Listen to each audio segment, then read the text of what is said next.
pick from this. Urban flooding, especially when you come to a city like Mombasa, is quite complicated in terms of the sectoral interactions. You are going to move from the social aspects to the structural for you to understand how flood first occurs, how it affects people, but how you can respond to it. For this multi-sectoral intervention, for you to really come back and respond to the people's needs, it affects livelihoods, it even to totally move from where they were living. Because some people reside, for example, in quarries. When it floods, you can imagine what happens. Those are the lowest points. They've even excavated the areas. So the risk level is really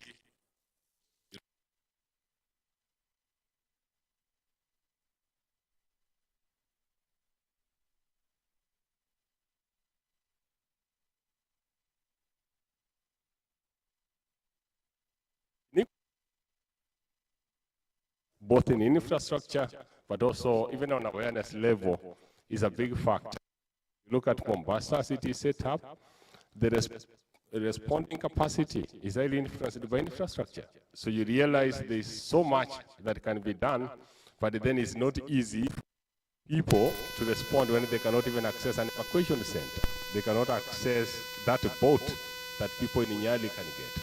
So all these are factors that come to infrastructure and the development priority areas for the city. Community, when you link, was highly mentioned to be a key factor that is causing flooding, especially where we have drainage networks. It clogs the network because it's poorly managed. People dispose waste in the trenches, the drainage network, and the result, it is actually the neighborhoods that again get flooded.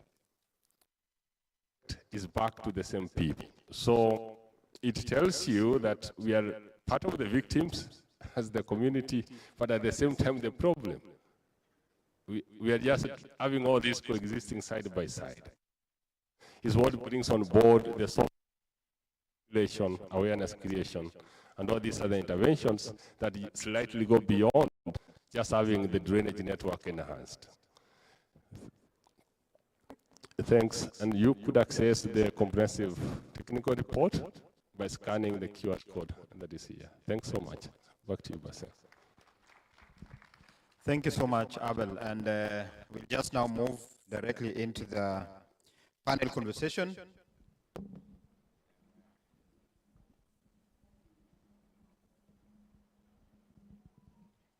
Yeah, with our panelists. And what we are getting from this assessment is that, flooding is quite multidimensional, and the problem as it is a very wicked problem. There's no one way of looking at it, and there's no single that can also solve it on its own. And that is why we have a blend of,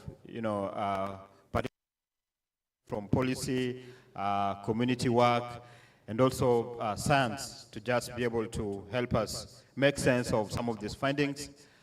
But just to start off with VSO, these findings reveal that, communities are at the center of, climate change in the sense that they contribute to causing it, and at the same time, they're also victims in the sense that they are the most affected when our cities are exposed to some of these hazards. I know VSO has been working with these communities, but how do we then help these communities build their capacities to adapt now to maybe alternative livelihoods in the face of the threat of climate change? Thank you very much.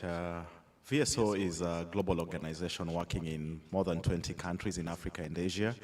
We are looking at sustainable livelihoods for women, youth, and persons with disabilities, and helping communities to build resilience within our Resilient Livelihoods programming, alongside work that we do in education and health.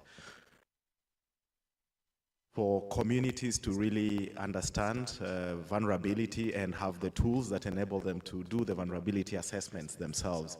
When they are empowered so that they have the right tools to collect data about the situation that they find, If they understand the response mechanisms and develop action plans that enable them to respond, I think that places them at a better place, and they are more in the driving seat than people saying this is what you need to do, outsiders looking into the communities and saying this is maybe the major gap, and yet they may not even understand because they are both impacted by the effects, as we've seen from the presentation that has just been shared, but also they can also do something about it.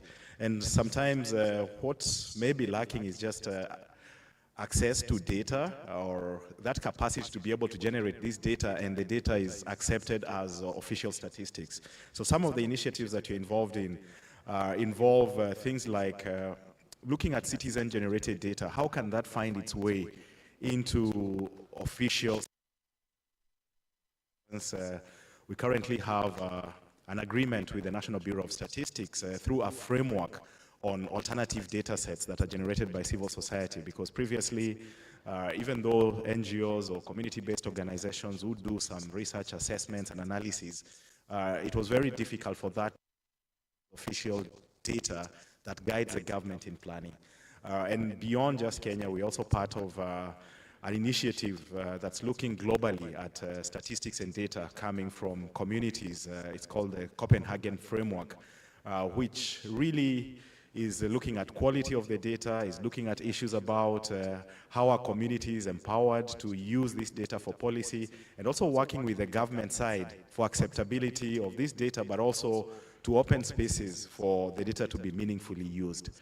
Apart from that, I think it's also just working with the community groups and different groups like young people. For instance, in the coast here, we run a program called Ways to Work, where we are supporting young people to really be able to work within the green and blue economy spaces, build businesses, understand the different types of waste and what does this mean, what's the value of that waste, and so that when they are selling it, they know how much they should be gaining from it. And we have collaborations and partnerships like with Hub, who do the incubation of these businesses. So our role is really to mobilize the communities, to inspire them, spark their interest in business, view themselves as ecopreneurs and the business opportunities that are there within the green and the blue economy, and also create linkages and support these community groups to really get access to investors. And and we're working with different groups, Pwani Youth Network, we have Topanga River Conservation, groups in Mikindani and Bombolulu and other places. So I think from that perspective, we feel that, yes, knowledge brings power, and so enabling communities to have that power to bargain, have social accountability tools on their hands is really critical and important. Thank you so much. And just as a follow-up, we've also just learned that, as drivers, one of the biggest drivers of maybe pluvial flooding, for example, in Mombasa, is poor waste management.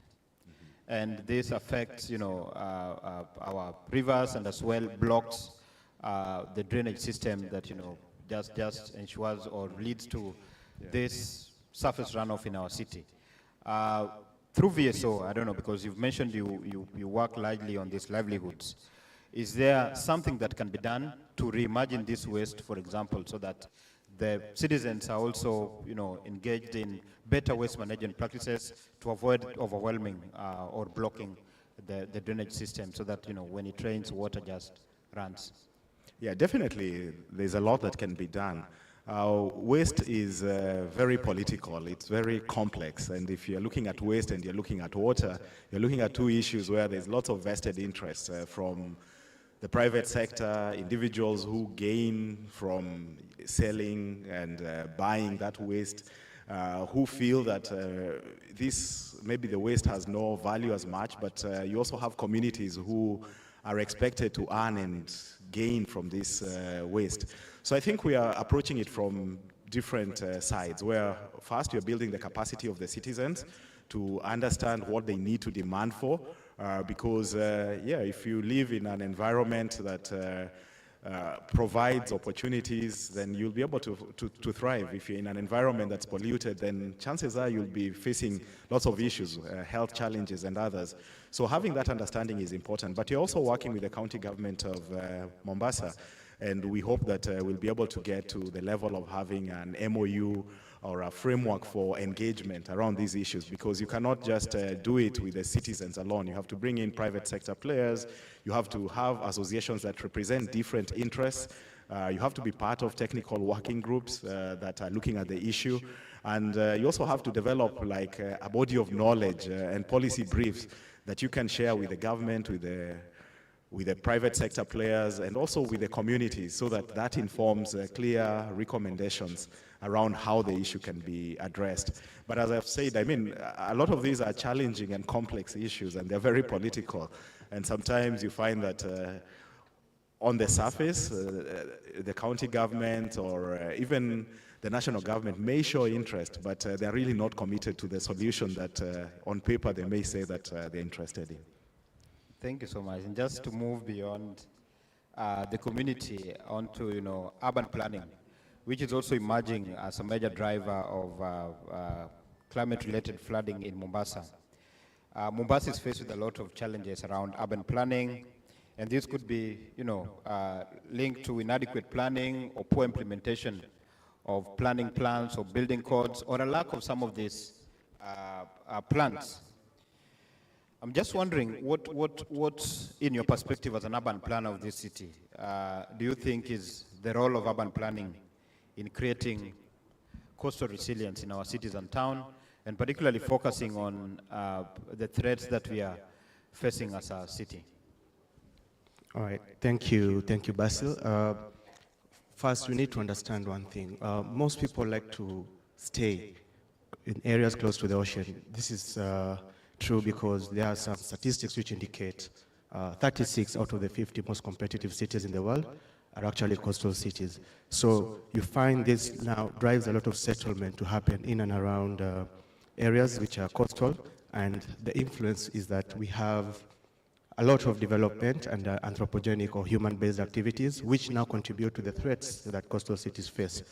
Now, this has already been emphasized before, but just to repeat, we have the threat of climate change, which is actually the biggest when it comes to coastal cities. Because coastal cities, you'll find there are more or less confluences of very many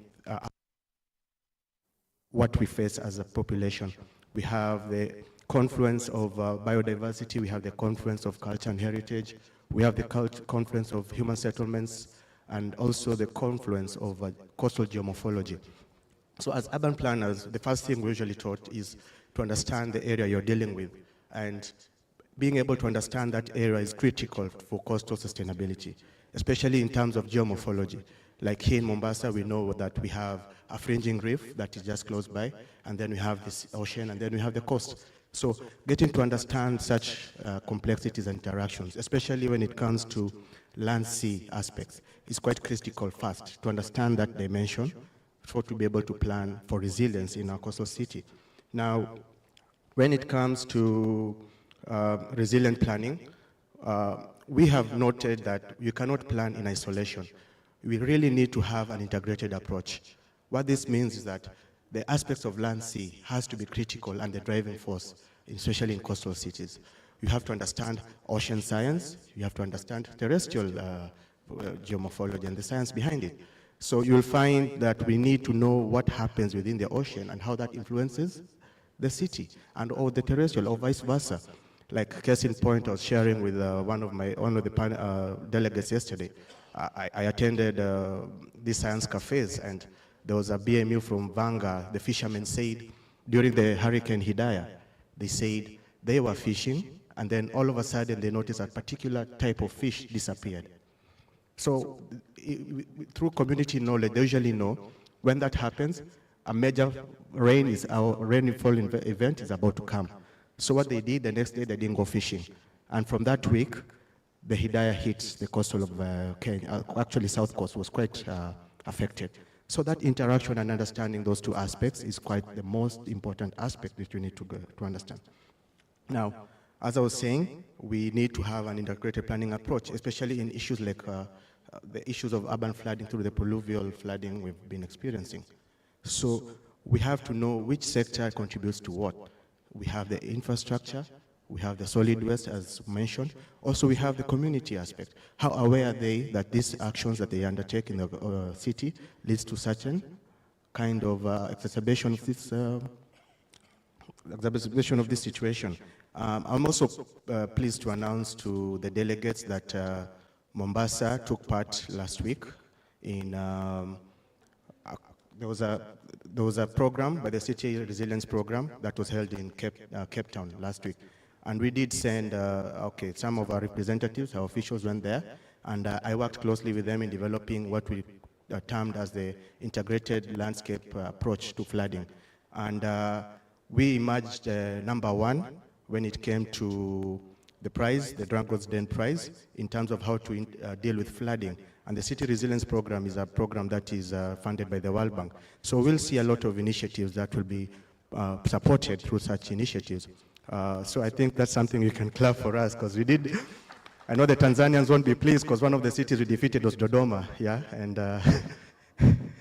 but it's a more or less learning process, but integration is quite key when it comes to dealing with such issues and the challenges that we face as coastal cities. Yeah. Thanks, but now more particularly, do you see opportunities around nature-based solution for proofing some of our urban infrastructure that are more vulnerable to these coastal hazards? Yeah, for sure, because as I was saying, we don't do this in terms of one size fits all or one aspect fits all. We have to integrate this. So we have the engineering aspects that deals with the resilience. But one thing I've realized is that when it comes to biophysical processes, especially within the coast, you can't really engineer them to perfection or engineer them for, you cannot really use an engineering response. If you take a walk down this stretch, I won't mention where, but there's a particular beach hotel down there. I won't mention names because of security purposes. I think now they're in the 7th time of constructing their seawall. Every 2 years, because I vet development applications, I usually see them applying. So I'm like, okay, this time it's happening again. So you see, there's that aspect of understanding the coastal geomorphology and integrating it with nature-based solutions. One of the aspects that we really need to critically examine is the issue of utility cost, opportunity cost, sorry. The opportunity cost to resilience and conservation here in coastal areas, where you tell somebody, leave at least a certain amount of distance between the shoreline to the development for proofing or resilient proofing of that kind of area. But the opportunity cost of doing that, you know, telling somebody along the beach to leave almost 130 meters for any eventuality, and then they want to develop, you see, that opportunity cost is actually the main driver of unsustainable development in the coast. So what I'm thinking is another key aspect of ensuring that we do have resilience is enforcement, because where opportunity cost is high, but we really need to do that for resilience purposes or climate proofing. The only way we can do that is through regulation and enforcement. So we really need to bolster the enforcement angle when it comes to resilient proofing of our cities, and that way we'll be able to realize sustainable coastal development. Thanks, Nashan. And just moving on to AKP. Nashan has mentioned integrated land sea planning, and I heard from yesterday that, you know, JKP is working with GoBlue to also just develop some of these guidelines on land sea planning. And I believe there could be opportunities there to integrate some of these issues that are coming from this session. And now, more particularly about the report and the revelation that, you know, vulnerable groups are largely, you know, women, kids, and the elderly. And they are, if you look at the map, they seem to be the most exposed to the impacts of this kind of disasters. From your perspective, what do you think are some of the glaring needs that need to be mainstreamed in development of solutions to, you know, coastal resilience that, you know, need to be prioritized to, you know, catalyze the shift in inclusive development? Thank you, Basil. I think one of the things that we have really been trying to think of is how do we break this cycle? We know that especially with disaster, we are constantly very reactive. As much as we're trying to put in a lot of planning in place, there's still quite, every time a flood comes in, every time a drought comes in, we are always at a reactive point of view. And many of the people who are affected are women, are youth, and they struggle with this a lot. And one of the things is really how do we develop long-term interventions that really help these vulnerable groups to cope with some of the issues that are taking place. One of the low-hangings that is very, very critical now, at this point is strengthening health systems. Because one of the things that really affects women as soon as a flood occurs is health. And there's so many diseases that, you know, crop up during these seasons. And so it is, how do we help women, how do we help youth, how do we help children who are exposed to some of these areas, you know, because for us who are living in these urban areas, you know, we might assume that everything is okay. But these people are exposed to, especially when we're talking about waste pollution, you know, a lot of this goes into the water. And what does that do? It affects health. And so some of these things that really needs to happen is how do we strengthen the health systems? And that's not just only in Mombasa, because you find that there is so much pressure on the health systems in Mombasa because everybody is coming regionally to Mombasa. So you find when a disaster happens, people from Kilifi are coming to Mombasa, people from Tana River are coming to Mombasa. And that really now, you know, it exacerbates the position even further. So I think those are some of the things that really needs to be strengthened. Another thing is really looking into agriculture. How can we be able to improve crop varieties? How can we be able to develop regenerative agricultural resilience so that we can be able to strengthen women and youth? You know, how can we transform this from a long-term perspective? So I think those are some of the areas that we can begin to think about. Of course, for the youth, we've mentioned it already in areas of improved technology, and these things can be able to really strengthen can they be able to strengthen this system? So I think in the long run, I think one of the major is really strengthening the health systems. Thank you. Are there any opportunities for mainstreaming these needs in the ongoing land sea planning guidelines? Yes, absolutely. There is a lot that we have been working on, and there'll be a validation that is taking place in November. We're developing these land sea planning guidelines with the University of Nairobi, the University of Twente, and Kemfree. And really, it is to really bring together a lot of the stakeholders to think on how can we plan well, how can we coordinate and sustainably manage activities in human settlements across the 6 coastal counties. We've had all the directors of lands come in and environment to really provide a lot of the input so that it is going deeply into the communities and how we can be able to plan together at that level. And so we're really looking forward to that, and as soon as the validation takes place, we're able to share these land sea planning guidelines across the board, and they are very much available for all of us to consume. Thank you so much. And now finally, our magistrate. And, you know, Nation mentioned that one of the biggest challenges that we're facing, especially when it comes to, you know, even urban planning regulations and, you know, enforcing building codes, is, you know,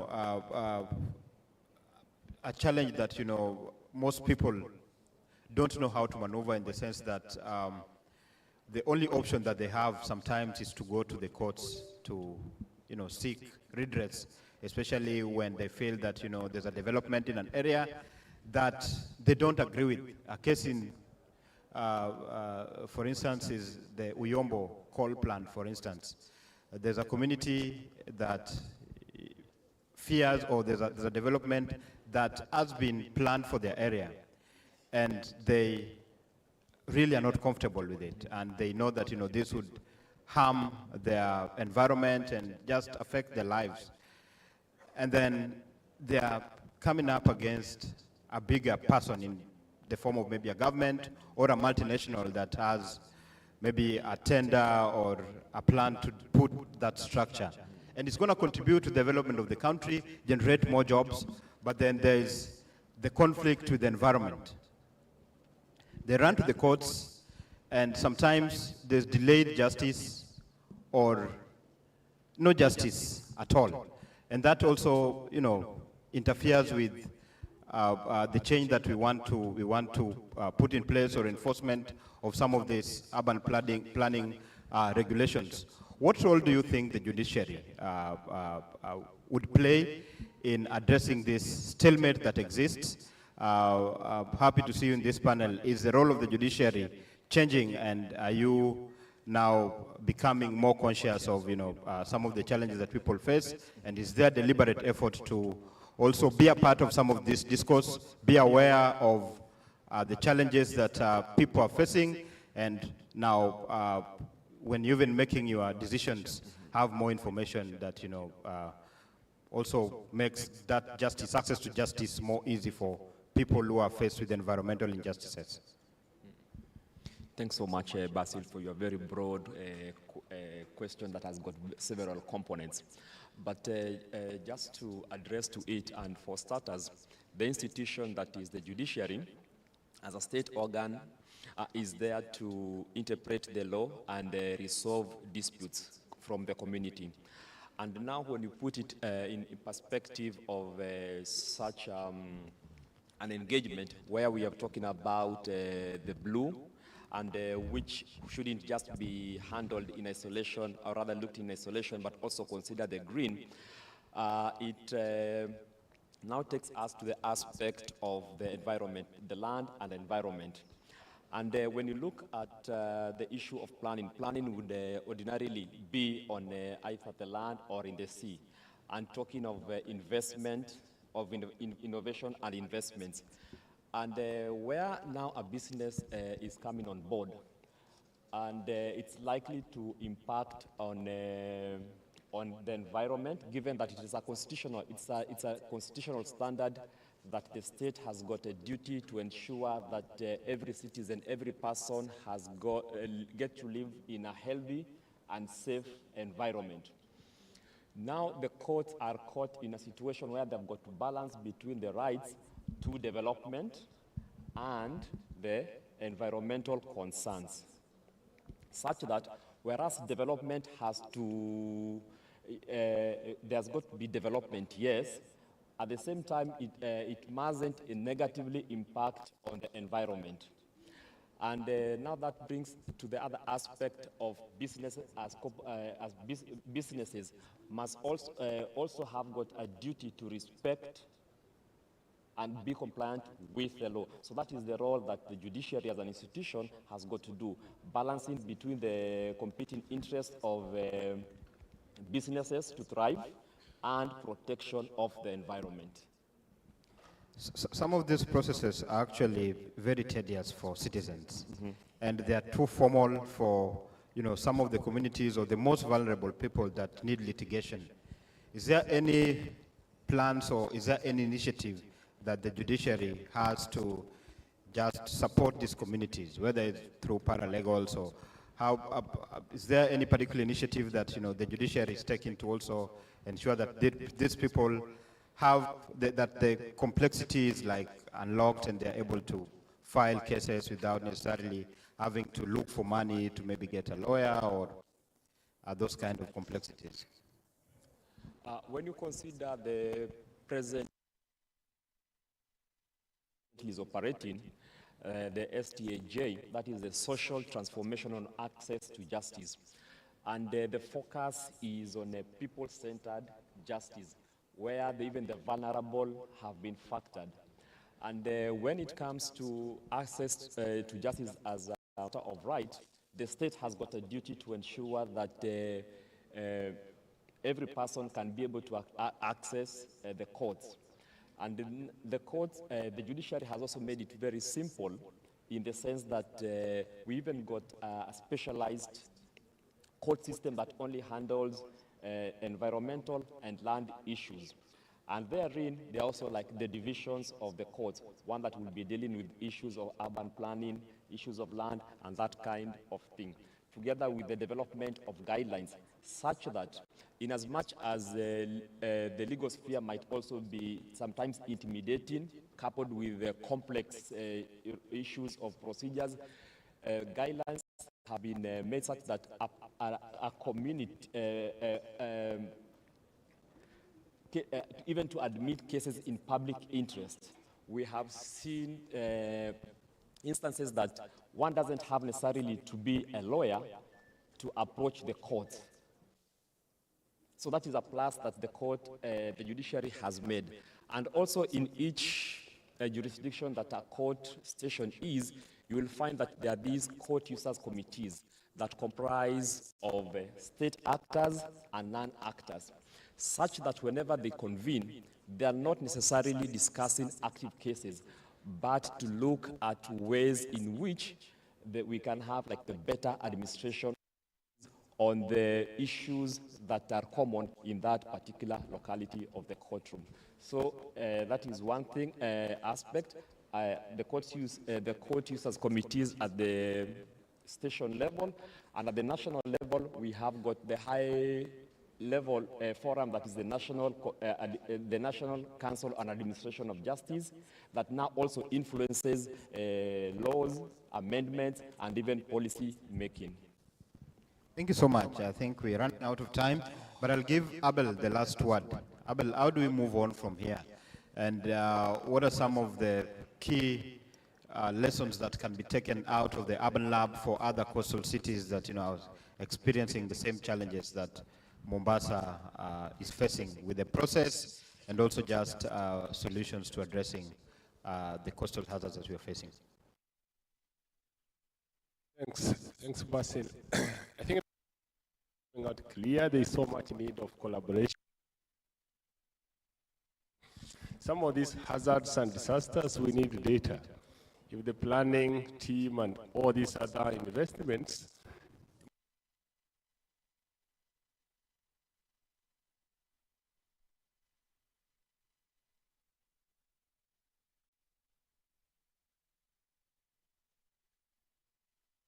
convince partners that there's need, there's danger for people to know that what have we lost? If you ask people in Mombasa today, how much did we lose last year to the floods? No one can give you a number right now. Even the loss and the damage funding, even if it comes today, how do you get it? How do you access this kind of funding? It means data access needs to be there, collaboration needs to come. We also discovered through the urban lab that policy for disaster is more vertical still in Kenya. We have better structures from the national government than we do at subnational level. It tells you there is so much work to be done to localize, come up with structures, policy frameworks that can allow action to be taken at subnational level. The most important part that you realize, stakeholders that can center the community in solving local issues, like what we saw, the mangrove intervention, what we saw in the first, the keynote speaker. If it is not centered at the community, and then sometimes these initiatives never survive, because who needs it? I come from Nairobi. Even if I'm working in Mombasa, it means I cannot really sustainably intervene in Mombasa. The local people, the residents, stand a better chance to define what they need for the future. Thanks. So thank you very much, and thank you, all of you, our lovely panelists, for your insights. And they'll be here throughout the day in case you need to ask any other question. They'll be available to provide those answers. And what you're getting from this is that the ocean is our heritage as a coastal city. And we all have a role to play in protecting that. Because without the ocean, then we don't have an identity. There won't be tourists coming here. We won't have the beaches that we enjoy. And so a rallying call out of this is that, all of us have to have a role to play, whether it means sharing this kind of information with your friends and colleagues that are not here today, to also just enhance the awareness of the threat that we are facing, and that if we don't participate in, the good practice that would make our city more resilient, then we are likely to lose this city. An IPCC report in 2020 actually placed Mombasa alongside other low-lying Indian Ocean cities at risk of, submergence in 2 decades. So if we don't change the way we interact with the ocean, then we're likely to even lose the ocean, the city that we have here in Mombasa. So thank you very much for keenly listening to us, and we'll be available to take any questions that you have. Thank you.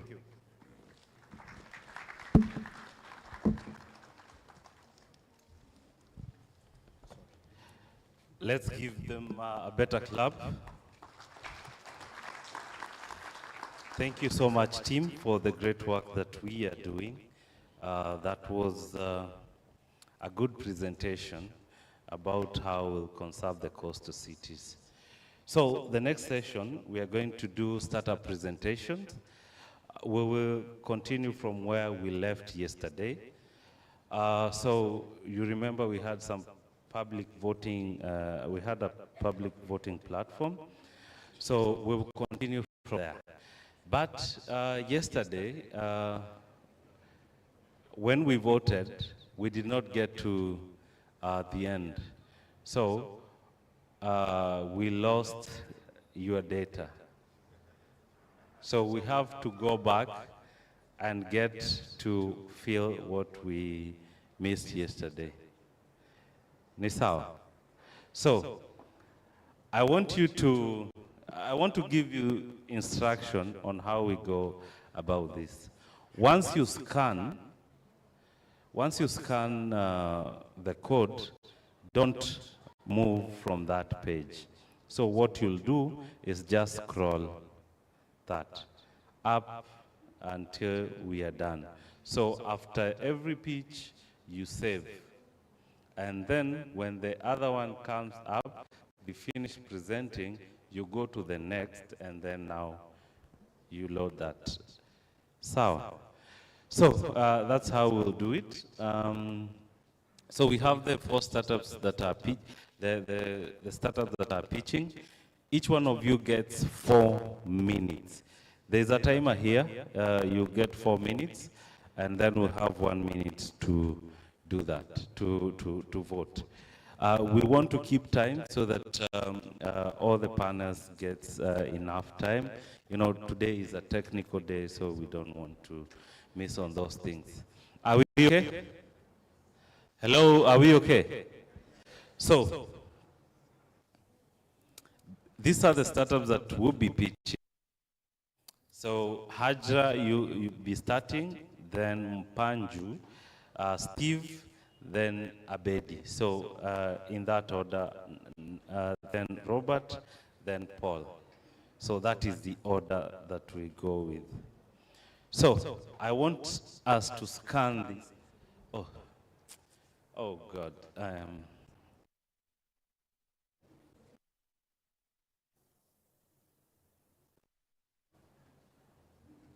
Yeah, so this is it. So this is the voting platform. So we all get here. And don't move from that page. So you don't need to scan this again. So I'll not come back to this page.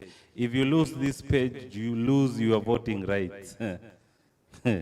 So this is your voting rights. So for the startup switching, at exactly 4 minutes, even if you not have finished, I'll just to come back here and yeah, it will be done. So I'm waiting for you to all scan this and save it on that page. But as you do so, I also want to give you the 3 minutes to vote for the startups that presented yesterday.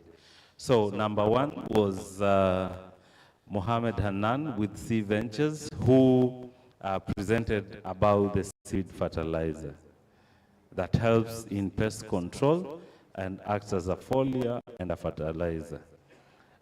She is in the building today, so remember that presentation. And that is for the people who were there yesterday. If you are not there yesterday, that pitch was, enter 1 in all the fields. So we'll know you were not there yesterday. So in all the fields, enter 1111. So I'm expecting you to scan this and to start voting. The second one was megagas. They're turning plastic waste into gas cylinders. So they have amazing gas cylinders, and all those startups have exhibitions there. And immediately after tea, we are all going to have 10 minutes to visit. At the tea break, we are going to have 10 minutes. Make sure you visit, you go for tea. So you start with the exhibition, you go for a cup of tea or coffee. After that, we had Jill industry. Industry is collecting plastic waste from the ocean and turning them into water tanks. They are also there outside, so please go and check them out. So if you are here yesterday, you are able to vote for those startups because you saw the pitch. If you are not here yesterday, enter 111 for the 3 startups that I've mentioned. But we will start now voting together from the next one. So after finishing, you save and then go to next, and then we'll access startups. So I am hoping that we are done. We are almost ready to get to the first pitch of the day.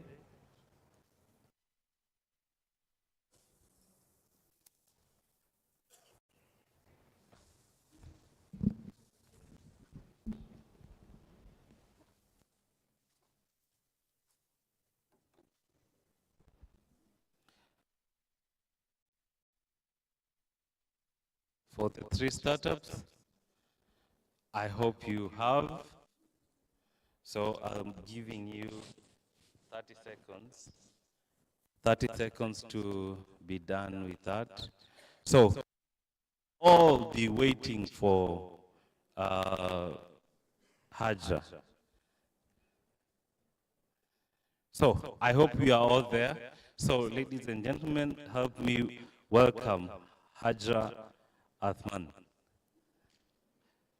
Tumpigie makofi. And the next startup, you should be here so that immediately after she's done, you get on stage.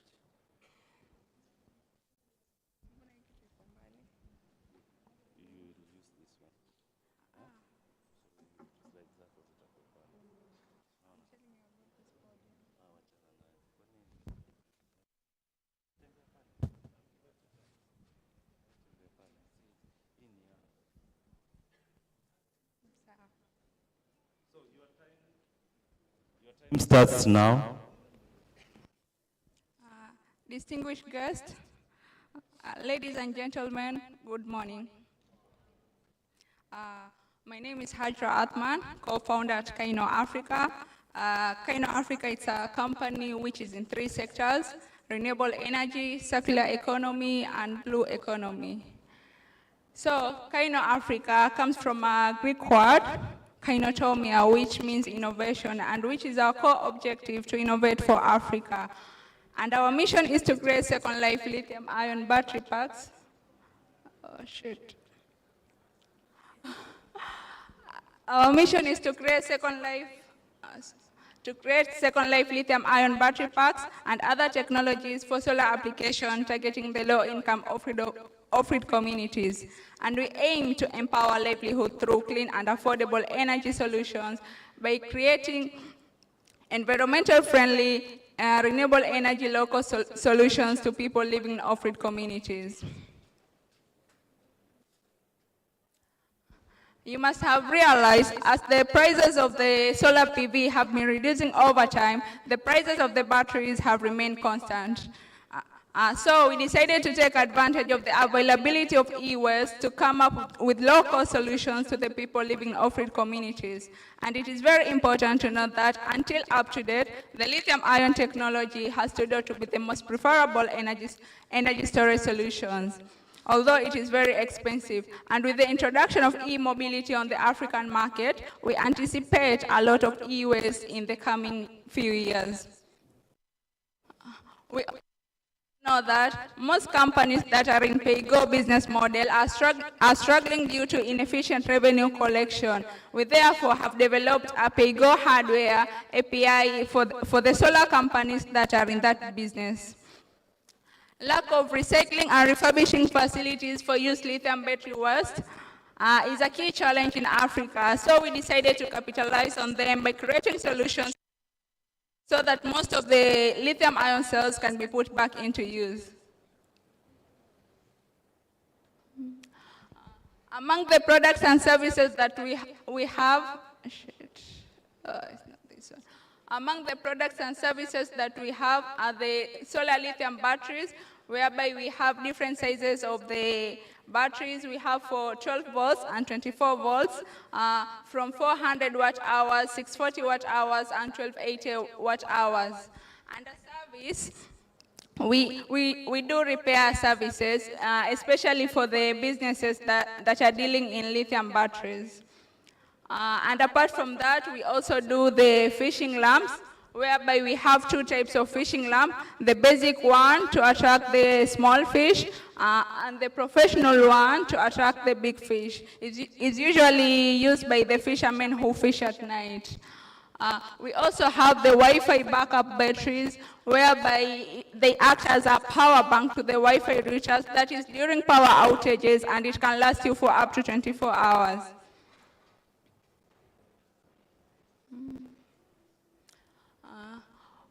Of 600 million people in Africa, our serviceable available market is 120 million, of which we only target 10%, and which is 12 million. This is how we generate revenue, that is through the sale of our battery packs and Wi-Fi router backup on cash basis, sale of solar fishing lamp on pay-as-you-go basis, and also repair of lithium batteries on cash basis. Most of our competitors on the battery packs are the local dealers in imported lithium-ion batteries and the lead-acid batteries. And our competitive advantage is our ability to do local customization and repair of batteries, reliability and steady product supply, better performance, good quality, and also they are less costly compared to the ones which are on the market. And for the solar fishing lamps, our competitors are maybe the solar lamps which are on the market, and also the kerosene lamp. And our competitive advantage is that our solar lamps, they are durable, cheaper, they have longer hours of lighting, and also they are environmental friendly. For the Wi-Fi backup battery, this is a unique product. So far, so good, we don't have any competitor. This is how we,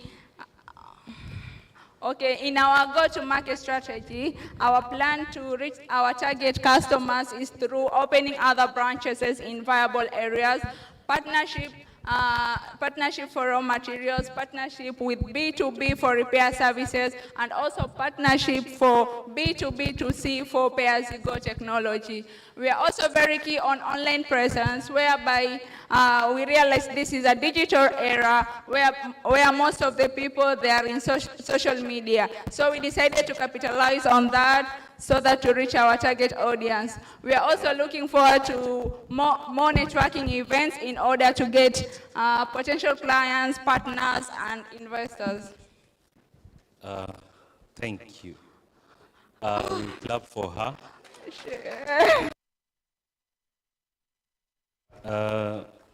You are doing very well, but this is your timer here. So we go to the public voting portal. That was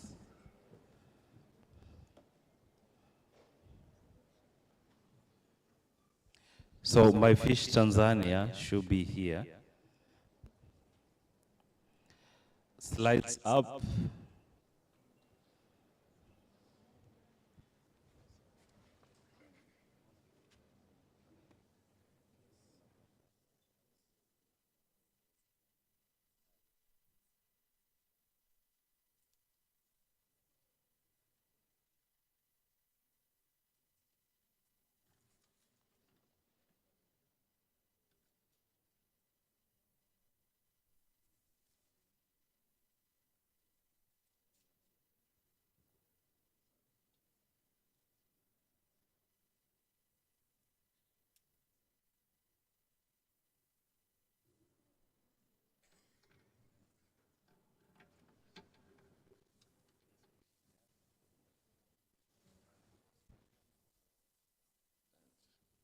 So we have 10 seconds, 10 more seconds to vote. 10 more seconds. I saved that so that we can move to the next one. And yeah, time reset. We're waiting for your time. We're waiting for you to reset the time so we can start. Reset for his time. So, my fish Tanzania, your time starts now.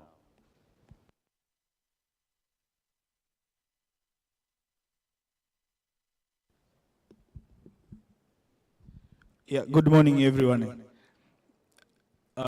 Thank you. In 2012, a 24 years old young man saw the opportunity and decided to venture.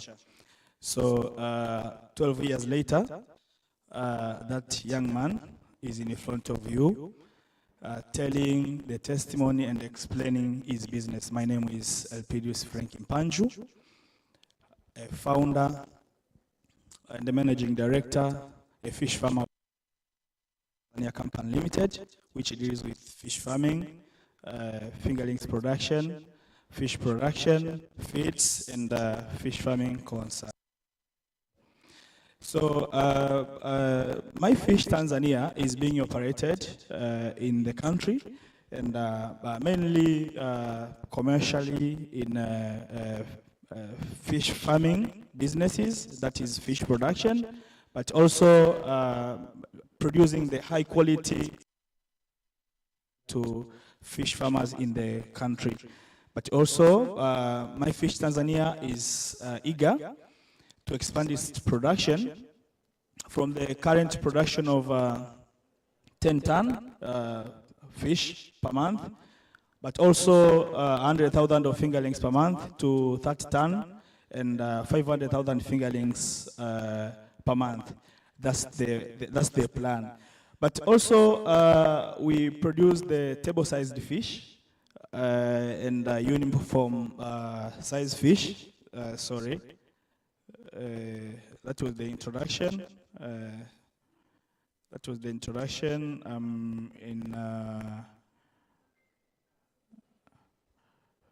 Yes, that is the solution. Now we are going to the business model. That was the business model. And now I'm talking of the marketing opportunity.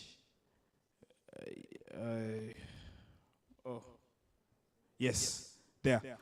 So we have big marketing opportunity of fish in our country. Mainly the big population that we have of 60 million people, sorry.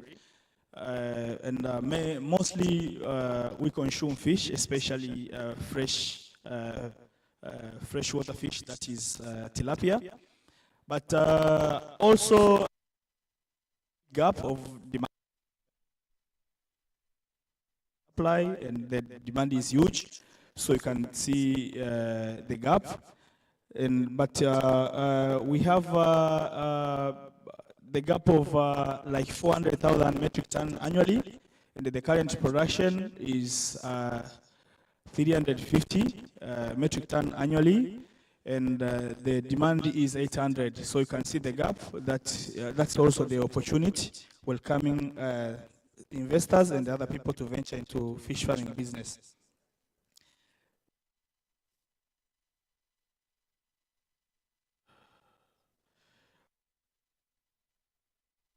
Like other business, there is a competitor and a competition, but we don't have huge competition because we have less production in the country.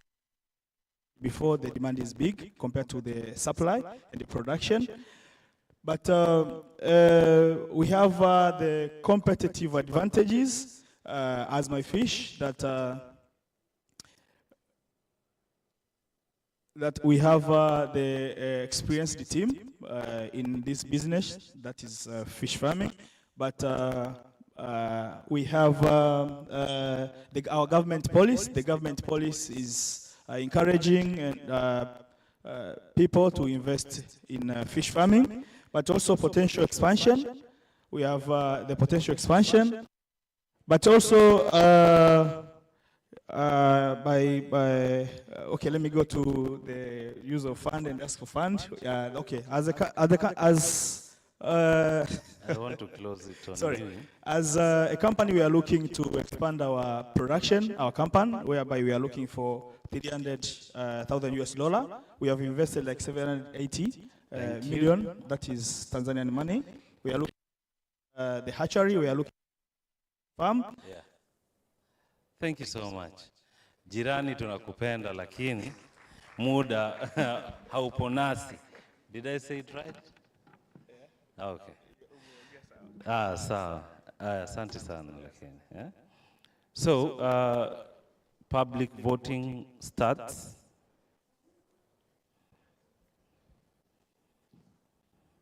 So that was my fish, Tanzania. EcoWorld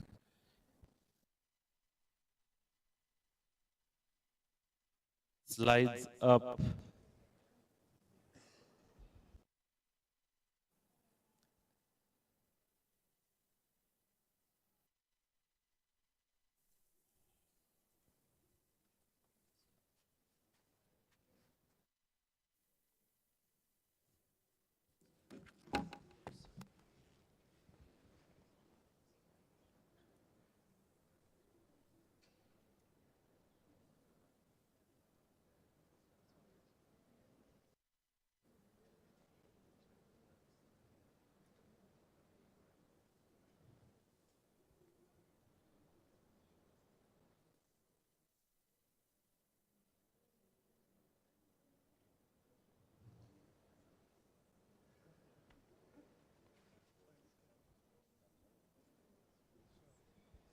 So, public voting done. I think 6 more seconds.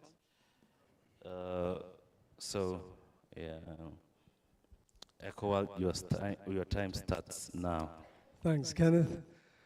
I thought we had, good morning, ladies and gentlemen. I thought we had 10 minutes, so let's jump on in. My name is Steve Trott, General Manager at EcoWorld Recycling, and I'd like to show you today how EcoWorld is growing the plastic circular economy in Kenya's coast counties. Management problem. And plastic waste pollution, it's actually a loss of valuable economic opportunities. Plastic waste can and should be recycled. So let's look at those solutions, and particularly the EcoWorld solution. And looking at our strategy house and our pillars, pillar number 1, we have formalized a waste collection sector of women and youth that are powering the circular economy at the coast. We have created partnerships with county governments and the plastic manufacturing industry for support of the economy and new and diverse recycling and upcycling innovations. In 2024, we've created trained and upskilled plastic waste collector networks and collecting 20 to 30 tons of plastic. This has generated market demand for over 500, also with targeted environmental impacts by reducing plastic leakage to the ocean. Looking at the circular economy model, our impacts on the left, and the model is very simple. It is designed, it is circular, so by definition it is simple. And it is creating innovative buyback schemes which improve collection, increase plastic processing, and growth of the circular economy. We couldn't do this without vital partnerships. And these partnerships are all-inclusive. The circular economy is all-inclusive for all of us. On the left, we have the value chain partners, the community-based organizations, the recyclers, the plastic waste providers, hotels, etc. And support partners also crucial, especially currently in our project with USAID and Slovak Aid providing investment support. And we couldn't do this without county governments and other agencies' support.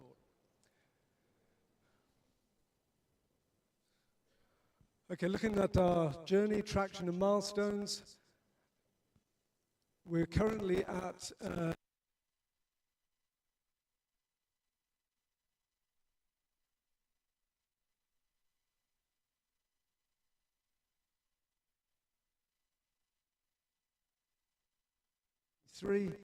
and investing in 2022 $40,000 in machinery and setting up a second material recovery in Malindi last year. Quickly looking at scaling up, the supply, processing, sales and diversification will lead to revenue maximization, which fully partnerships. And to overcome these looking at future growth, we have a clear strategy. Collection to 450 tons next year, 80,000 investment in machinery, increased income through export markets, and most importantly, a new facility in Mombasa in 2025. By leveraging this innovative model, we're poised for significant growth and impact in the plastic recycling industry, with over 8 times growth in revenue this year. And so, where we're going to attract green and impact investors is, in the short term, we'll export quality recyclate, be a certified plastic credit provider, and produce trade and building materials from recycled plastic, and become a self-sustaining business model versus a grant-funded one. The investment value we're looking at is approximately $1 million. And I have time to spare. Okay, so setting up the new company in Mombasa is really crucial to our strategy as we move forward, because Mombasa is producing approximately 2,000 tons of plastic waste a month. We aim to source that plastic and turn it into multiple value chains and benefits for our communities at the coast. And this is the team that's going to make it happen. Young and formidable, not me. And here we are. Each and every one of us has a role to play in the circular economy and our organizations. So come on, let's work together, let's do it. Thank you very much. Asanteni sana. Thank you so much for also keeping time. Let's clap for him once again. So public voting starts. Ndai is next.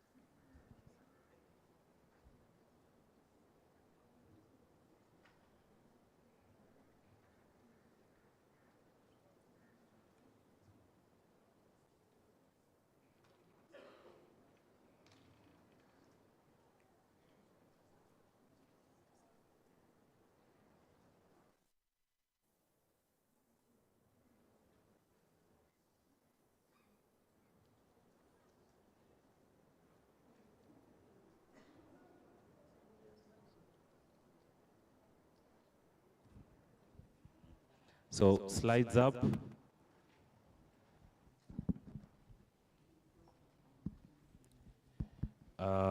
Few more seconds of public voting.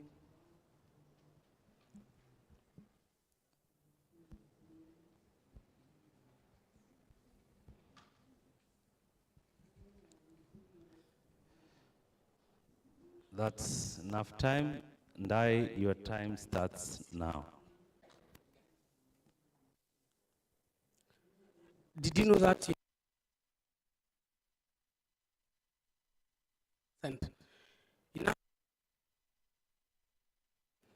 out of 1,000 people, only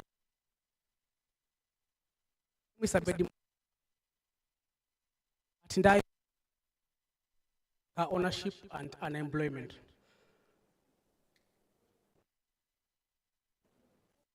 In Africa, we have Uber drivers, or online taxi drivers, and 80% of them only drive cars for people. They don't own the vehicles.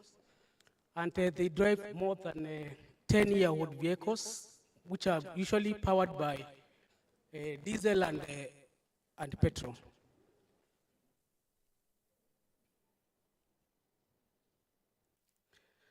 At Ndai, we are connecting app drivers, the unbanked online taxi drivers, with vehicle distributors and manufacturers through our platform, minimizing the financial risk. Basically, we are supporting financial banked by making credit accessible for them. And in this case, we are rolling out electric vehicles in our effort to combat, to be part of the climate action. We are not alone in this space. We have competitors. But unlike our competitors, us, we do not charge upfront deposit because essentially we are supporting the financial inclusion for the unbanked. We work with them through a 3 to 4 year car ownership journey by supporting them with financial literacy, a personal growth program, and basically being there with them. It's a journey for us. Since our launch, we have onboarded more than 300 vehicles, with 50 of them being fully owned. At the moment, we have more than 10 fully electric vehicles on our fleet, and we have been able to have a wait list of more than 2,000 drivers who have qualified and are waiting for vehicles from us. We have a monthly recurring revenue of around $100,000.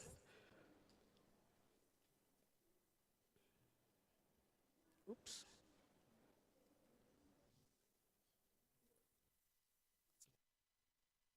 We have identified a growth strategy and expansion plan. We would roll our services and solutions in Rwanda and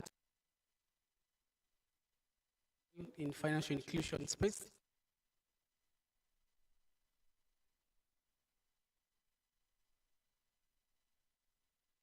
Car per week. We are scaling support for women drivers and introducing more electric vehicles. We have identified more than 400 women drivers who are ready and qualified to own vehicles from our in gender equation. We are also helping in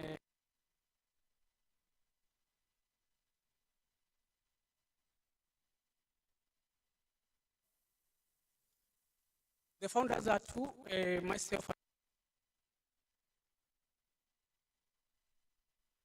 25 years in banking, technology, and mobility. Basically, the company with passion to transform lives.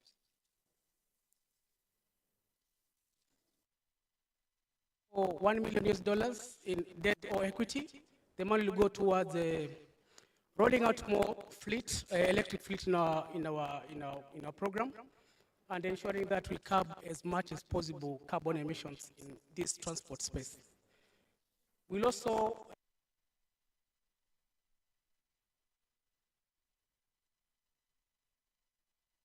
and manufacturing. Join us, be part of this journey.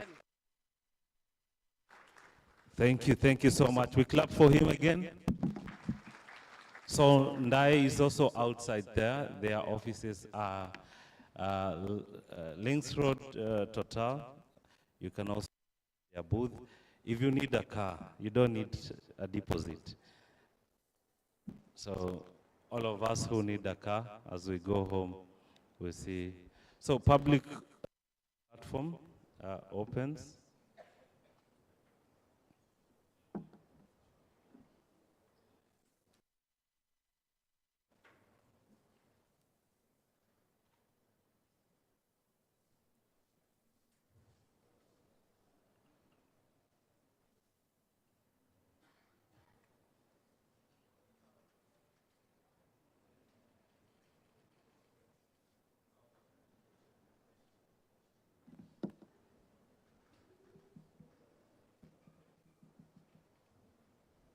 So Athel, up on stage.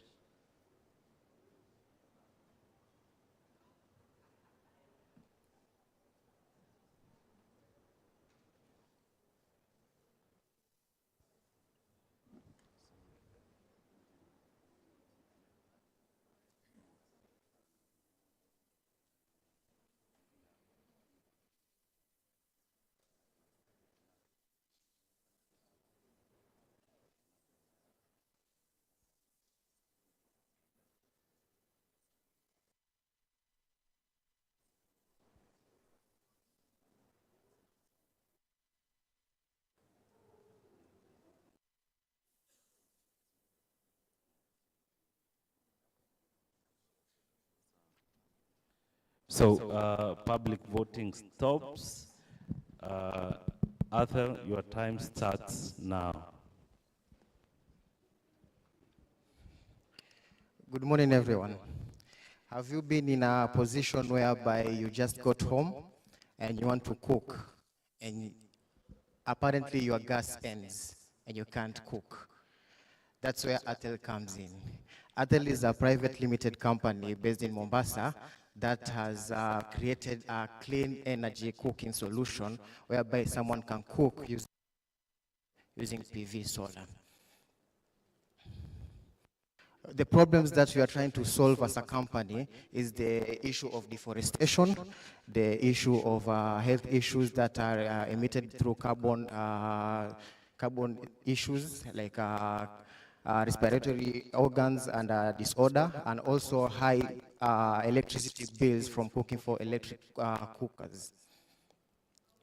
Our solution, we have 3 products. We have the solar fryer, that's for the fast food restaurants, and we have the solar cooker, 1 burner, and we also have a solar cooker with a solar oven, whereby people use in bakeries and even at home. Our competition, we have competitors such as the charcoal vendors, we have the gas companies, we have electricity and kerosene. But as seen at the high taxation, the prices keep on.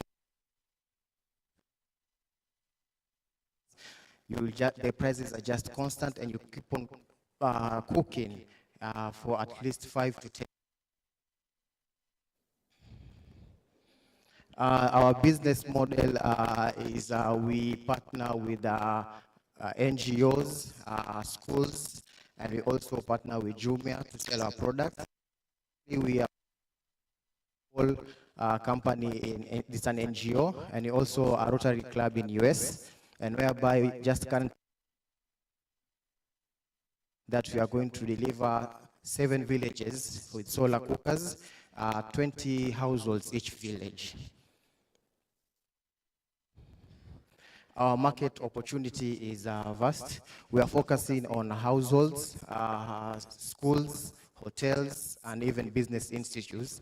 With the partnership that we earned with the NGO from US, in Ekompishi revenue in the next 2 years, we are focusing to have a profit margin of 143,000 USD.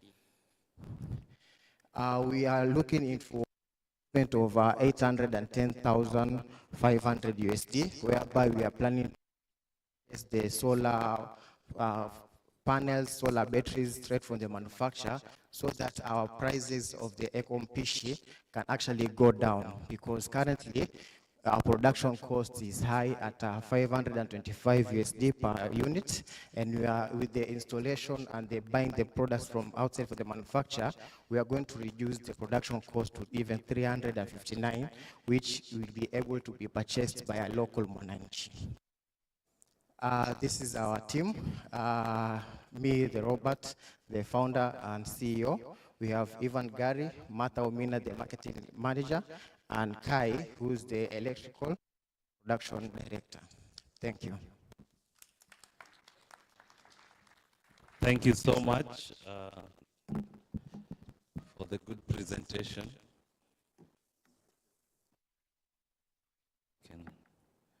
So, as he said, they are installing the cookers in 7 villages. in Masai Mara. I think I know too much about the starters more than they are saying, yeah? Yeah. Pwani Fish Farm, coming up next. This is our last pitch before we break for tea. I hope you're enjoying the sessions. Are you? Okay. Voting is continuing, so please vote.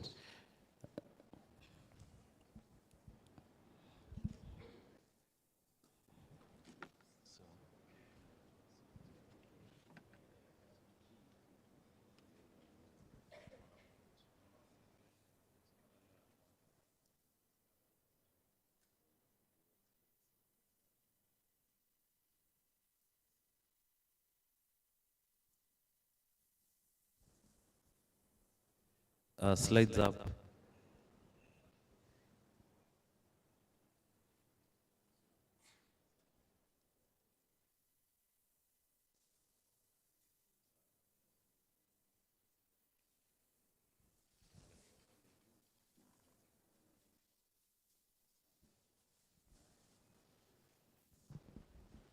So your time starts now. My name is Paul Morage, and yes, we have a hatchery in Mombasa. I know many people can ask, why put a hatchery when we can get free fish? Eh? So the hatchery is for inland. We do tilapia, catfish, and a bit of ornamental. So it started 2013, but I'll go faster because of time.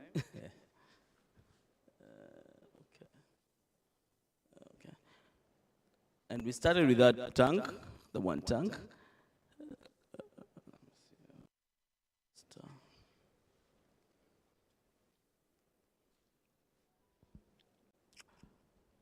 Our core competence lies on propagation. We of the catfish and tilapia, as I said earlier, and we also support the counties, the 5 counties, Kwale, Kilifi, Mombasa, and also the projects. People who are interested in the projects, and it's the company is it's a private company, so we work with communities also, but because I have a background on construction, so we help in constructing the ponds. The ponds, we have the what actually I'm doing. Go a bit faster. Yes, the tilapia, catfish, we have the goldfish, our facilities. I want to rush a bit. We have the raceways where we keep the fish, the small ones, as you can see, and then we have the brooder tanks. Yes. Good, good.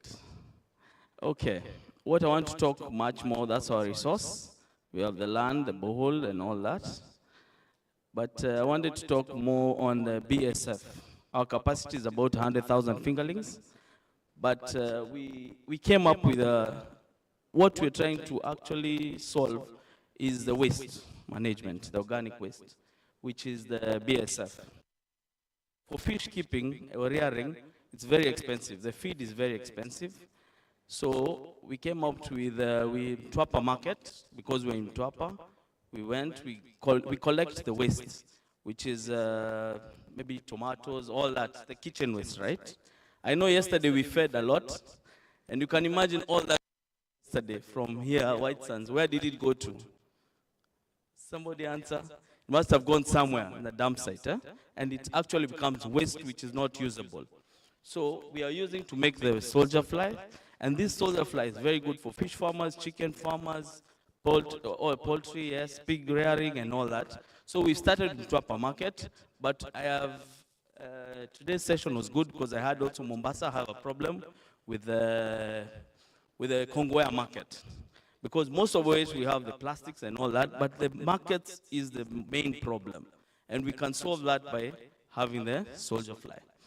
Good. Over here, so that's the soldier fly. I think you can check through the videos. So we are using it from the fry to the big fish. All the pupa can be used to do that. Yes. The other thing that I would want to talk about, I think I have a few seconds, is all that we're talking about, and I think we've talked about is the blue, but we need also to think about the green also.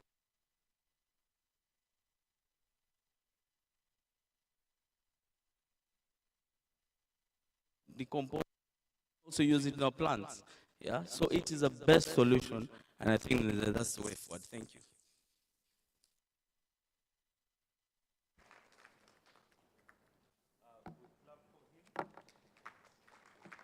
Let's clap for him. So, public voting starts, 1 minute.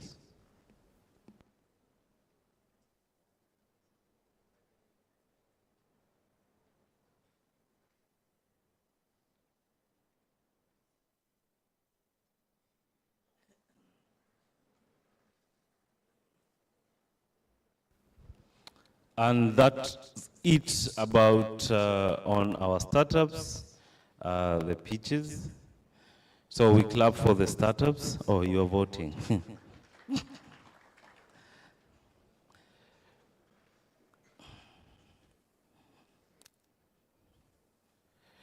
So, announcements.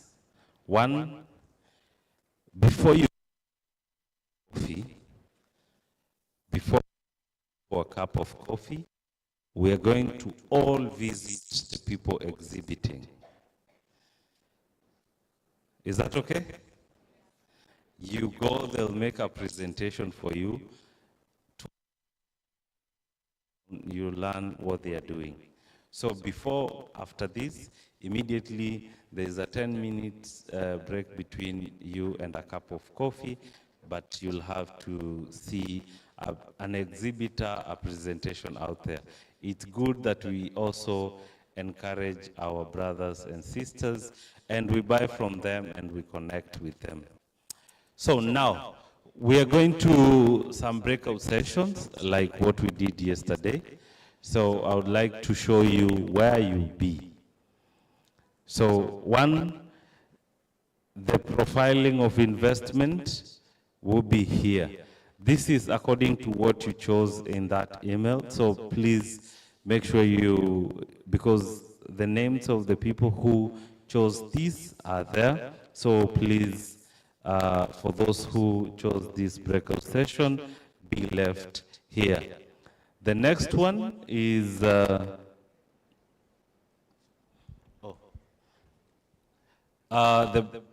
breakout on sustainable harnessing of inland water.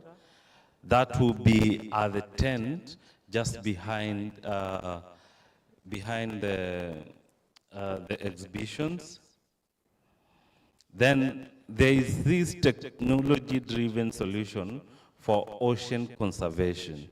So this is an invite-only session.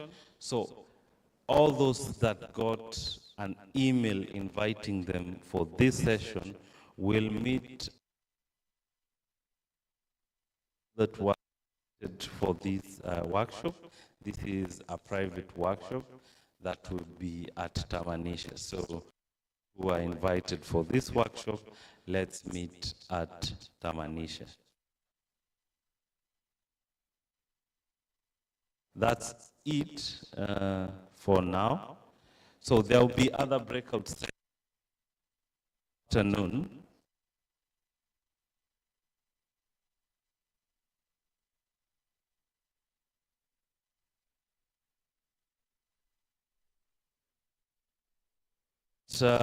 Johari.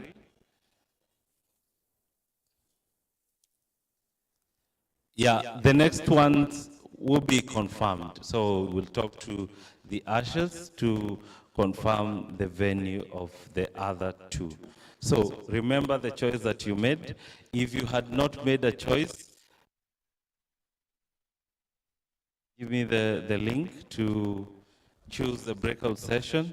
So we can all stand up. Let's all stand up and minute before we go for the cup of coffee. So I just want you to stretch. So Don't leave. I want you to just stretch with me in a very easy way. So I have just 3 rules and a very easy way to stretch. So first rule is, if I say hands up, we will all repeat hands up as we put our hands up. So I want us to try. Hands up, all repeat. So hands up, hands down, hands right, hands left. So that's rule number 1. You repeat what I say, and you do what you say. Rule number 2 is, what I say, you do the opposite and say the opposite. So hands up. So yours will be hands down. So, do you get it? So hands up, hands down. Very nice. The next one will be a little bit complicated. So what you do should not be what you say. So what I'll say is what you do, but it's not what you say. Sawa. So if I say hands up, we'll go hands up, but you say hands down. Do you get that? So hands up. Do you get that? So we'll start with the first one, which is very easy, as we go to the third one. Sindio? But we'll get to be faster as we go. So we start with number 1. So hands up, hands down, hands right, hands left. What is happening? Which is right? Daktari, what's happening? Hands up, hands down, hands right, hands left. We go to number 2. Hands up, hands up. Both. What's happening? What's happening? So we are at number 2. You do the opposite. Hands up, hands up.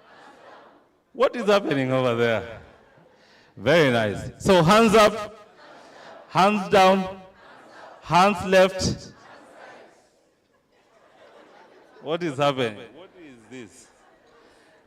Hands up, hands up, hands down, right. Very nice. No, you're supposed to do that, but it's okay. Now, you remember the third one. You do what I say, but you say the opposite. Unaelewa? You do what I say, but you do what I say, but you say the opposite. So hands up, hands up, hands right, hands hands up, hands up.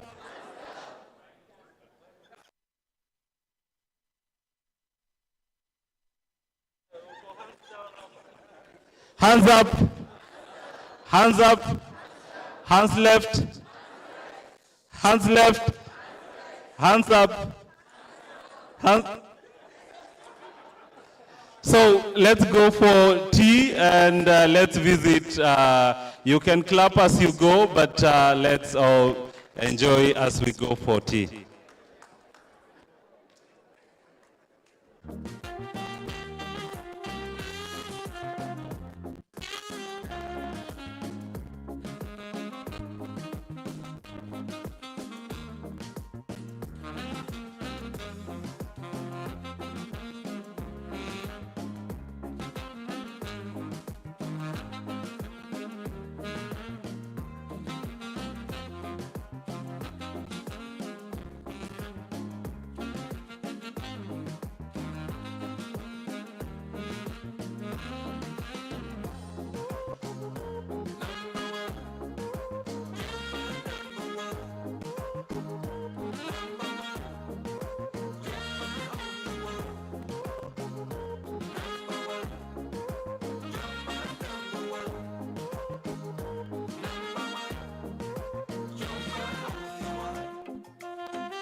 Tetema.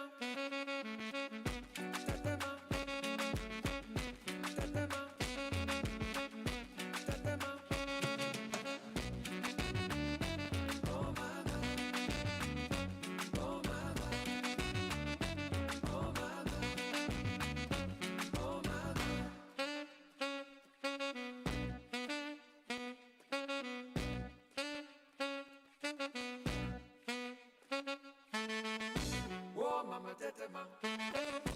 Whoa, mama tetema. Whoa, mama tetema. Whoa, mama tetema. Whoa, mama tetema. Whoa, mama tetema. Whoa, mama tetema. Whoa, mama tetema. Tetema. Tetema. Tetema. Tetema.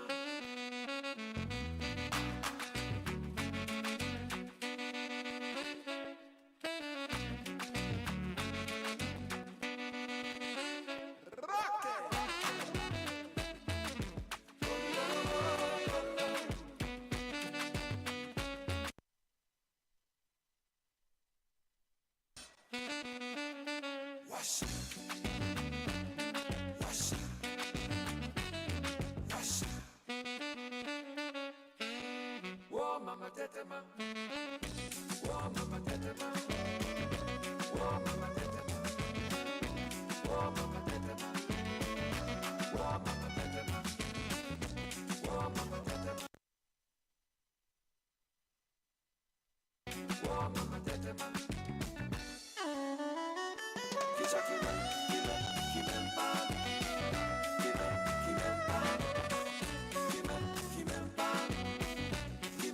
Kime mpa. Kisha kime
Hello. So if you are supposed to go to the other breakout session, please do so right now. And for those who are left here, please close in on the seats that are empty ahead of you.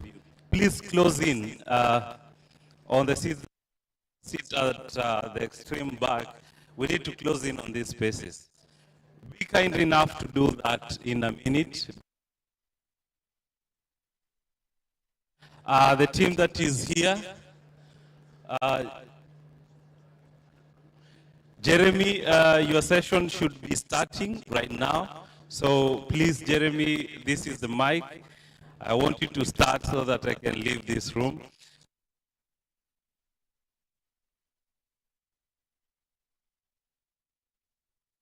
Please be kind enough to, and let's agree to do this together.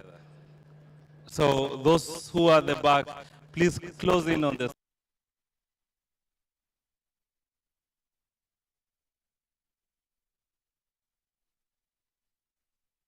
The photos that you'll take to also look good. So don't please. Okay, where's to give this to get started? So those who are going for the inland waters session, it's at the tent, just behind the last booth, and there. So you'll find that breakout session. Those who are going for the Spark, it's at Tamanisha, this building. You'll find an entrance there and get to Tamanisha. Thank you.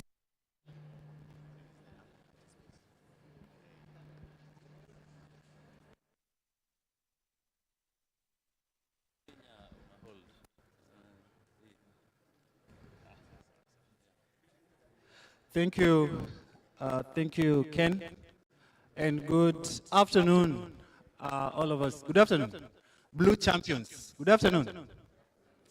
Are we here? Can you see me? Can you hear me? Okay, great. me your very important breakout session here. You know, yesterday, he said that last year, within the startup ecosystem, we got about 800 million US dollars. Out of that, a very small percentage. And we cannot skip that these startups are doing and these businesses are doing without capital, without money, without investments. And so today we want to look at how do we get this money to these businesses, to these startups? How do we channel capital to these places? What are the challenges that are there? And we'll be a bit biased because of inclination towards climate change, adaptation, mitigation. And so we'll be looking also at, from a climate finance point of view, what are the opportunities and how do we get there?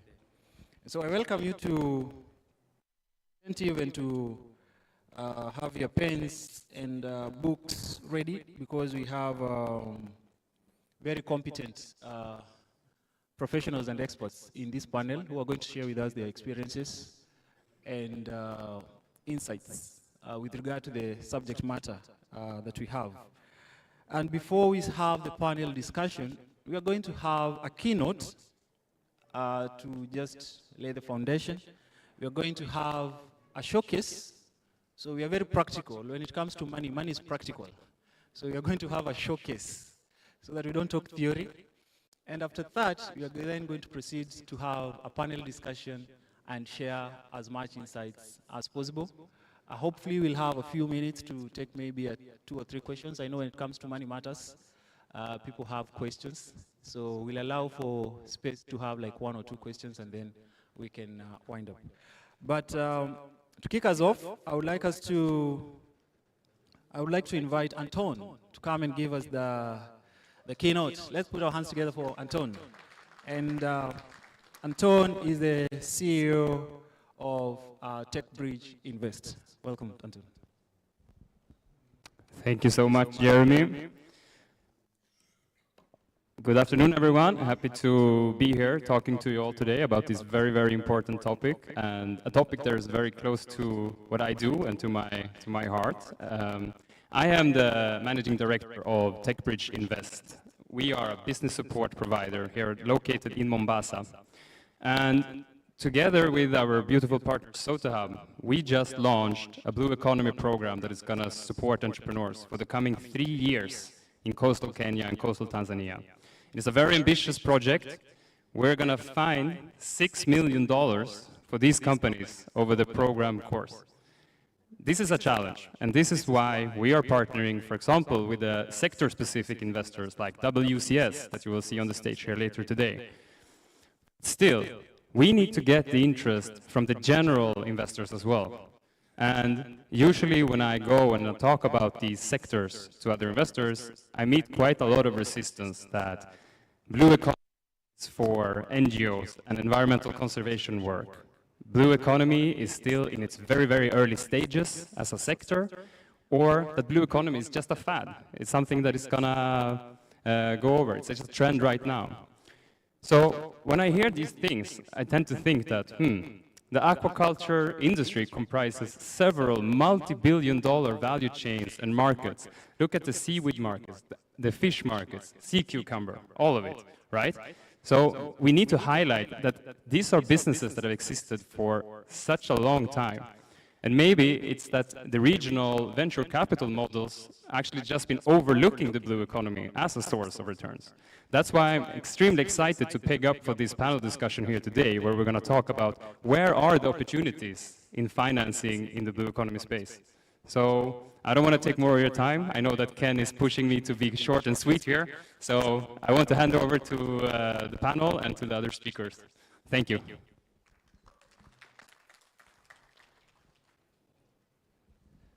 Thank you very much, Anton, for keeping it short and sweet. And now we move on to having a showcase of a project that is existing. You know, we are talking about the opportunities that are within this space, and we want to get to hear from people who are already doing it. So we're going to have a case study called Miamba Yetu Sustainable Reef Investment Program, and it is being done by Wildlife Conservation Society. And I'm going to invite Gina to come and present to us that case study, and then we'll move into the panel. But for now, let's put our hands together for Gina as she comes to present that case study.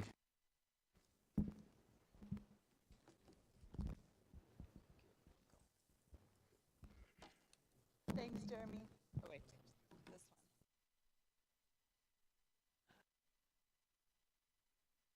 one. Change the order of today, so I'm going to be giving a chapeau of what the Global Fund for Coral Reefs is all about, and then hand over to my wonderful colleague Fud to do a deeper dive in East Africa. Right, so good afternoon, good morning. It is afternoon, right? Yeah. It's an absolute honor to be here. And I'll be sharing a movement that is transforming ocean conservation, sustainable blue investment, and climate action, the Global Fund for Coral Reefs. Let me begin by reminding us of the power that we hold in this room. Together we represent some of the continent's leading financial institutions, governments, NGOs, and innovative change makers. We are the ones capable of steering investment towards sustainable ocean ventures, towards that not only address climate challenges, but also generate long-term returns for people, for planet, and also for profit. Could I ask someone to change the slide for me? Because I don't see my clicker. Thank you.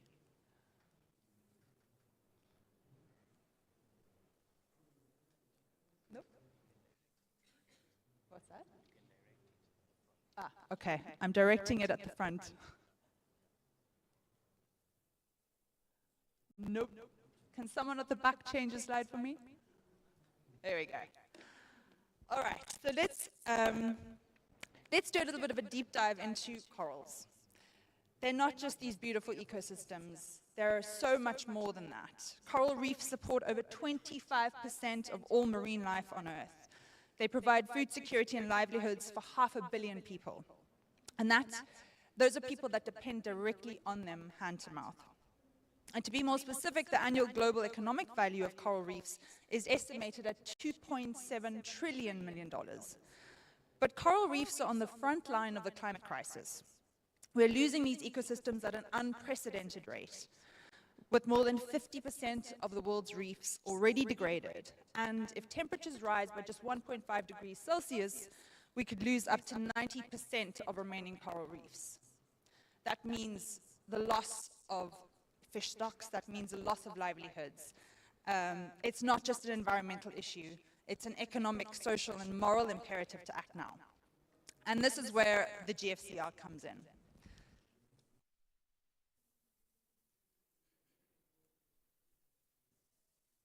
There we go. So the GFCR is the world's first blended finance vehicle dedicated to coral reef conservation. It was established to unlock and scale up the funding needed to protect and restore coral reefs. A unique partnership model. So this is governments, it's philanthropists, development banks, and the private sector coming together to create a catalytic platform that integrates public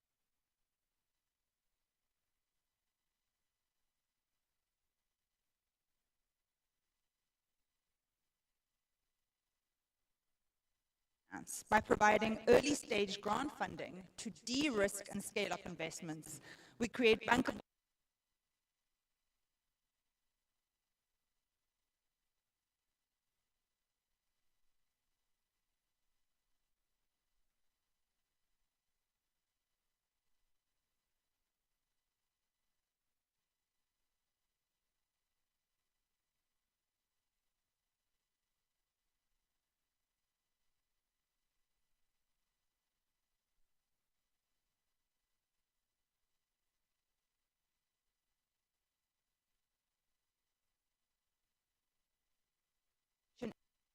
incredible research partners, member states, planet's coral reefs, and coastal community, is so much greater than the sum of its parts. And it's wonderful to have had the UK in the room, who have been absolutely catalytic with their investments to date. So, blended finance, what does that mean, and how does the model work? The GFCR operates on, as I said, a blended finance model, which means it strategically combines public, private, and philanthropic capital to create a financial structure, and this is important, a financial structure that attracts investment while reducing risk. So it's comprised of two major financial vehicles. On the top left, you can see there's a UN-led grant fund and a private sector-led large-scale equity impact investment fund on the right. The grant fund, managed by the UN Global Team, provides the grants, the technical assistance, and the concessional finance through GFCR's on-site convening agents, like WCS, a world-class group of international, national conservation and sustainable investment leaders. And the GFCR's convening agents and the implementing partners provide the incubation services, so they get everything ready, and the pipeline development for enterprises. And these are all brilliant country and regional level. The investment fund then comes in, and that's managed by Pegasus Capital Advisors, and they invest in commercial projects and companies with business models that reduce threats to coastal habitats. And this investment fund is a blended finance vehicle, and it's inclusive of a junior anchor investment from the Green Climate Fund. Now, the strategic combination propels the achievement of the global biodiversity frameworks, and of course, Sustainable Development Goal 14, Life Below Water, which is currently one of the SDGs with the least investment, but GFCR is helping to change all of that. Let's take a quick look at the target investment sectors. So we're talking about sustainable ocean production, aquaculture, mariculture, wild fisheries, supporting sustainable wild catch practices to prevent overfishing. We're talking about sustainable coastal development, so ecotourism, hospitality, sustainable mooring systems, and natural coastal infrastructure. We're talking about the circular economy and pollution management, and investing in upstream and downstream waste and pollution solutions. And the GFCR Grant Fund also supports catalytic funding to establish and strengthen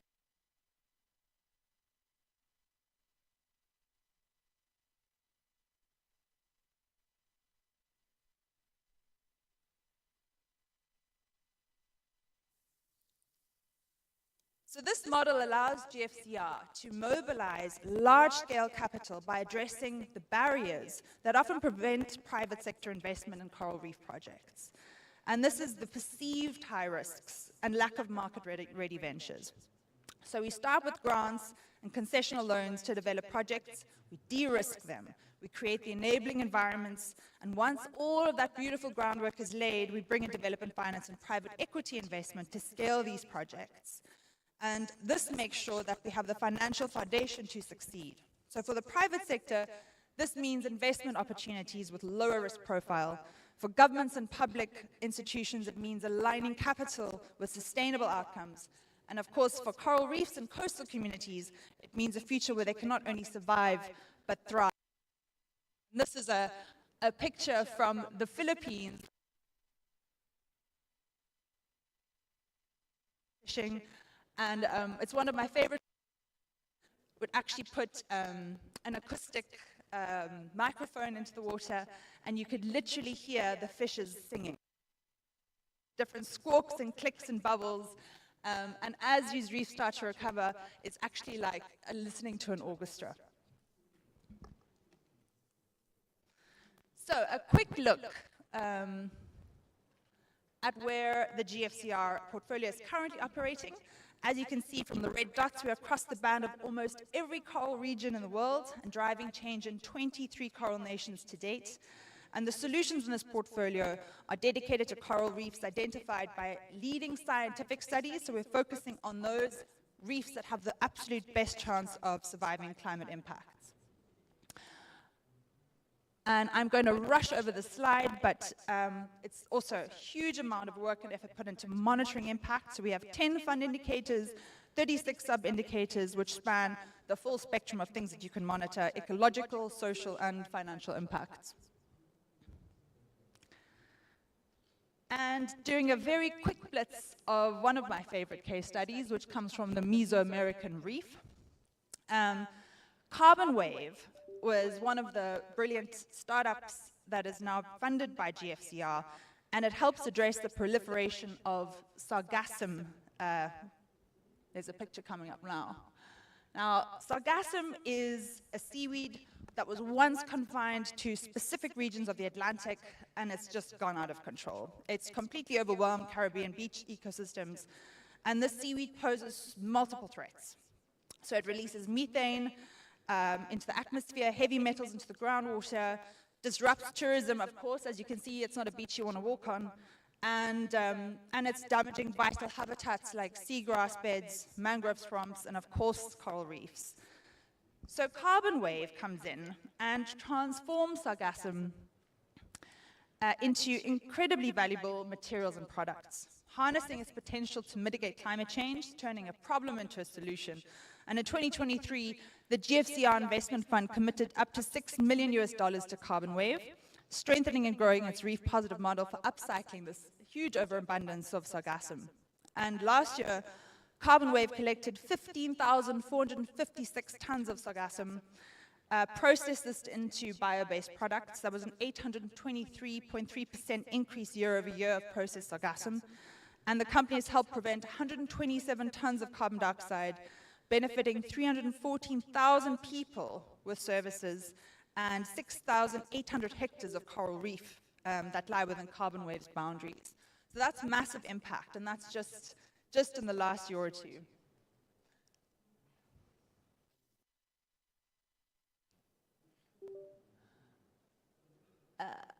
Not working. Right. I'll crack on. So what is the opportunity here?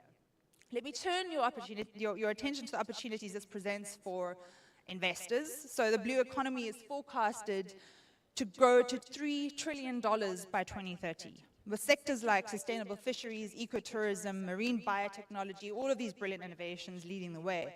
Yet only a fraction of global climate finance currently goes to ocean-related initiatives. On the grant portfolio side, we've secured 90 million, with 150 million remaining.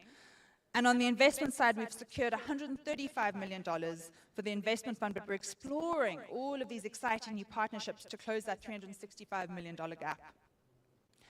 Looking ahead, through the targeted support of over 400 reef-positive businesses and financial mechanisms, the GFCR coalition sets forth really ambitious 2030 targets, including the creation of more than 30,000 jobs in reef-positive sectors, enhancing the resilience of over 20 million community members, the improved management of 3 million hectares of coral ecosystems, representing 12.5% of reefs remaining on Earth, as well as the facilitation of sustainable financing for 7.5 million hectares of marine protected areas. And to achieve these goals, because these are big goals, and we're getting there, we're going to keep forging ahead through strategic pathways, including the expansion of the sustainable finance instruments and mechanisms for marine conservation, through the cultivation of investable pipelines for ocean-positive businesses, pushing for the development of enabling national investment ecosystems, and that's where governments really come in, and the establishment, of course, of a continuous cycle of knowledge and learning and partnership. And to end us off, herein comes this wonderful challenge which was launched last year, the Coral Reef Breakthrough, which aims to secure the future of at least 125,000 kilometers squared of reefs, shallow water tropical reefs, with investments of at least $12 billion to support the resilience of over 500 million people that depend on these by 2030. It was launched last year and developed in collaboration with the UN Climate Change High-Level Champions, the International Coral Reef Initiative, and of course the GFCR, with support from the government of Sweden and the Principality of Monaco. And so as the third UN Ocean Conference approaches next year, the urgency to act has never been greater. The GFCR is a gateway to access untapped blue economy potential. And this is an exciting time.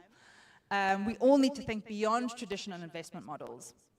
We really do have the tools, the resources, and the knowledge to change the course of history. And the GFCR has opened the door, but we need everyone to walk through it. So on the government side of things, governments, we need you to continue to create the policies and incentives, the enabling environment that will encourage more investments in sustainable ocean projects. Investors, we need you to take advantage of the incredible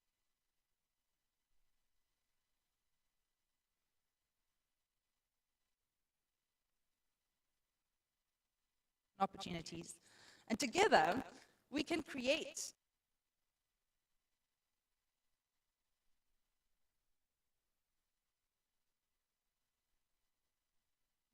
to be bold and to become the cornerstone of sustainable ocean-related developments.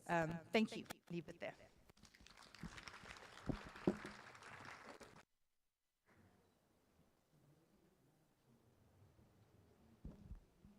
Thank you very much, Gina, for that brilliant presentation there. And I think if there are key things to take home is this catalytic funding mechanisms, and we have all been invited to collaborate in thinking big and finding solutions to how we can have sustainable ocean development. Thank you very much once again, Gina. Let's put our hands together for Gina. And as we do that, I would like to invite Ford to bring this closer home and tell us what's happening. You know, we have seen pictures from very far, different parts of the world. Closer home, what's actually happening and what's being supported and invested. So let's put your hands together more, a bit more, a bit more. He's not a politician, but do it like you're doing to a politician.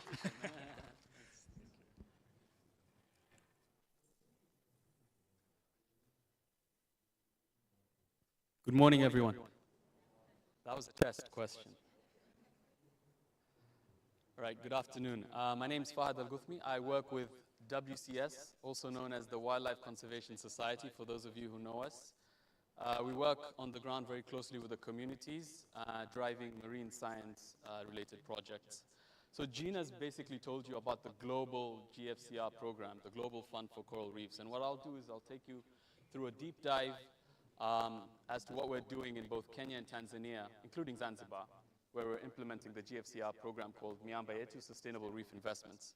Our key word here is an integrated approach, because we're taking several factors into consideration when we're incorporating and developing our projects on the ground.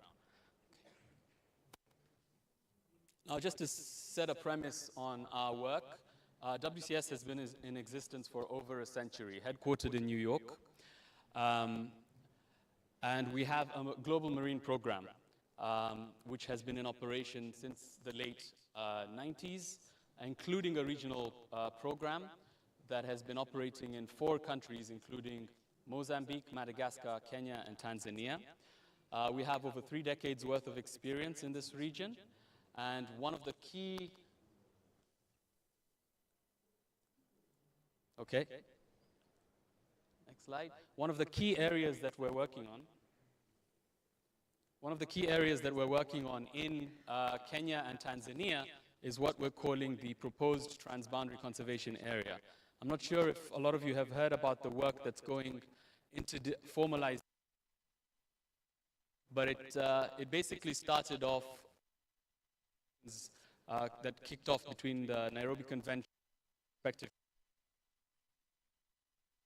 joint integrated management of this seascape that has highly biodiverse marine life under the water, several MPAs, including the Kisite and Punguti MPAs, and also the Tanga Coelacanth Park in Tanzania. Please go back. Again. Yeah. Swaths of seagrass beds, mangrove forests, and so this is an area that needs and focus. However, one of the key differences between this area and a lot of the other sort of coral reef sites is that it's considered a climate refuge, meaning that a lot of the cooler waters from the deeper sides of the ocean on the continental shelf allows for it to be resilient against coral bleaching and climate change effects. And so that's a very important site that WCS is considering to support with regards to financing. Next, please. And so we wanted to start off by assessing some of the threats within this area. Please go back. Within this area, we used a log frame of, I think, approximately 10 different potential threats to coral reef sites, and we ended up with a couple of high priority threats. First and foremost, overfishing and destructive fishing, which is a major problem across the coastlines of both Kenya and Tanzania.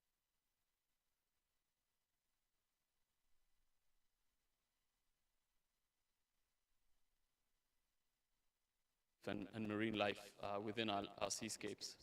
Now, plastic waste was also added there, but it's technically more of an ice in areas that depend a lot and plastics affecting the MPAs and tourism. Major urban issue.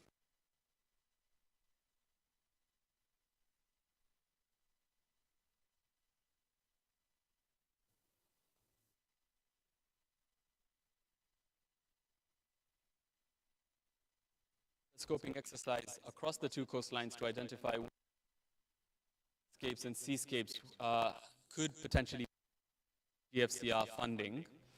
And these are all of them up there listed with the total sort of coral reef area size. And they include the coastlines all the way from Malindi and the Watamu seascape down to north of Tanga. But we also include Dar es Salaam as well in some of our project activities. Of course, Pemba Island, except the part that doesn't have a number on it, because that region,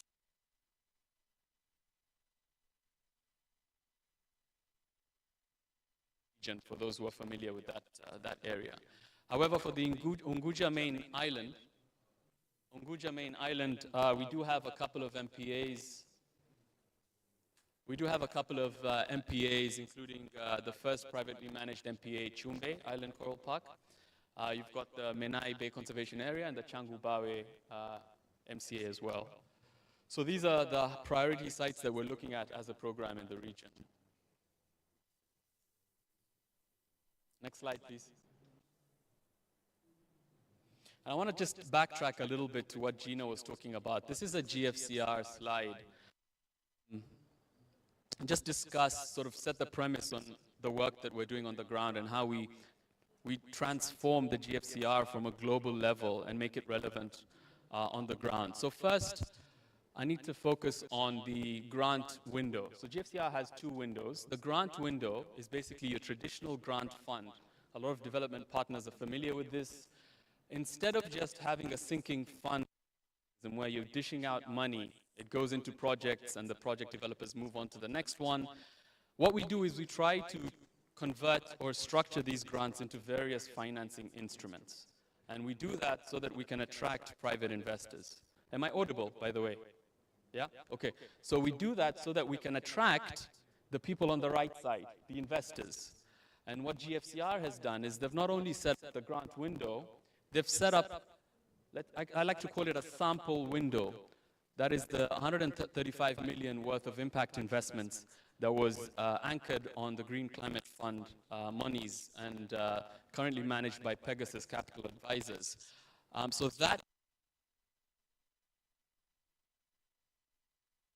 So we're using the grant funds on the left side to tell the investors on the right side, how can we help you become more sustainable, is what it is. And the different solutions and thematic areas are listed below. Now, again, these are on the global level, and I'll talk more about the customized solutions that we're focusing on in both Kenya and Tanzania later on. So I hope that makes sense. We structure various concessionary instruments on the left side, and that includes technical assistance, which isn't necessarily money being handed over, but expertise being shared. Guarantees, which again isn't money being handed over, but rather acts as insurance in case something goes wrong with a particular investment. But then we also have actual money being handed over in the form of repayable grants or actual concessionary debt that is, security free. And concessionary just means it's competitive against the current market rates. And repayable grants as well for those, that warrant that sort of instrument. And then on the right side, you have your typical impact investments from the same window that I talked Our work also involves trying to crowd in capital from third parties. In fact, that's the key agenda here. We're using the funds that GFCR has been able to source to tell the world, the investment world, that there's an opportunity to be sustainable. That being a sample on the right side. So I hope that makes sense, because I feel like this is the most important slide that differentiates the Global Fund for Coral Reefs from all the other cliche grant-based programs. And that brings me down, well, it brings me home to Miamba Yetu, which is the program that we're implementing. How it works is that WCS is the convening agent, which is just a fancy term for we're implementing the program. And we provide technical assistance and the programmatic work involved in running such a program. And we facilitate for the movement of capital from GFCR to the beneficiaries that have been recommended for financing. We also, again, as I mentioned earlier, try to crowd in funding from third parties and provide technical assistance either in-house from ourselves as experts in marine science and community engagement, but we can also provide business technical, any form of technical assistance that can be packaged in a deal to the beneficiaries. And the expected outputs would be, supporting the government with regards to its policies in the blue economy, supporting the UN drive to ensure that we have a sustainable blue economy, supporting communities because it's one of our core elements to see how projects can try to put communities at the heart of the work that they do. And then finally, the businesses themselves need to also thrive because we rely on sustainable revenue generating streams to ensure long-term impact. I forgot to mention that the GFCR and this program have committed funds up to 2030. We started off in 2022, and this being a long-term program, it was important to ensure that we have enough time to be able to start measuring the impact on the ground. This work can't be done overnight, and so we needed a long program that we can be able to ensure sustainable impact, and it's measurable. Next slide, please.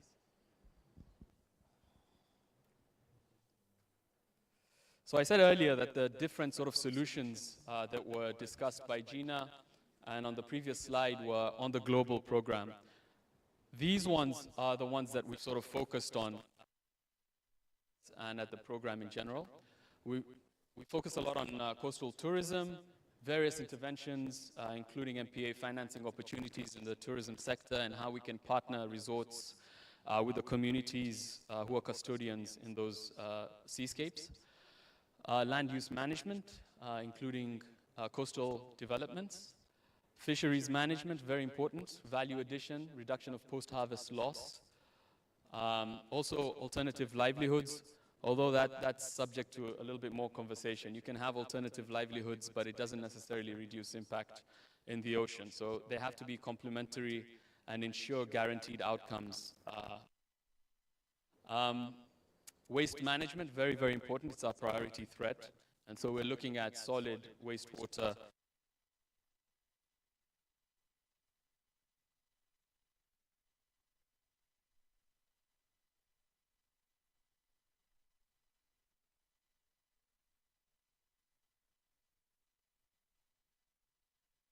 Market regulations.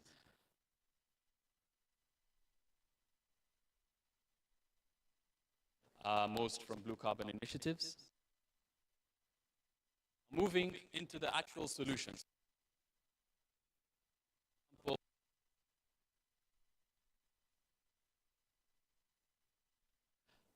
For support. This is Sanivation.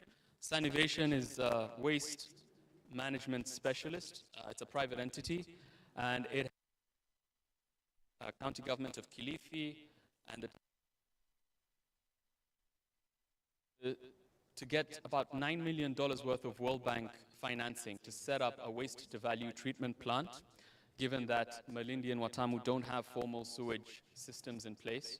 And so a lot of the human fecal sludge is deposited in illegal dumping sites right across from the MPAs.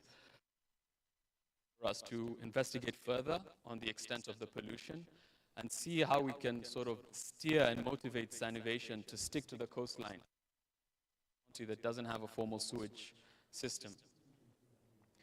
And that is Kwale County. And so we're coming in not necessarily to support the Malindi and Watamu seascapes, but use those as a learning opportunity to drive this entity downwards towards Kwale County, which happens to be within the proposed transboundary conservation area. And so it's mostly a business development initiative through a debt agreement, tentatively about $500,000 worth, with about $20,000 worth of water sampling and water quality testing in the MPAs. Next, this is interesting because usually you'll have businesses that don't really understand the importance of environmental impact, social impact, and they'll just continue their business as usual. But on the other hand, you'll have certain businesses that are actually conservation driven, but lack the business etiquette or the business expertise. And so this is one of the cases where after an assessment, a certain resort that focuses a lot on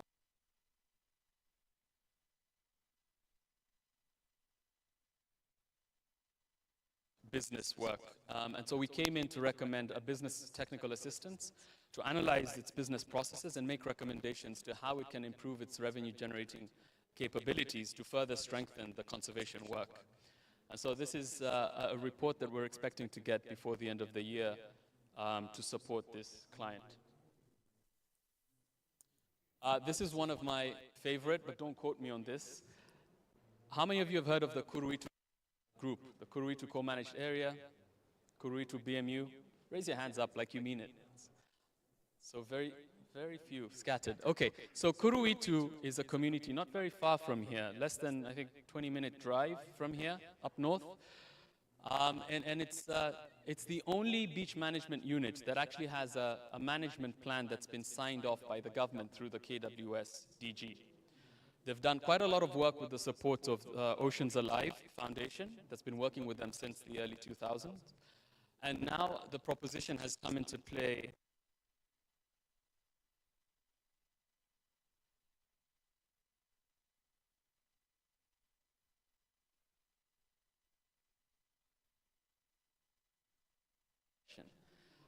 So a concession is basically a fee that is paid for the use of, say, a property or a piece of land.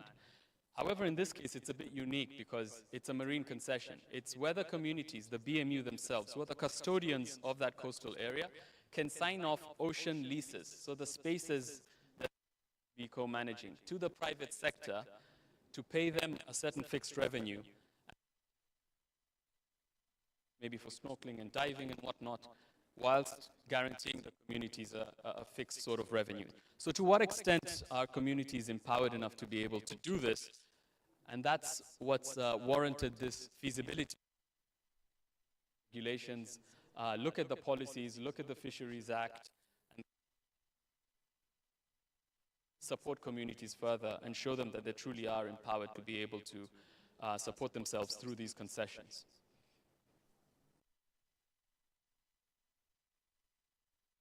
Don't even believe I need to talk much about EcoWorld. They've presented, I believe, twice during this summit.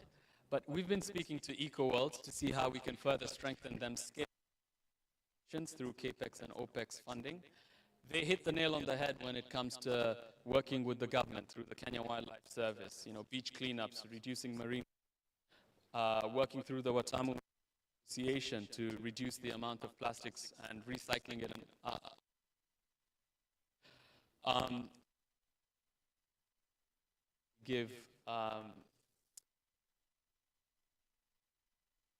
Correctly put it.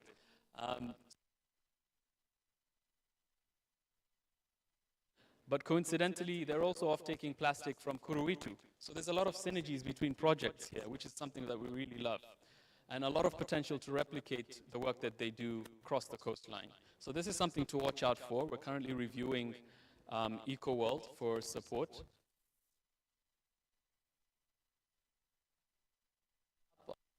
We mentioned some of the other initiatives that we're looking at and exploring. First of all, talking about it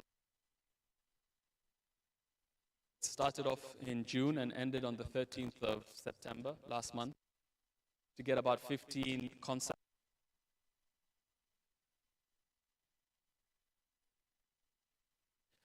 We're also looking at undertaking a feasibility study at the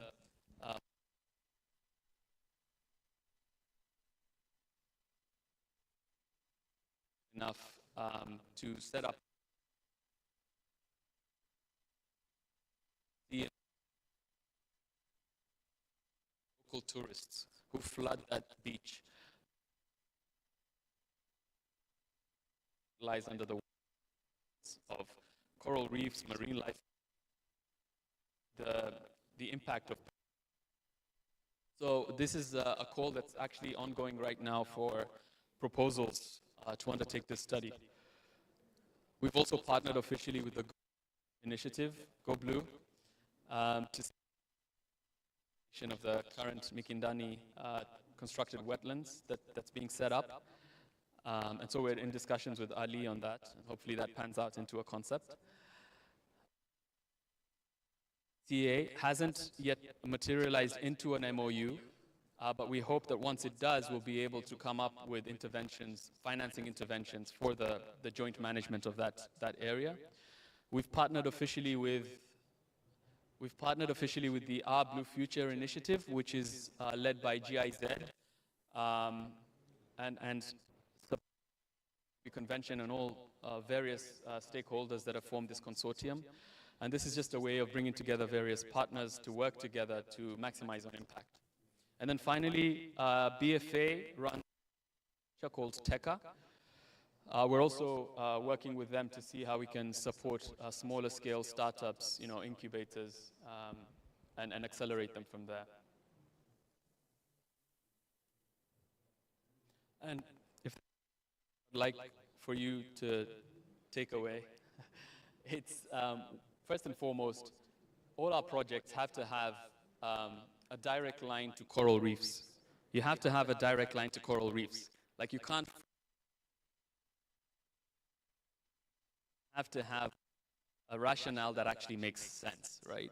How are you impacting coral reef sites? Which coral reef sites? Is it measurable? Is it realistic? So that's what we're looking at first and foremost.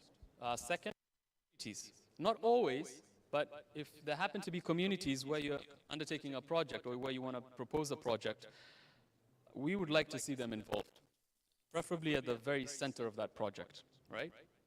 And then finally, it has to be catalytic. And have to see some sort of or supports the conservation work, number one. So those are always like to emphasize when I'm effective deals.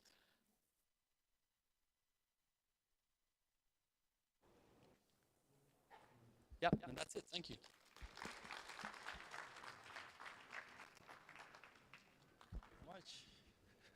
One more applause for Ford for good presentation, excellent presentation. So, what I picked as a guy who follows money, there is money up to. We want to collaborate and partner.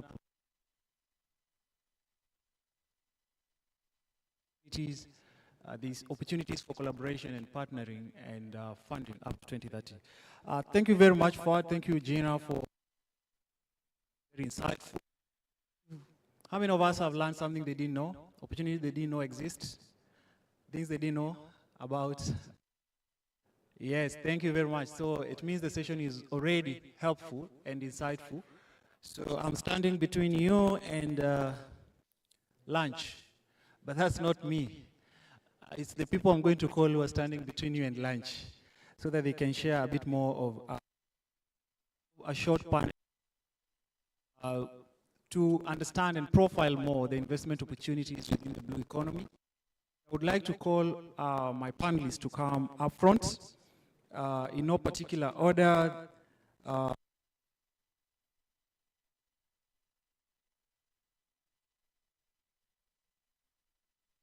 Appreciate them as they come so that they can share all the insights they have when they get here. I would like to invite up front Bianca Komora to join us up front. Put our hands together. Themselves in details as we start. Next, I would like us to have Patrick Nyoike to join us up front. And of course, our two earlier presenters. Georgina, please come up front, and Fad, join us for the panel discussion.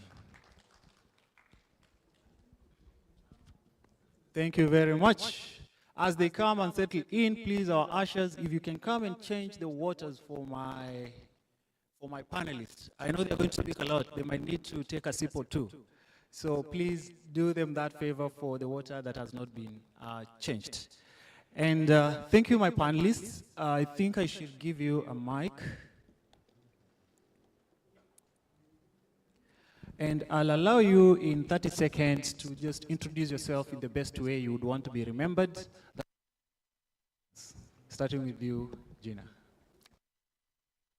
Georgina Ablanitis.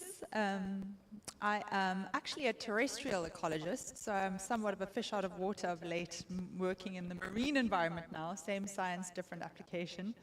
I'm a program management officer in the marine and freshwater branch at UNEP, and it's lovely to be here. Thank you. Next, Fad.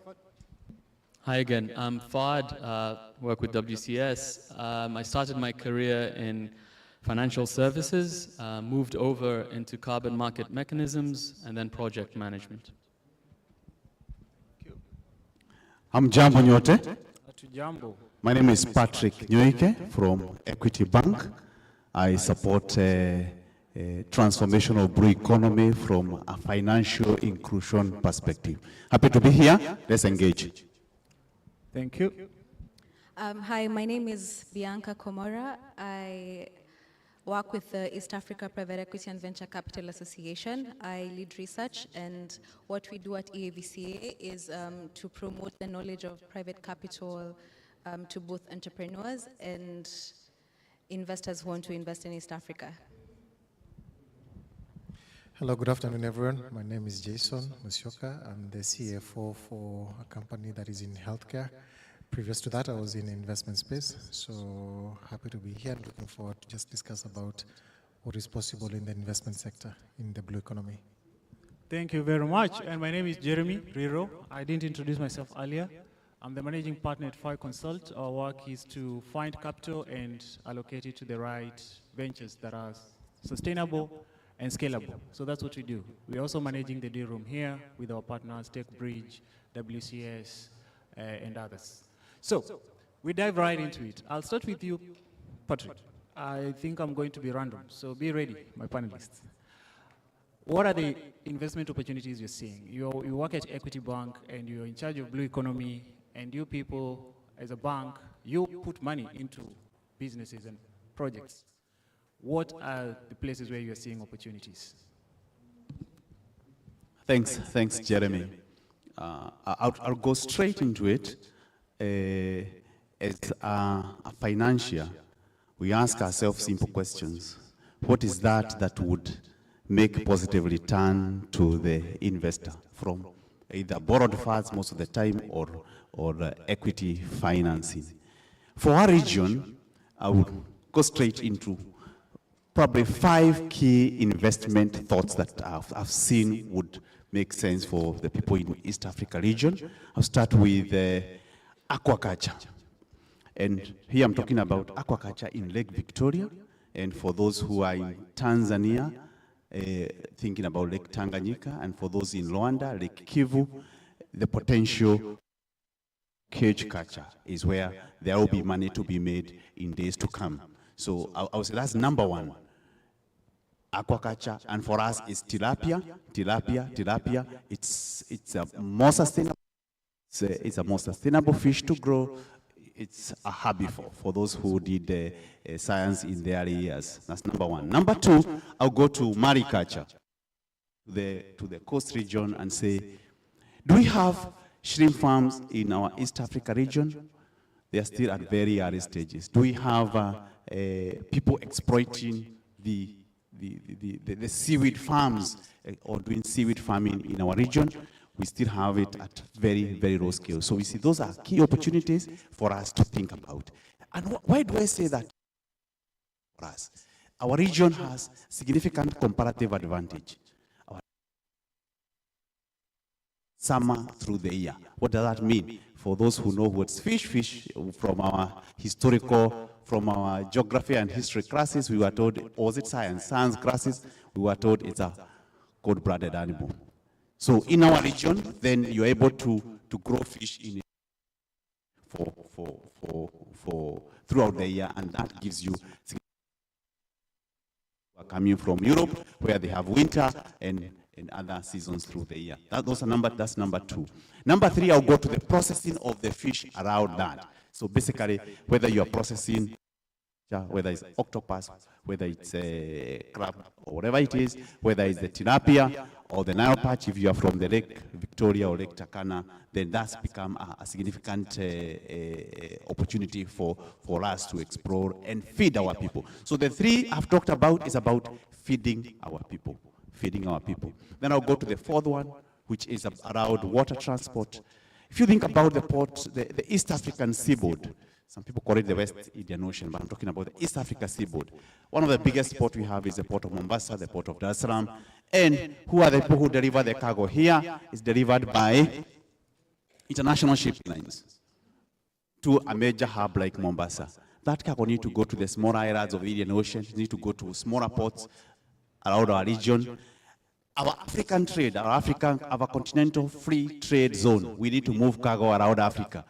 Then cargo transport through our Indian Ocean become a significant opportunity for us. Whether it's Indian Ocean or Lake Victoria, then that become the significant opportunity for us. You can imagine it's much more expensive to move cargo out of Mombasa to Dar es Salaam than to move it to Middle East. Why?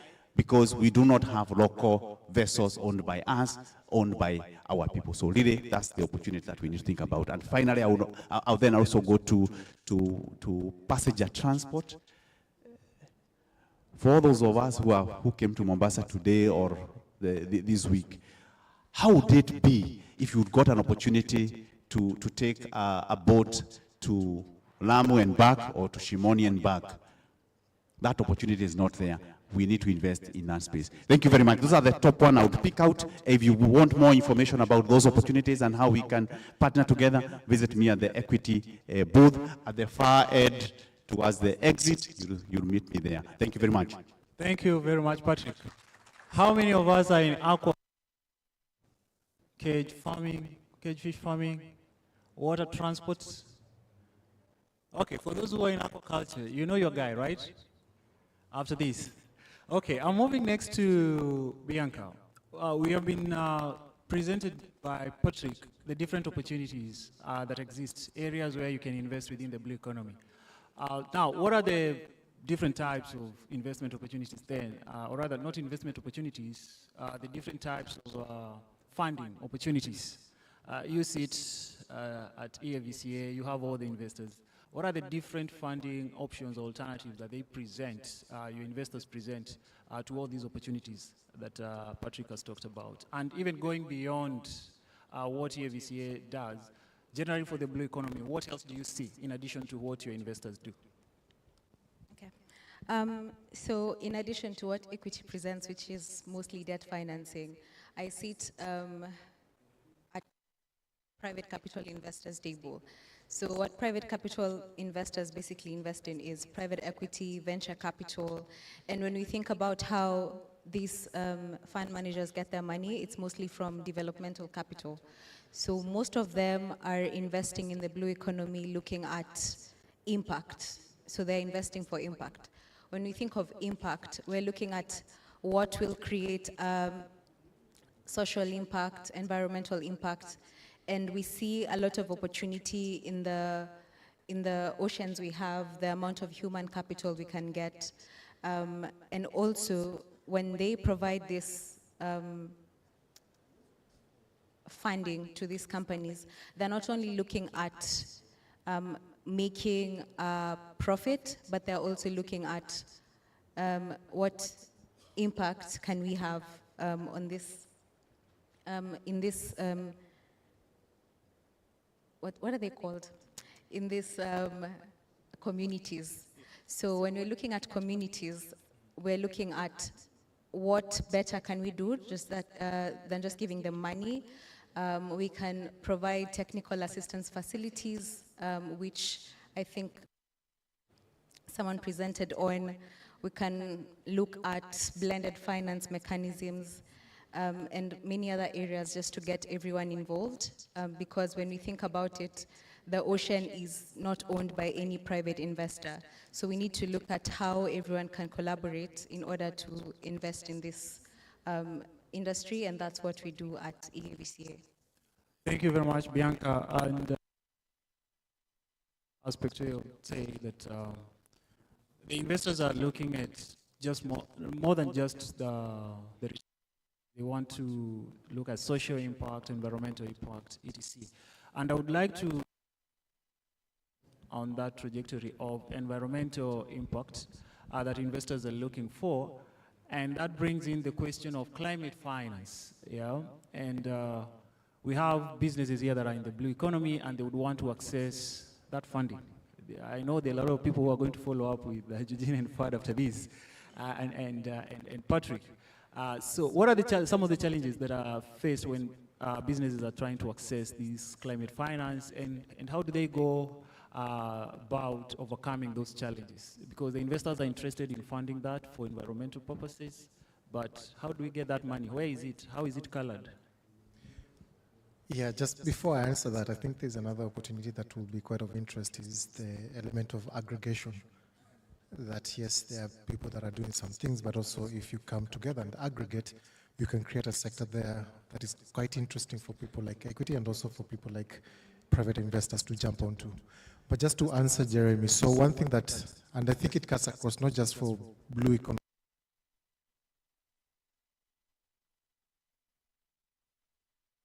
companies have been,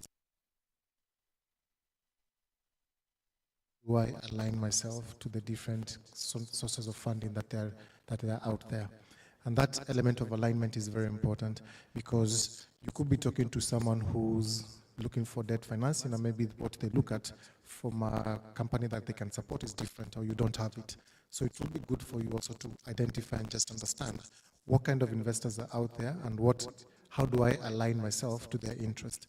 It could be impact interest, or it could be return interest, or it could be debt interest, or whatever it is that I need to align myself properly.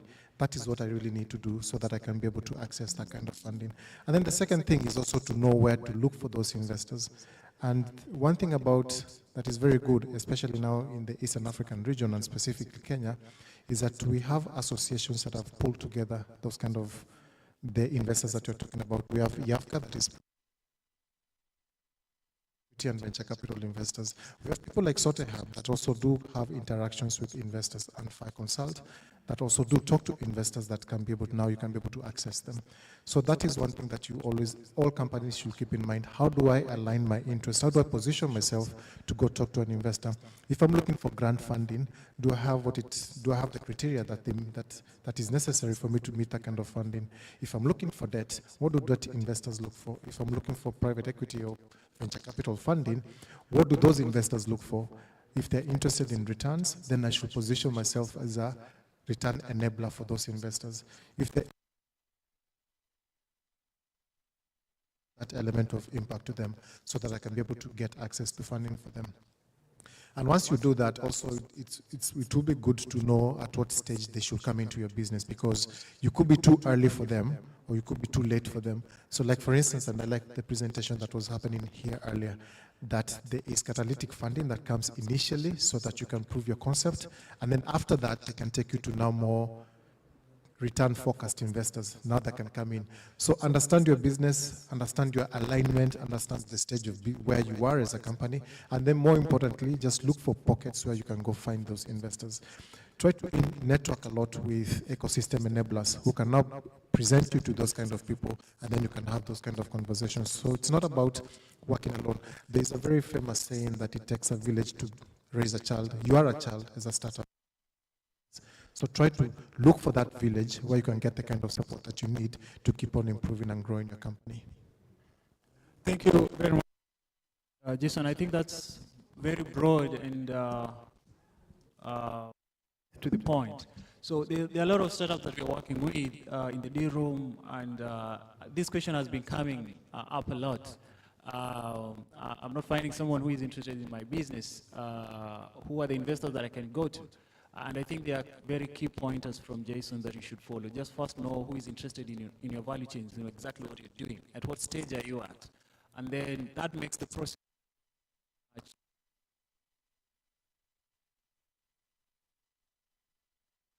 by the right approach. So thank you very much, Jason, for that.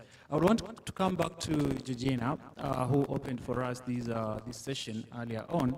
And my question for you is, first of all, you will tell us what IPLC is, and then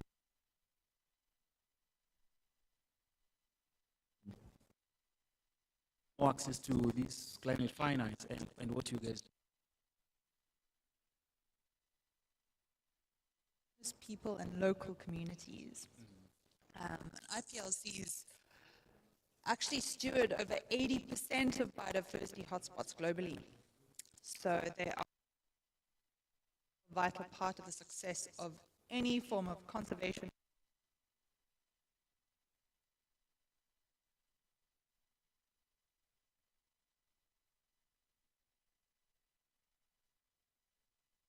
Hold the most incredible knowledge of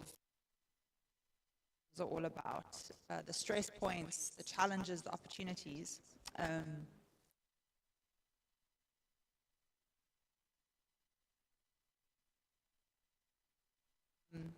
You dark a little bit, but you kind of know where to go. And I know in my home we've got a beehive above the front door, so I know that as soon as the lights go on at a certain time of night, I have to turn them off because otherwise we have a swarm of bees. And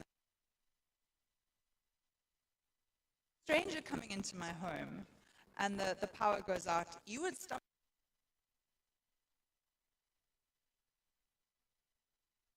And I think that's kind of the microcosm of people whose ecosystems, these ecosystems are their home.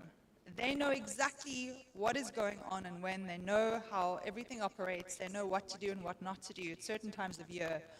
And they read the signs and signals. And so participatory projects, community needs to be front and center.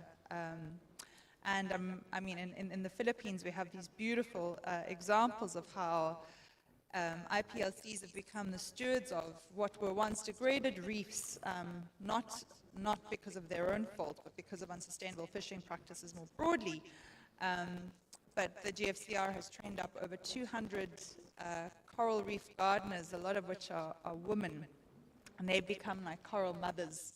And they replant all of these climate-resistant, climate-resilient corals back into the reefs. And they are the eyes and ears on the ground. They are fiercely protective of these reefs.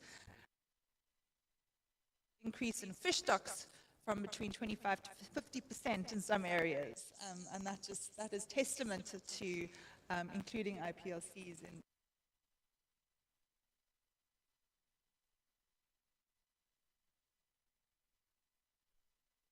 with the market.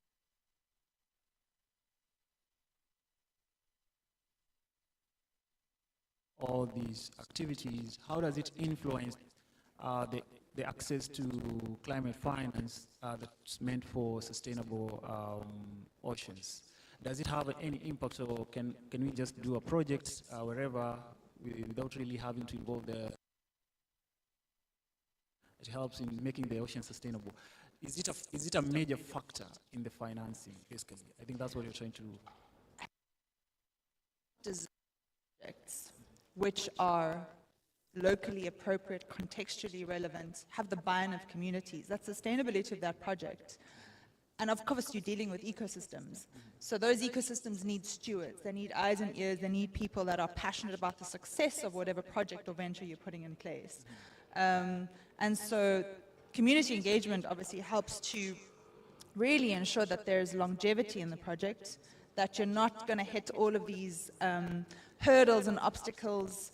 And it's just an extra level of stewardship, protection, investment in terms of long-term success, so for sure. Great. So it's a model of kind of de-risking the project for the long term because there's local buy-in. Great. Forward. We heard from Jason from a point of the challenges that the businesses face when they're trying to access the climate finance. But on the other hand, what you've presented here, you're sitting on the finance side, supporting the projects. And I believe it's not also easy on your end. So what challenges do you face when you're deploying to these blue economy initiatives? Yeah, thanks. It's not always roses and flowers. You know, my presentation may have... It's a roller coaster ride, to say the least. I think I'll mention a couple of challenges, and I'm sure most of you will relate. So the first one is a knowledge gap. There's so much information out there. There's so many opportunities out there, but so much of the information is disaggregated. It's chaotic. You know, for example, you know, we've got a couple of banks, or is it one bank, Equity, here. I think we've got more than 40 banks in Kenya operating now. Which banks actually offer catalytic forms of financing? Which banks have foundations attached to them that can support impact-driven businesses? You know, that's just one example from the FI sector. There's a lot of partners on the ground, like WCS, like TNC, like TechBridge, implementing solutions on the ground, but through a disjointed, you know, about doing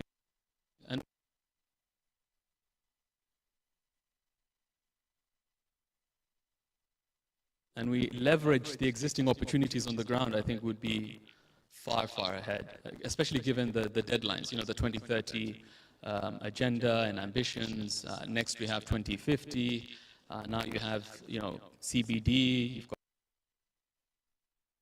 that have been there for quite a while. You know, the clock is ticking. So the only way we can be able to move faster and more efficiently is if we worked together. You know, and I think the first start is to get that information easily available. The people on the ground and the people who are the sources of financing, including FIs, philanthropies, and respective states.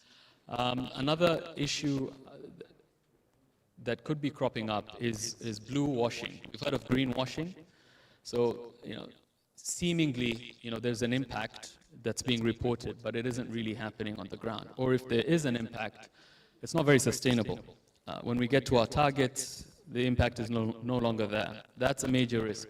So we need to have proper validation processes, M&E processes, ring-fenced, enforced, so that we really are sure that the money that's being poured into respective projects and businesses produces results. And it's a compounded effect to reach our global targets. Another issue that I think I mentioned in passing was the need for capacity building, somewhat related to knowledge as well. How can you address a problem if you don't even know it exists? A lot of these businesses work, you know, business as usual scenario. They don't even know whether or how they should tricks into their processes. 14 principles exist or not, or what should they do to get started?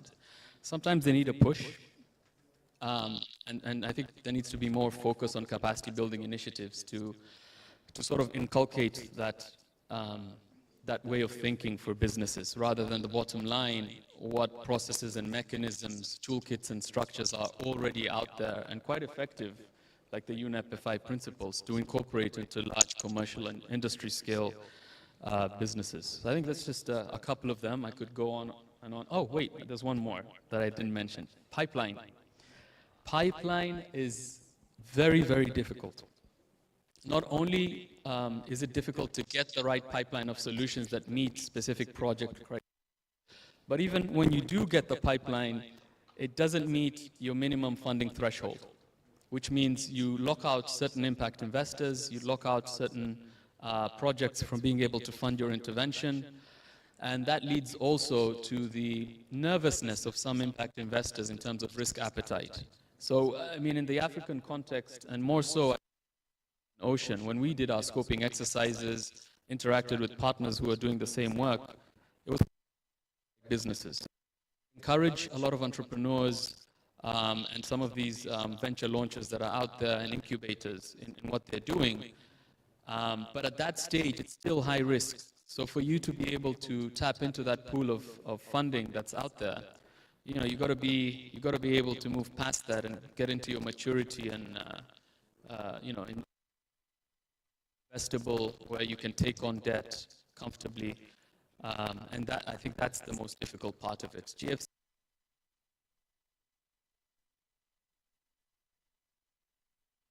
that's around, what, 700 million shillings per deal. That's not happening. It's not easy to get that deal, especially when it revolves around conservation efforts, and even more so when it comes to conferences where the first question that's asked of me is, all that money you have and coral reefs? Really? Why?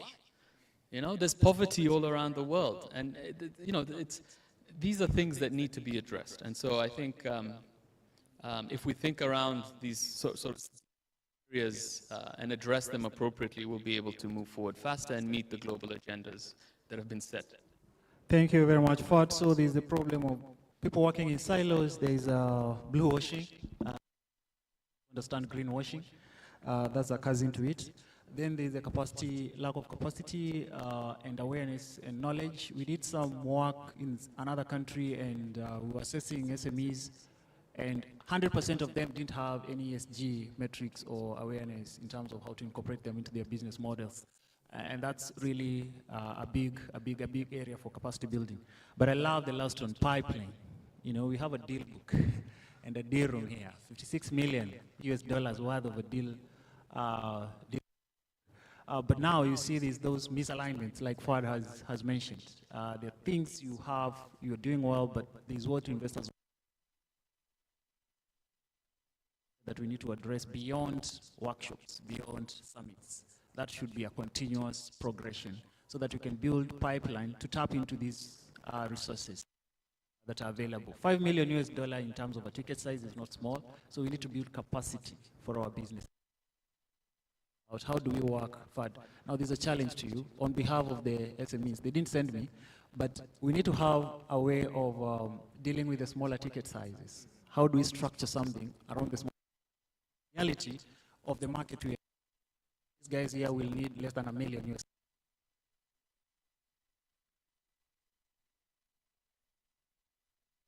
Mobilize resources towards that space. It wasn't a question, but I think you want to respond. It could be good news.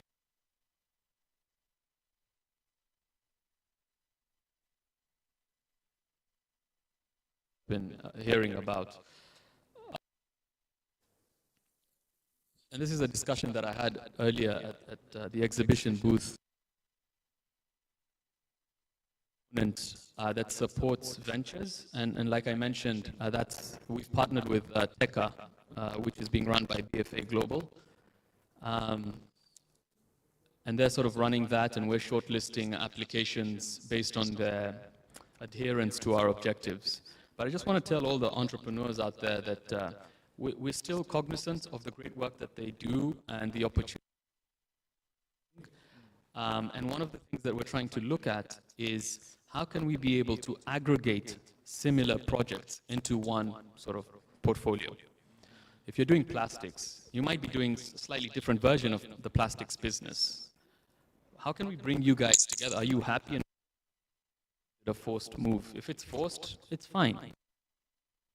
But if there's an opportunity to sort of collaborate and come up with a project that addresses different landscapes, or rather seascapes, within the coastline, and takes advantage of your expertise, that's great, we can do that. And another way and stop me if I'm going off on a tangent, but this leads me to the segue of something that's coming up quite a bit, and it's called project finance for permanence. I think it's a fantastic idea that addresses the traditional way of working in isolation, right? It's a way of looking at an ecosystem from an ecosystem viewpoint, looking at the potential partners that are either working or want to work in that ecosystem, and developing one project, just one, that addresses all of the ecosystem issues. And that could include various entrepreneurs and stakeholders on the ground that can come together and get us to that scale that can support funding. Yeah, that's what I can remember for now, at least. Thank you. I think that's very encouraging for the businesses that are here, that have been hearing, oh, my ticket size is small, I cannot get the funding. Yet when you're doing presentations here, they're saying we have $135 million, and they're wondering, for who?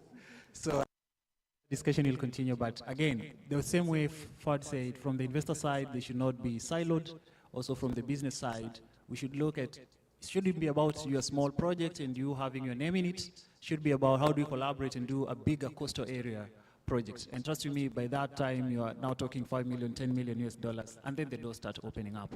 Thank you very much. I've dwelt on that topic because it's very important that people get the assurance that there is money, but the way we look for it has to be strategic. Now, I'll come to my big man, Patrick, from Equity Bank, which is also partly my bank. Because as a Kenyan, you never have one bank account. You must bank with several. We understand banks are risk averse. The SMEs, again, they didn't send me, but I work with them on a daily. They say banks don't fund SMEs, banks don't fund youths. You tell the youth that they are high risk. SMEs, they're high risk. Now we are in blue economy, which is even less known, and probably higher risk. So what should we do to make you give the businesses money? How should we incentivize you as a financial institution so that you are able to take the higher risk in these businesses? And I'm on their side at this moment. Thanks. That's a good question indeed. Do we need to be incentivized? The answer is yes and no. I'll go to yes, and then I'll go to the no. Let me start with the no. As a bank, when we get to the market, we want to, the biggest role of a bank is to give credit, is to move money from those who have excess to those who do not have. So it doesn't matter whether it's an SME, whether it's a micro or a large corporate. So we don't need to be incentivized to do what we got to do. That is the no side. The yes side. Let's think about the risk that we face when we move money from those who have to those who do not have. Those who have want return, those who do not have want to get the money and give a return, and they pay back as a loan. But then businesses may fail. Research would suggest that you'll experience failures in the first 5 years, you'll experience failures for various reasons, especially for SMEs and micro businesses. So how do we then incentivize ourselves? I'll start with number one. Today, we are privileged to have partners from across the globe who are here with us. We put money into it, and the number one is to de-risk those SMEs, to de-risk those businesses. How do we de-risk? There are two possible ways. Number one is education, education, education.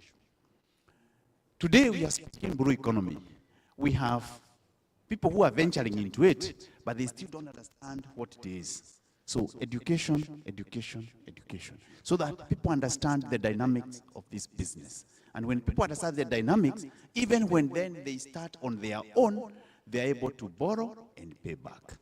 So one of the things that we got to do is to have partners. In fact, instead of giving someone money, if you give them education, you are father. Right? So that's number one.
resource, the ecological part of it, to also be preserved for the long term.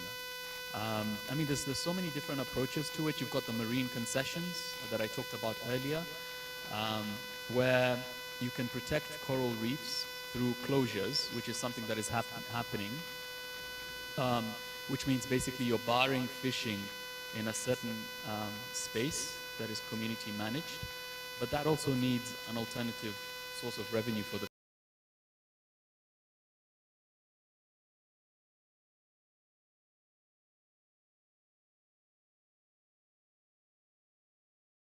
it is an alternative livelihood and not a complementary livelihood.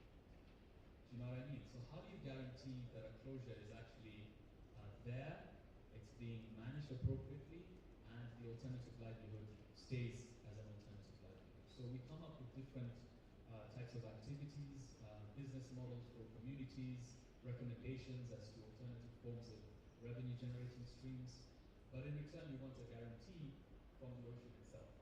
How much of the ocean are you willing to close off for this opportunity? So that's just one example of for the community. Thank you very much, Far. I think that clarifies further because I want to, the team you're leading here, it's not just a conversation that was high level, it's something that you can relate with, and it's something that you can actively act upon. So as I allow my panelists to take a breather and think about their closing statements,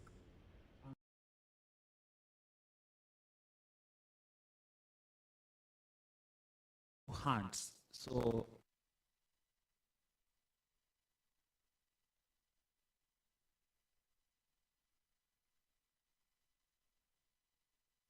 is faster, can get question I saw. And then say your name and your company, and then you direct your question to a specific panelist, or you can keep it open. Very first, do we have a roaming mic, comms team? If not, you can just come forward and use this one here. You can pass the mic to him, please.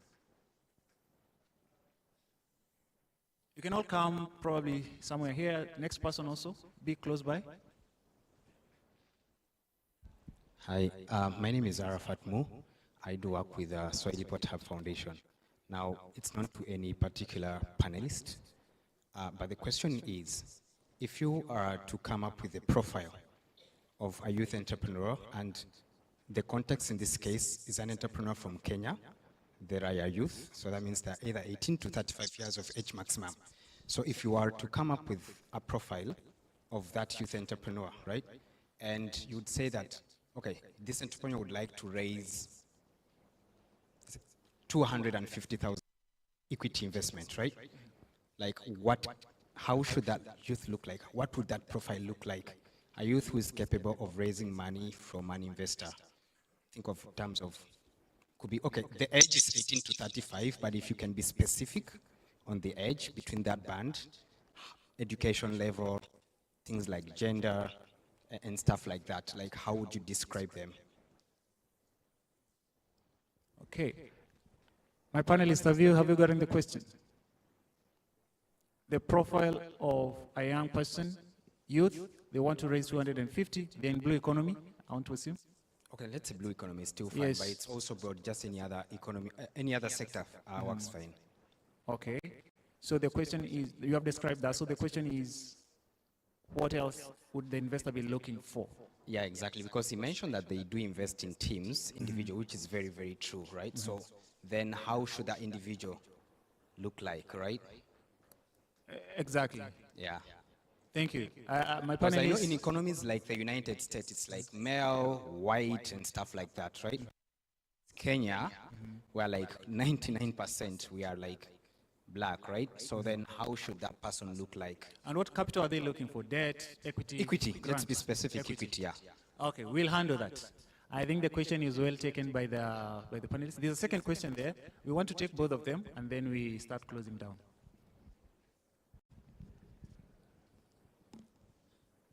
Good afternoon, everyone. Good afternoon.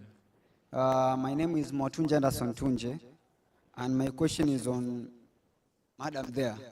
I've seen on your slide, there is this, you say you support some groups like in waste, in recycling sectors. Maybe I mean it, but my question is, maybe what is your target audience? That's the first question. And the second is, what kind of criteria do you take before you get that certain audience? That's the question. Thank you. Thank you very much. I'll allow Georgina to probably briefly touch on that. And on the other question, I would suggest this. We are going out for lunch. My control team, they are almost killing me. They are keeping telling me this. I don't know what this means, whether they want to kill me. So we need to go for lunch before I'm killed. So I would suggest, for the gentleman who has a question for Georgina, can you take a bilateral as we go out for lunch, please? And then for the other one who asked about the profile for the investors, can you have a bilateral with Jason, please? So that I allocate that in that manner, so that we stop at this point and allow everyone now to go out for lunch so that we don't keep everyone here. But before we do that, final thoughts, 10 seconds each, starting with Jason. Final thoughts as we close, closing remarks. Absolutely.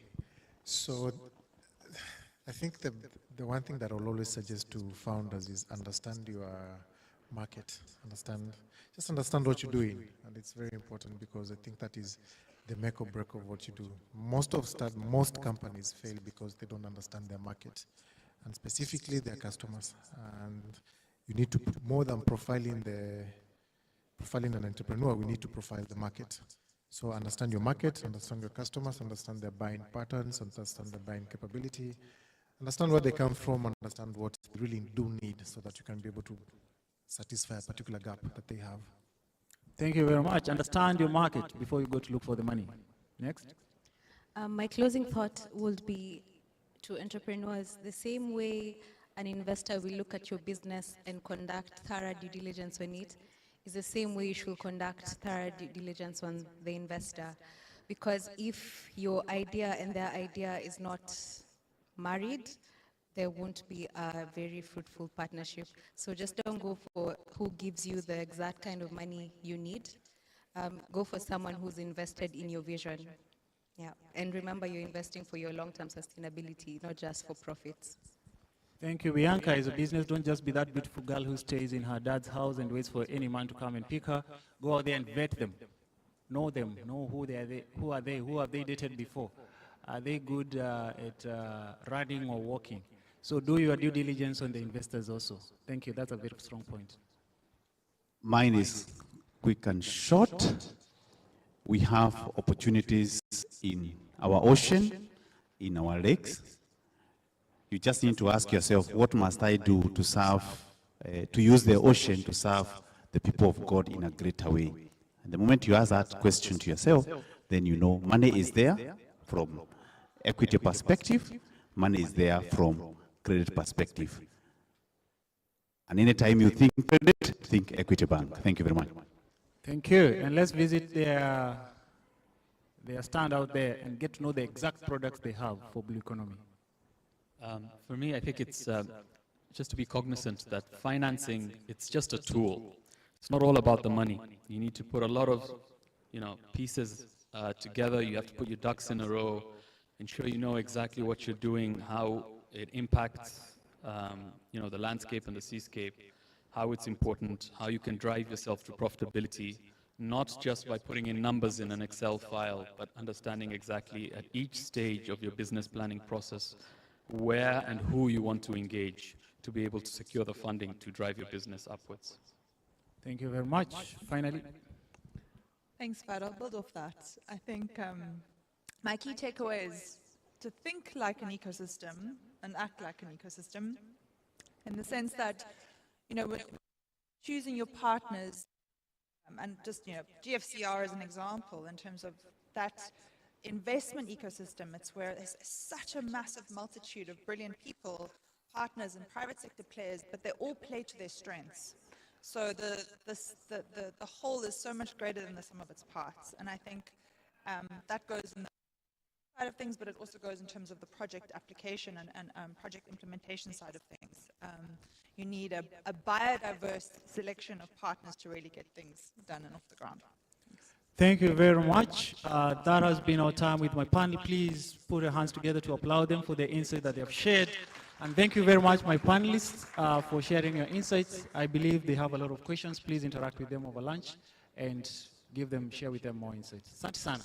Have a good day. As you leave, I have an announcement to make here.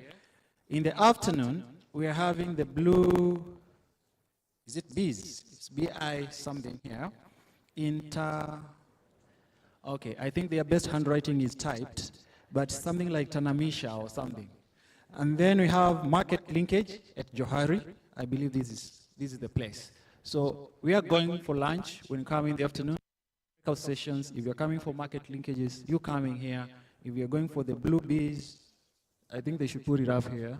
You should then be headed to Tamanisha or Tamanisha, something like that. Where is Ken? Ken? Is Ken here to give us the exact name? Do you know the other room where it is? Or the name? I know this is Johari. Someone from Coms, you can project that, please? Oh, it's already here. Okay, great. Follow the instructions there. Enjoy your lunch. Thank you very much.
The ocean is a vast and enigmatic world, with vast marine species and opportunities that humans have only explored about 5% of it.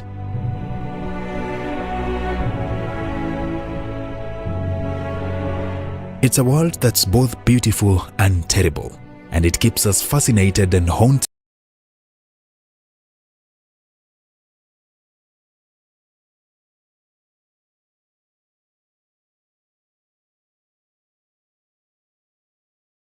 With its mystery.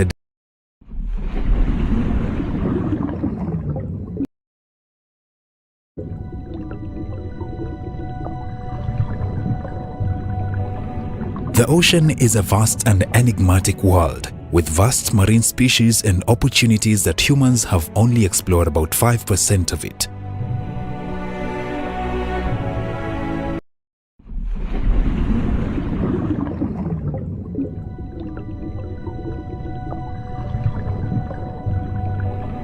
The ocean is a vast and enigmatic world, with vast marine species and opportunities that humans have only explored about 5% of it.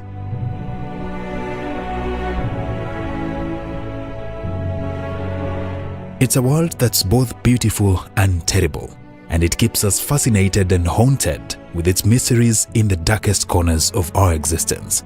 It is home to incredible variety of life ranging from fish,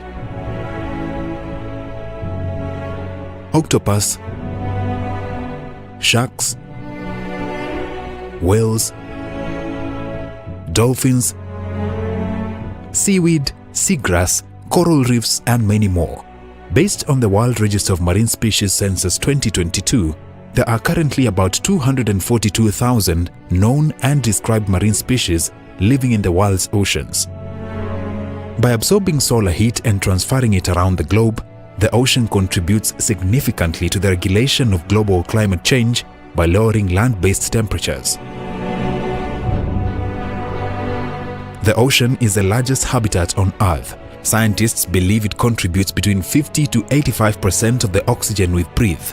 Marine life is also a vital source of food for many communities, with over 3 billion people relying on fish and seafood as their primary source of protein. Unfortunately, human activity is having devastating effects on marine ecosystems. Pollution, habitat destruction, and overfishing are all major threats to the ocean's health. Because of this, it is critical that we work together to safeguard our seas by establishing marine reserves where species can thrive unhindered, and passing laws that restrict pollution and overfishing, and protect the most important resource in the world, in order for future generations to experience the ocean's beauty in the same way that we do.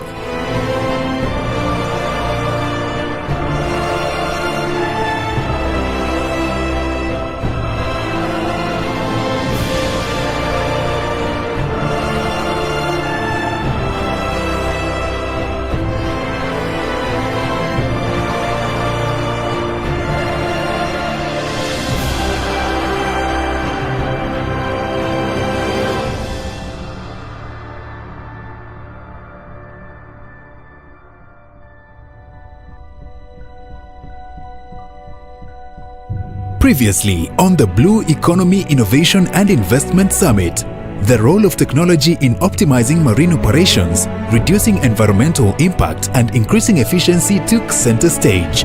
Warming up to the main summit, Sote Hub hosted an open forum on women in blue economy, focused on equipping female entrepreneurs with effective business communication and market research skills, linking them to investors. This was followed by a cybersecurity hackathon with a cash prize of 500,000 shillings up for grabs. Other activities leading to the summit included a beach cleanup and a bike riding excursion to promote conservation and sustainable mobility. The main event featured various panels, discussions, and a pitching competition by young innovators. Side events on the investment readiness and a tourism roundtable were hosted by our partner hubs in Mombasa. The main summit, a flagship event within the week-long series, was opened by the Slovak ambassador to Kenya, Katrina Lelik-Donova, with the Honorable Ababu Namwamba, the then Cabinet Secretary for Youth Affairs, Sports and the Arts, also in attendance. So, coming up,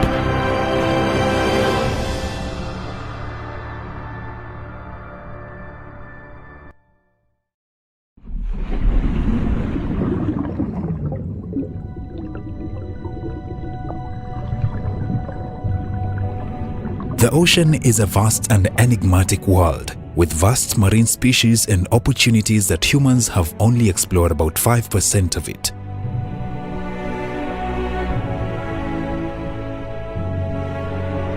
It's a world that's both beautiful and terrible, and it keeps us fascinated and haunted with its mysteries in the darkest corners of our existence. It is home to incredible variety of life ranging from fish, octopus, sharks, whales, dolphins, seaweed, seagrass, coral reefs, and many more. Based on the World Register of Marine Species Census 2022, there are currently about 242,000 known and described marine species living in the world's oceans. By absorbing solar heat and transferring it around the globe, the ocean contributes significantly to the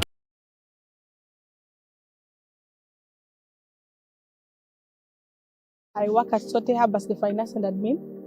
So today was the first day of the Blue Economy Innovation and Investment Summit that took place here at Sote Hub. The theme of today's session or event, being the first day, was on women in blue economy, whereby we had an open forum with all the women within Mombasa who are within the value chains of the blue economy. So we had fishermen, we had women who are dealing with boat rides and fishing. We had women who are dealing with tourism. We had women from various value chains within the blue economy.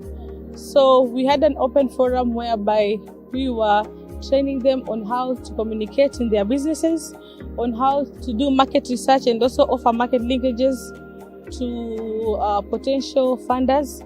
Also, we were training. So my name is David Ogiga, Director Sote. Today is the second day of the summit.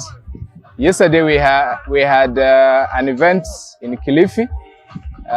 Today we are doing beach cleanup. So as you know, there is a lot of plastic waste in the ocean. I think it's estimated close to 5 trillion tons of plastic in the ocean. And every year we dump close to 10 million tons. So it means that plastic is a big menace. So we are raising awareness on a better way of handling our waste, especially on the plastic menace.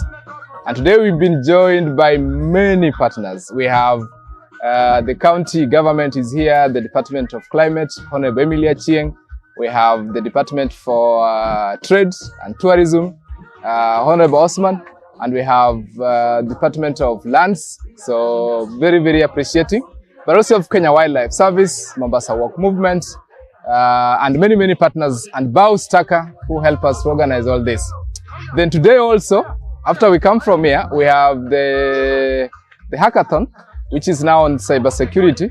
So we have over 60, 70 young techies in the hub today, and they are going to spend the whole night until tomorrow hacking on the challenges on cyber.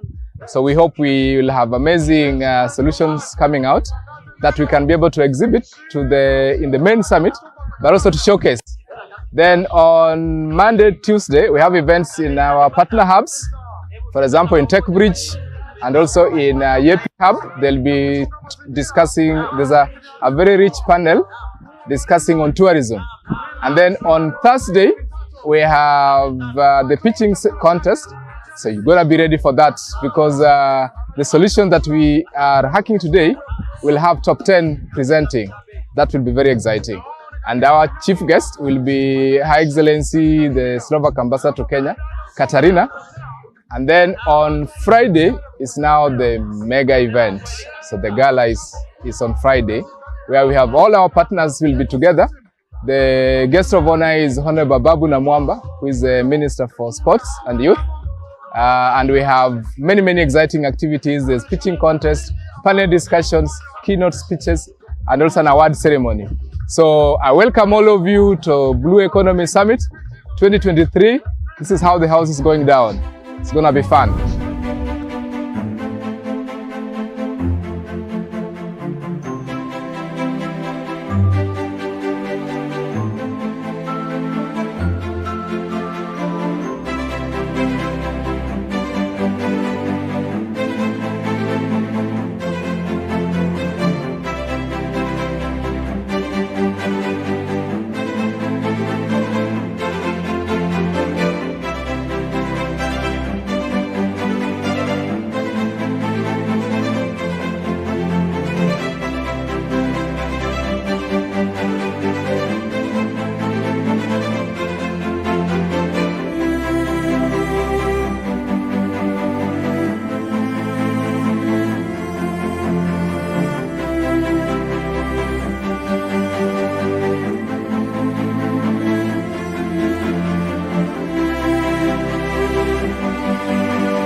moderator to give us a talk, and then we will come in as a panel, and then we will get the conversation going. Are you guys ready for that?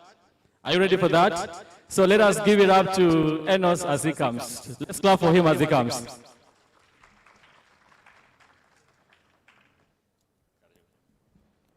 Thank you, Alvin. Good afternoon, everybody. Good afternoon once again. I'm told that the human body cannot digest food and think at the same time. Is that true? Do you need time for digestion? All right, I can hear some of you are saying yes. But if you can suspend your digestion and just pay attention a bit, then we'll be done very soon. Okay? So my name is Enos Weswa, and I am the country director for the UK Kenya Tech Hub, which is at the British High Commission. How many of you have heard of the UK Kenya Tech Hub? All right, just a handful. So, just by a show of hands, I want to understand who I'm speaking to so that I can also make it valuable to all of us. I'll try and balance. So, do we have entrepreneurs? Entrepreneurs? Okay, so there's a handful of you. Do we have entrepreneur support organization? Okay, also quite a number of you. Do we have development partners? All right, very few of you, okay. Well, so I think we have a very good congregation to start us off. And I'm just going to quickly, for those of you who don't know, just show some of the opportunities that we do have at the UK Kenya Tech Hub and the British High Commission. So the UK Kenya Tech Hub is under the British High Commission, but the British High Commission is a complex organization. I know most of you know it as FCDO. And today I even discovered a project that we funded that I had no idea about. So that's how complex it is in blue economy. So again, I had just to add it in my slides because I thought I knew everything, only to discover I didn't. All right. So the conversation today is really going to focus on Soko Plug. And so I won't talk so much about Soko Plug at the beginning, but towards the end I'll do that. All right, so like I've said, the UK Kenya Tech Hub, for those of you who don't know it, and for those of you who've just had it, but not sure what we do, the Tech Hub supports entrepreneurs. And we have two tracks. We have SMEs and MSME, and the other track is startups. So these two significantly differ, and they require different sort of interventions. Okay? So I want you to remember the difference. And the difference, I usually use an analogy. Okay? Now that you've taken lunch, it's about what you've eaten. It's about food. So I'll use food to illustrate. So it's a boiled egg. One is a boiled egg. Another one is a fertilized egg ready to hatch. Okay? So an SME or an MSME is actually a boiled egg. Okay? But a startup is a fertilized egg that is just about to hatch. So what happens when you put a boiled egg in an incubator? Do you get any results? That's what we're trying to avoid. So A lot of us also try and put boiled eggs in an incubator and expect it to hatch. It doesn't. But again, a lot of us want the fertilized egg that is not boiled ready to eat. You get what I mean? Are we together? So a startup needs the incubation process for it to actually get to be a chicken. You get what I mean? So that process is also different. Okay? So quickly, the tracks are SME and startup, and that's how we differentiate the two. Now, we also have streams that define our interventions, and those streams are in access to market, access to talent, and access to finance. Okay, we've had, in the morning, we had a conversation about finance. And in the discussion, we will be asking, which one comes first? Is it markets or finance? Are we together? So that will be a very interesting conversation to have. Okay? Now, under markets, what we are going to see today is SocoPlug, which is a digital market access for MSME and SMEs. But last week, Thursday, we launched something on access to market for startups. And the access to market for startups were for scaling across the border. So across the border, there's also something that is really interesting called growth path market linkage, which I will just try and take a few minutes to talk about it because most of you here are startups, entrepreneurs, so it would be of interest to you. Then for access to talent, we have NicoBiz, TechWise Talent, and then access to finance, there's Mrembo Imara. So the Mrembo Imara has been running, and it's quite interesting. So we are at phase 3. So for those of you who are interested in access to finance, we can have a chat later, but that's not what I'm going to focus today. But those are just for you to take note so that you chase me after I get out of this place, and then we can exchange contacts and see how we can help you. Have we agreed? Okay. So just mark what is important for you. All right. So that's the complex system we have for the British High Commission, and all of this actually offers some opportunities for entrepreneurs. So what I added is down there that I discovered we fund, if you go outside on your right, there is a booth, and the organization is called Catch Green. I don't know how many of you have visited that booth. I also discovered it today that we are actually supporting them through a program that I wasn't aware of. So it's interesting that we do have a lot of intervention that makes it easy for you to look at it. So we are at the center where we really work with entrepreneurs directly, but we also have the research we launched, the baseline study we launched yesterday was a work that was done by East Africa Research and Innovation Hub and a research evidence-driven entrepreneurship for startups. And then, of course, we also have the innovation part. They've supported a number of startups directly through a program called Funguo, that's back in Tanzania. So there's quite interesting things that are there.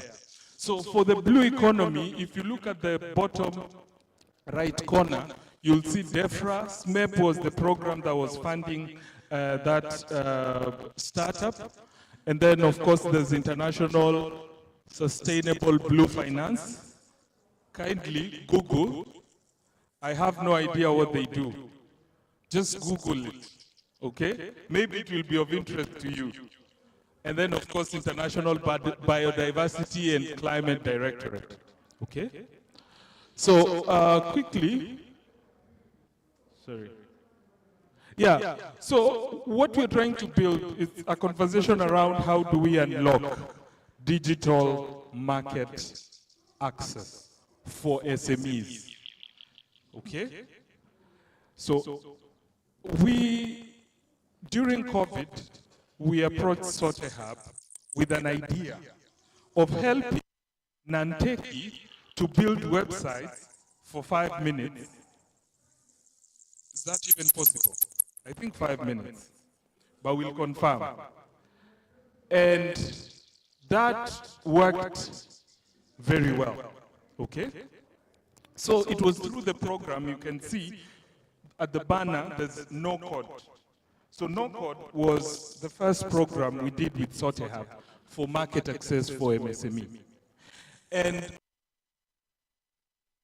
so for about 3 entrepreneurs, micro entrepreneurs, and 40 of the entrepreneurs realized an average profit increase of 24.6, and 35 of the entrepreneurs saw an increase of customers by at least 25%.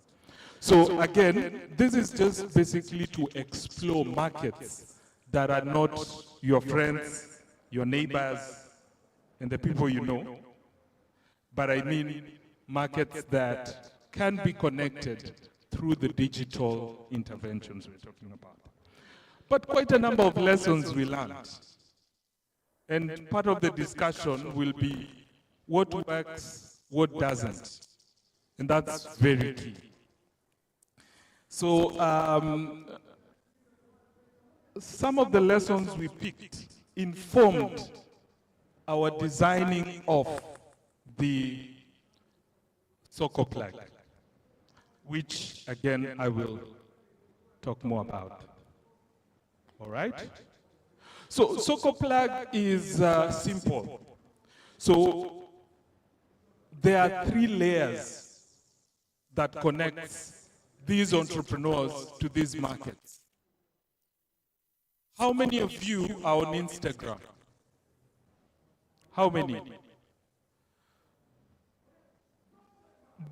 So I have a question for you. Do you need to be an influencer to sell on Instagram? Okay, I can see people saying no. All right, at least I picked that. Is it a lot of work to update on your Instagram? Sometimes, right? Okay, but it actually depends on a number of things, so it really depends if you're a social media person or not. But again, this is a true story.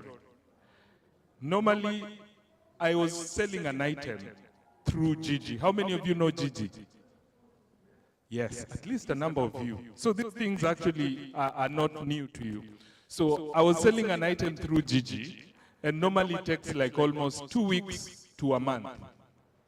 So at some point I didn't have the luxury for 2 weeks or 1 month, and a friend of mine suggested to me, go to this Instagram page called Fine Finds. So I went, and I saw it was only 450 shillings to sell.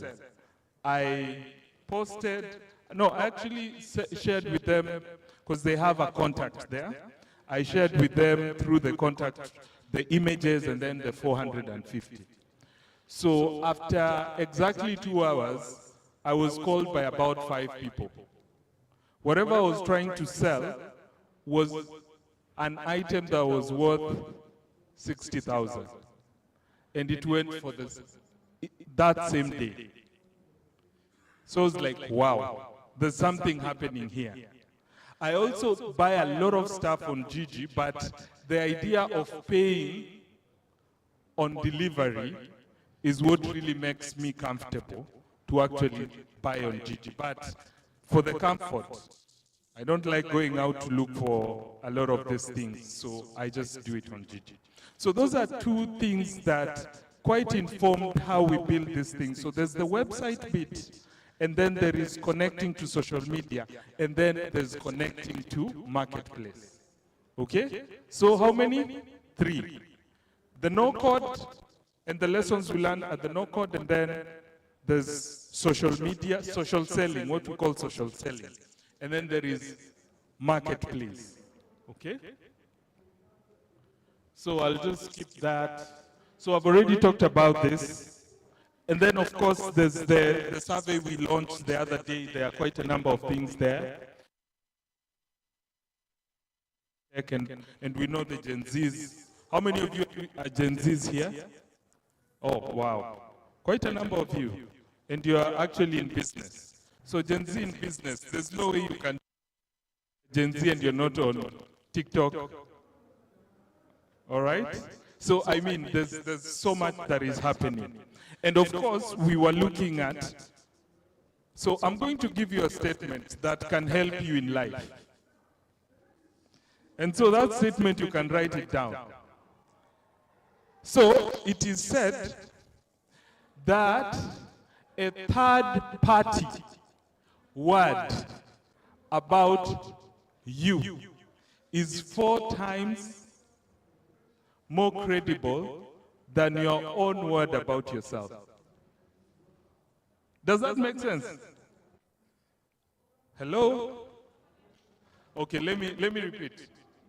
So, a third-party word about you is 4 times more credible than your own word about yourself. So if I come here and tell you how good I am, you'll be like, oh, we have seen the likes of you. We know one when you start talking. You get what I mean?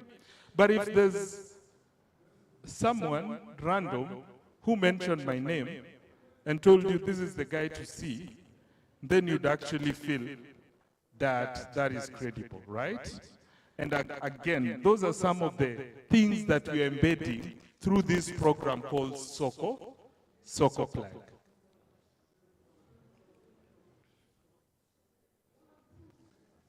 All right, so the one thing that I also wanted to highlight about Soko Plug that is quite fascinating is what we're calling the plug dashboard. So the plug dashboard is quite simple, and we'll look at it. So this is just to tease you. For those of you who really want this solution, we'll have an opportunity to actually visit Sote Hub and get to be part of this solution, okay? But the Soko, the plug dashboard. So, question. How many of you have heard this word called plug? In the context of plug, I mean, not the plug that you know this one, the plug that, nisaidie plug wako, nitumie plug wako. How many of you have heard that statement? Yes, I know most of you mtaanza kuniuliza plug wangu wa viatu ni nani, right? You'll start asking me, who's your plug for your shoe? Do you know the plug is usually, I get these plugs through Gigi. No, and it's quite interesting. So I get the plugs through Gigi. So it's ideally the concept is really having a plug and that plug really facilitating you to sell most of your products. I know products vary, and some of them might not really get to the cut of being sold through digital platform. But again, I'm just looking, if you open your digital platform, you'll see nowadays we sell everything. Land, everything, even services are sold through digital platforms. So that's really, in a nutshell, what I wanted to talk about. Okay, sorry. I told you I will just mention this as I finish. And this is for startups. Okay. But also, partly, SMEs. Because I know of SMEs who've actually gone to Tanzania, who've gone to Uganda. So this particular intervention was informed by a research and a toolkit we launched week. You want to get to other markets across Africa. So the toolkit, I don't know if that QR code is scannable from that angle, but I will try and share. Okay? We'll try and share for the startups that really are looking for market access outside Kenya. So if you scan the QR code, it will take you to that sort of so it has a checklist.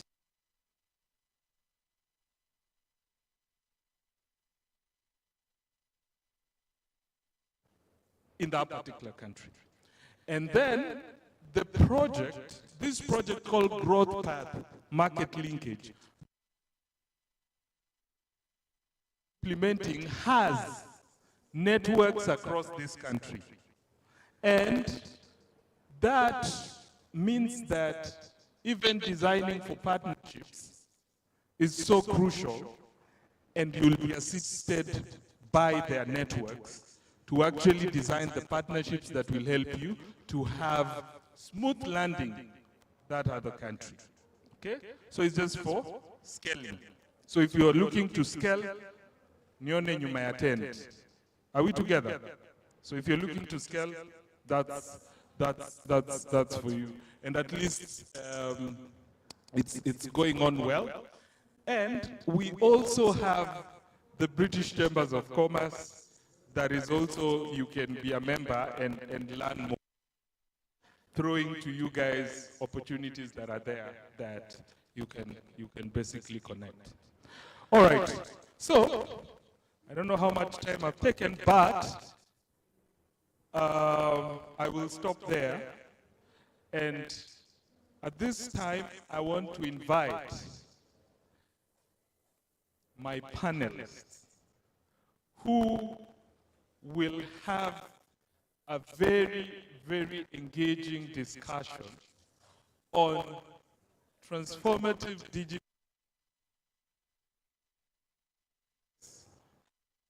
laws. I think it will be very interesting for you to hear, because it's from support organization, development partners to entrepreneurs to share their experience, what we can achieve. So I will start by inviting the head of program SOTEHAB, that is Alvin. Alvin, kindly to the stage. A round of applause for him, please. So SOTEHAB doesn't need introduction, but at least the panelists will get a few minutes or a few seconds to just introduce themselves. Okay? Second, let's have Umu Yeya from Technical University of Mombasa. A round of applause for Umu. They forgot to add doctor. She's a doctor. So a round of applause for Dr. Umu. Thank you. And Savio Wambuko. Savio, a round of applause for Savio. Savio is the chairman of Association of Countrywide Hubs, and I know most of you have heard about the Association of Countrywide Hubs. If we have Josephine is not around. Jennifer Wanzina. Jennifer Wanzina. Jennifer is a co-founder, and she'll be sharing more about her journey in using some of these tools. All right. So let's give the last round of appreciation to the panelists, even as we start the conversation. Thank you.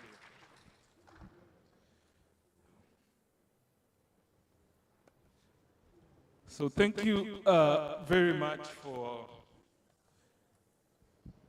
for coming on stage to discuss about a number of issues around what I've just touched about. But before we start, I will give each one of you at least 30 seconds to introduce yourself and tell us something interesting that will hook us up to actually listening to you. I know it's a hard task, but... Hey, my name is Alvin Kirari Chole. Thanks, Enos, for this opportunity, and thanks, guys, for having us. I think one of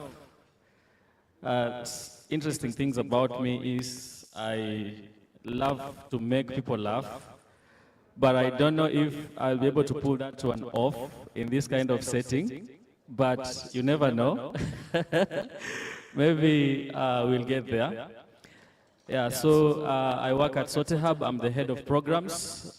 We do business incubation and business acceleration. And we are sector agnostic, so we focus on agriculture, blue economy, the climate, smart space, and digitization. We've been in the business for over almost 8-9 years so far. And I want to say that we are grateful that we are also the convener of this summit, which is awesome. I think I'm excited to participate in this discussion because market is, at the central place, especially when you are talking about entrepreneurship. When nobody's buying what you're selling, then it's just a hobby. So this is exactly what we need to be talking about. Thank you so much, and God bless us. Thank you. Thank you, everyone.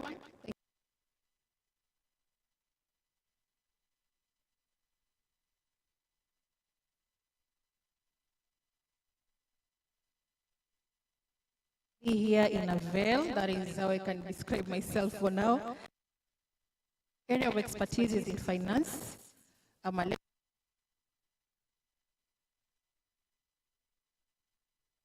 So I've mentored quite a number of MSMEs in Mombasa, and it's a pleasure to have this opportunity and have these conversations today so that we can share ideas, knowledge to move forward to the next level and we take blue economy to the greater heights that we expect.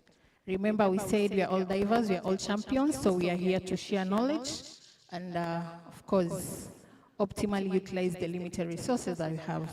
Thank you so much for the opportunity. My name is Savio Wambugu.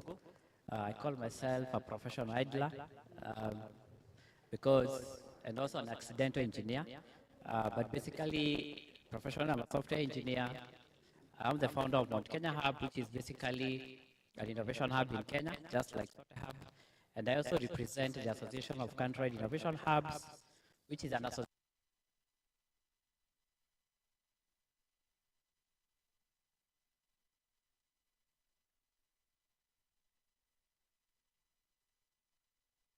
But I make sure that things are delivered.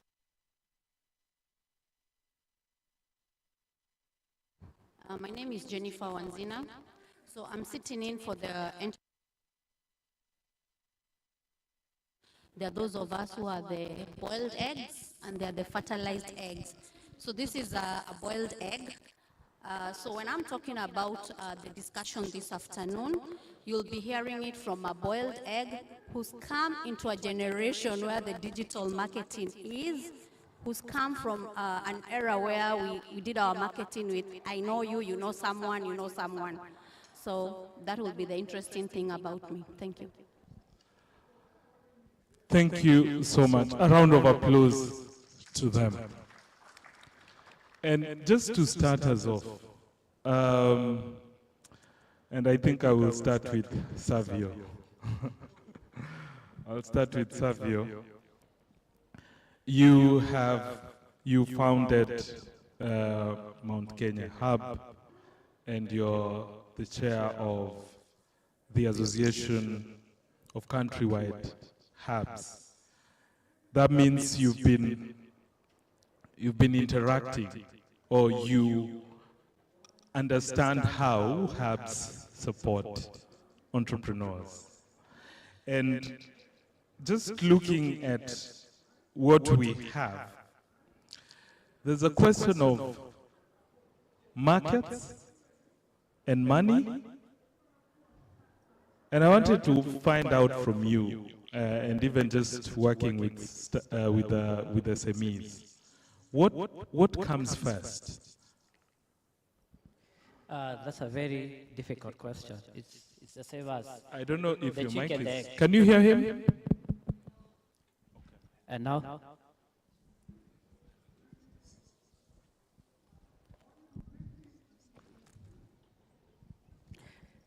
Thank you. According to me, that's a very tricky question. The same question as which came first, is it the egg or the chick?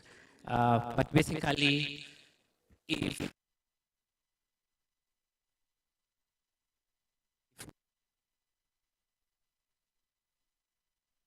by people with money don't tend to solve solutions, because each and every time when you have money, you tend to fight each and every problem with money. For example, you see my mic is not working. If I had money, I could just buy a new one. I don't take time to go and check what's wrong with the mic. The market comes first because it's a need and it's also scalable. Translate it to other different places. Yeah. That's quite interesting. And you've mentioned something that is quite important. And this I'm also going to throw for you to think so that it can guide you to ask more questions about what we're talking about. So when it comes to marketing, is it selling what you have produced or producing what you can sell? Are we together? Just write it down and think about it. All right, so thank you, Mbogo. To Dr. Umi. So you have interacted as an expert with this with the SMEs, MSMEs actually. And actually in the blue economy space, which is the reason why we are gathering. So my first question to you would be, what some of the strategy do you recommend to micro businesses in blue economy to integrate digital technologies effectively into operations, particularly for market access and customer engagement? What are some of the strategies that you've seen work? Because you've seen also businesses that have basically leveraged on the digital space to make more money. Okay. Thank you so much for that question. I think the whole discussion here, even before we came here, Enos had an introduction on the Soko Cloud. And the few things that I picked from that presentation is basically where you leverage on technology, that is as a digital tool, especially during the time of pandemic. And I love statistics very much, and we all know that Kenya, as a country, as a state, we are financially included, or financial inclusion rate is at 84%. And this is as a result of the high use of mobile, which is currently standing at 118% of the total population. So based on that analogy, where the digital world is moving at a very high rate, I think even our MSMEs can be able to leverage on that in their operation so that they can be able to access to the market and, of course, improve on their growth and sustainability. They could use various strategies based on how I've interacted with them. Some of them could be costly and some could just be cost-effective. For example, by show of hands, I think when Enox asked us, how many of us are in the Instagram page? I think most of us raised our hands. So I could say one of the strategy or a model they can consider is the social media and digital market. The normal social media platforms like the WhatsApp group, the TikTok, the Instagram, and he gave us a very good example here concerning the good that he was selling. He tried it off Gigi, took a whole week without a sell. Then a friend of him recommended that he checks on fines, right? Fines. Yeah, fines under the Instagram. I think that was something which you are able to leverage. all of us on social media platforms and digital markets, as I've given the example, the TikTok, because through such media platforms, we are able to sell our products, we are able to engage with our clientele, we are able to get feedback from them. Then the other thing, the WhatsApp group, I think everyone currently is utilizing the WhatsApp, and people are able to use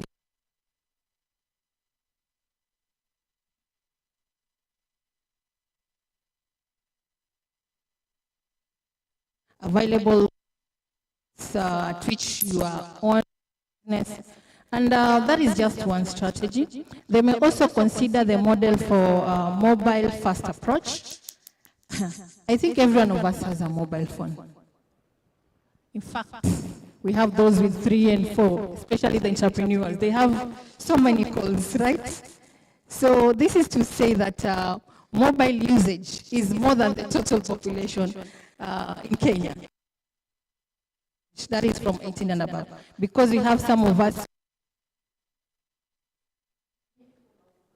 and those who don't have probably the smartphones, they have Kabambe. And I'm talking about this with respect to MSMEs, which have interacted, especially those in the low region, where members of that particular area, maybe South Coast, we have people there without network connectivity, without mobile smartphones. But still, they're not left behind. They can be able to use their mobiles to SMS platform, where they can be able to send bulk SMS to their clientele. And for some of us who are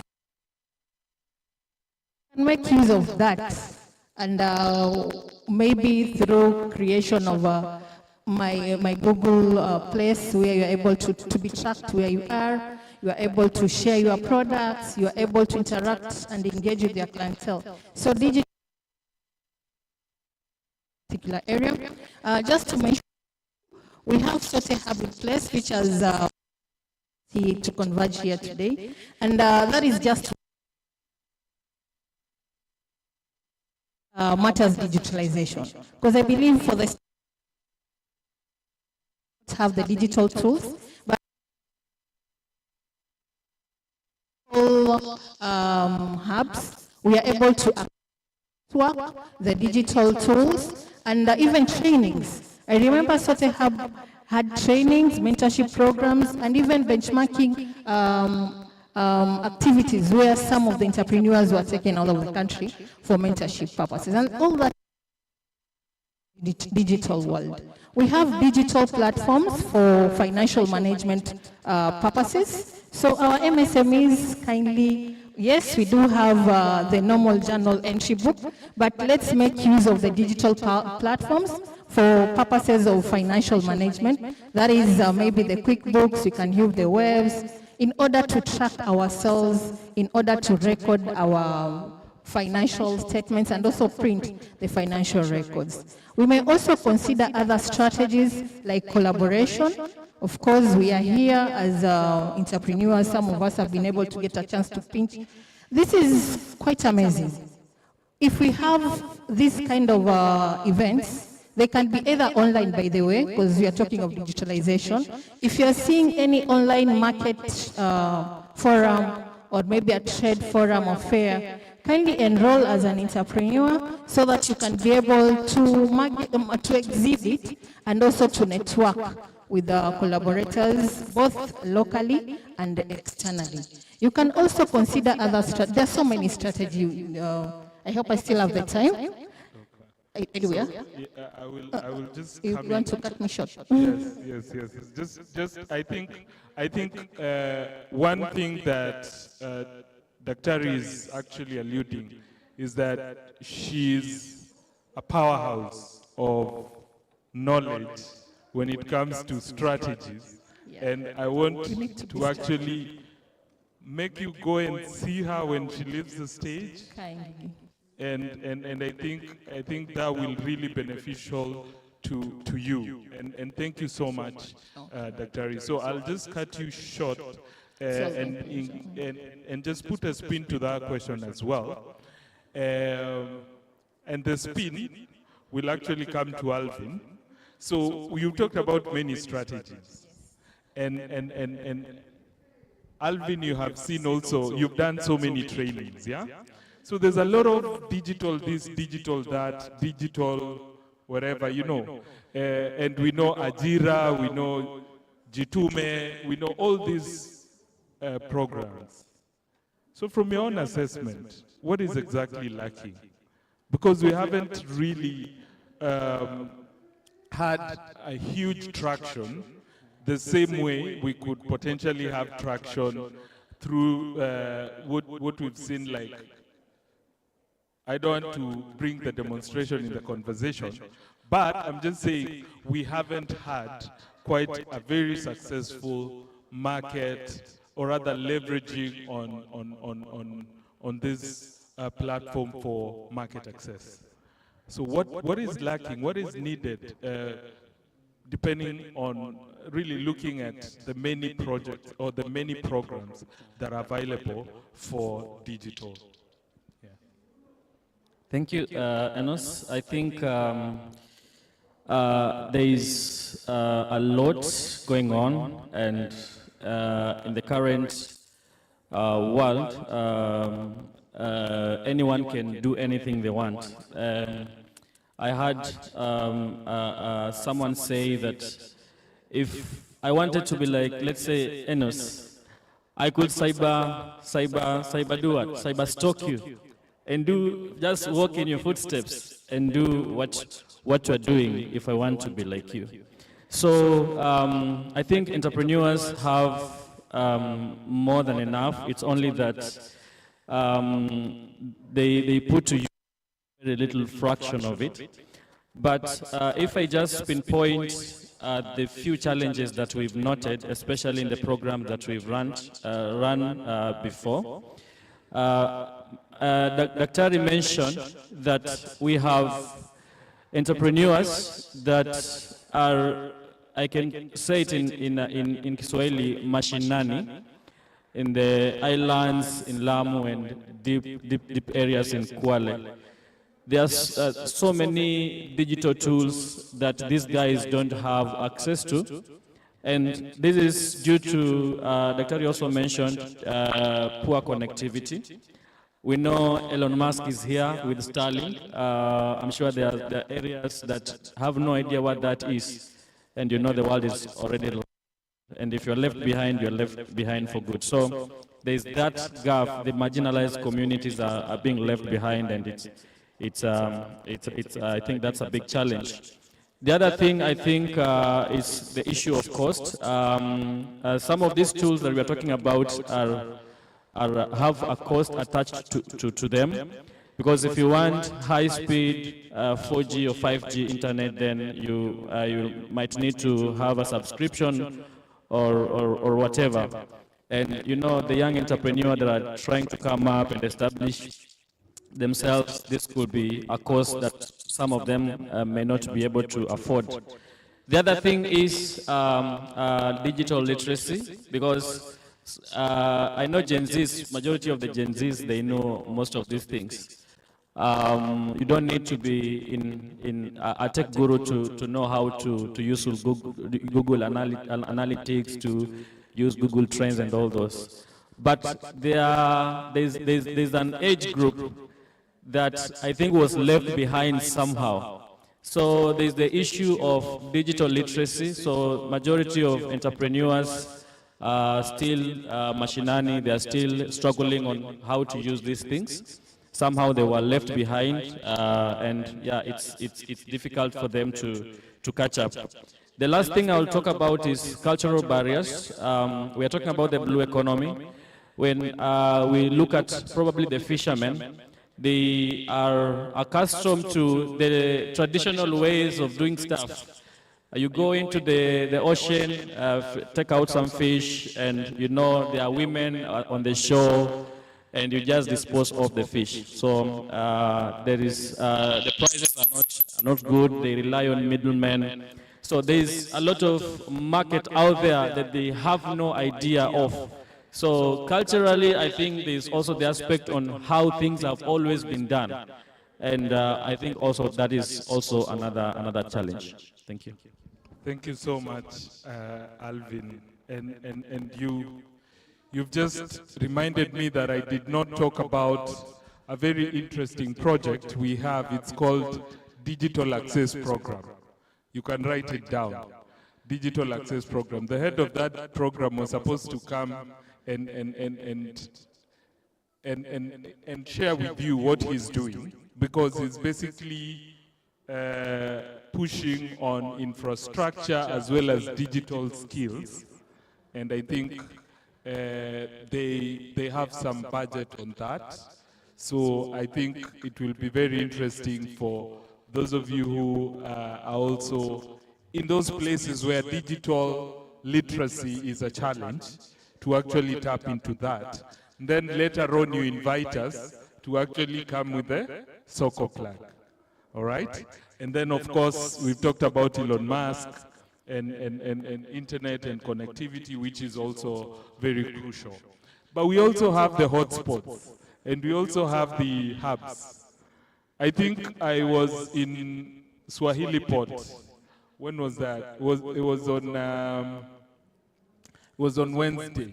No, on Tuesday. Yes, I was at Sote Hub on Tuesday, and I visited their lab for Jitume. So absolutely, these things are going to be leveled, and so it becomes an opportunity. If you're not informed, then you will perish. So it's important that you also become strategic, because Jitume, the hubs. Do you know anyone who knows how many hubs that the government is supposed to build?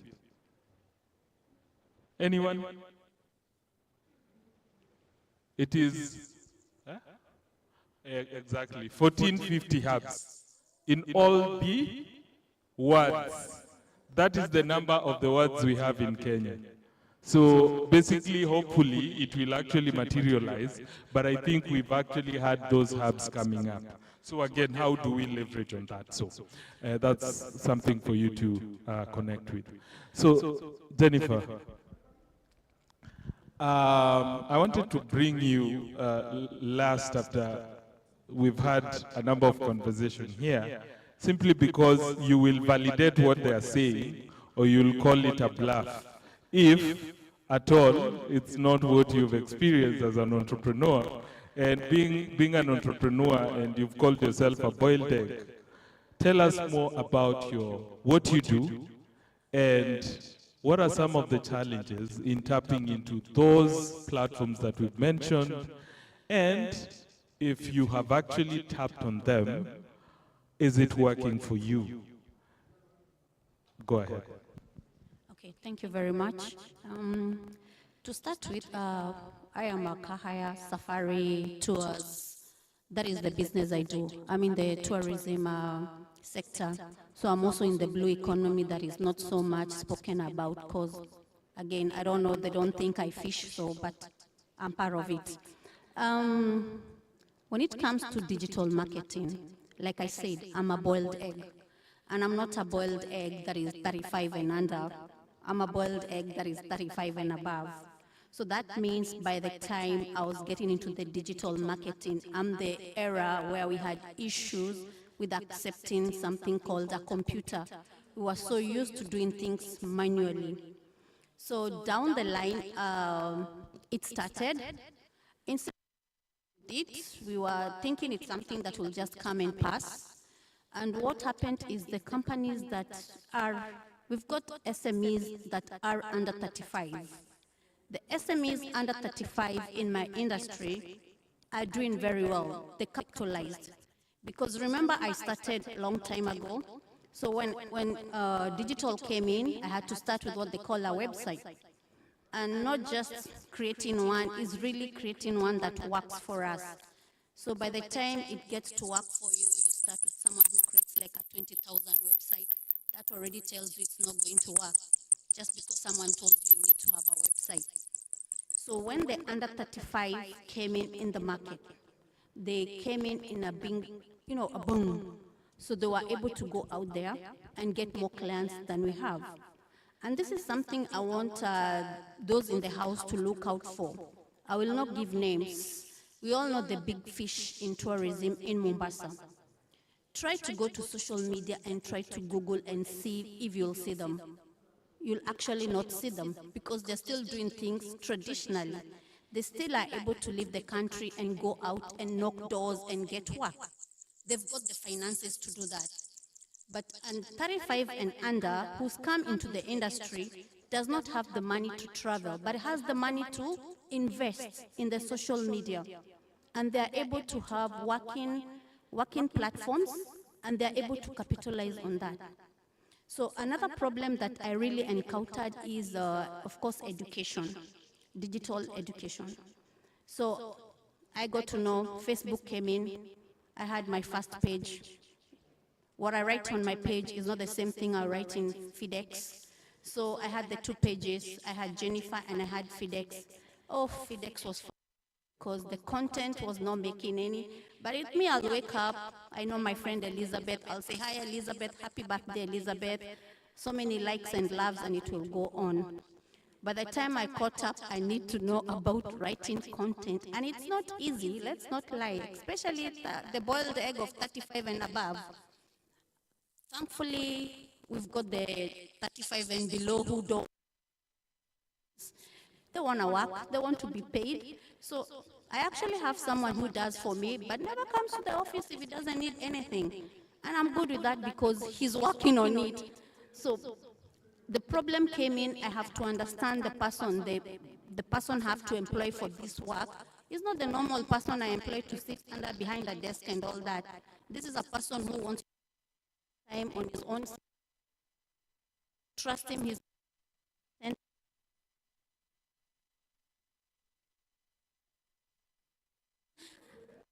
say it can't be taught because it's something you have, it's an imagination. If I can't create it, there's no you can teach me to make you love come to Mombasa. Somebody has to create that picture for you. So I think it's an inborn thing to the way I look at it. So those are the few things we really encountered. We are still learning on. I'm a product of the no code, but don't ask me so much about it. Remember I told you I'm 35 and above? So I was the first cohort of no code through Sorted, but I paid someone to do the website for me even after I was taught. But I'm liking what UK Kenya Tech Hub you're doing. You're differentiating us with startups. You need to know we can't be us. It doesn't mean you have to become irrelevant. I need to understand. I may not do it, but I and such that if I go to my Facebook page, I can see who are my clients. I mean, when I'm sitting down doing it, not asinidanganye, asiniambie, hey, nafanya kazi. No, I need to go to that page. I need to look at the analytics. I need to see I need to see which countries are my clients. So even when I'm talking to understand the boss knows, the boss is also well informed. So I'm loving the way you are giving us tips. You know, the Soko plan, I know that. Mrembo Mara, I didn't know that, so I'm going to Google it because we still need money. Yes. So all in all, it's a process. We have to be ready to learn and go through the process. Yes, thank you. Wow, thank you, Jennifer. That was quite interesting because, a round of applause. That's really quite interesting because some time back I used to also teach digital marketing, and then you get the boiled egg that is 35 and below, and what comes out is that they need the information that will help to by whoever is going to.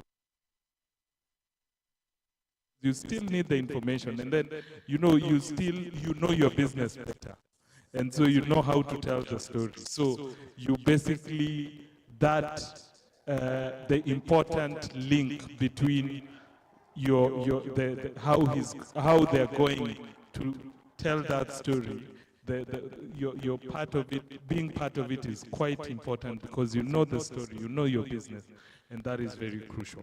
So thank you very much for those insights that you've shared. Now, I know I want to give more time for questions from the audience because I think it will keep them awake. I hope some of you are not sleeping, but it will keep you awake. So I'll just do one question and then we get to the one question each and we go to the flow.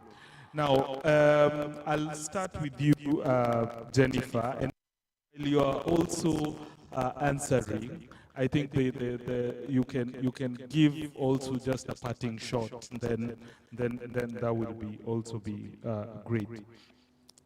You've talked about the barriers. You've talked about the challenges you've encountered.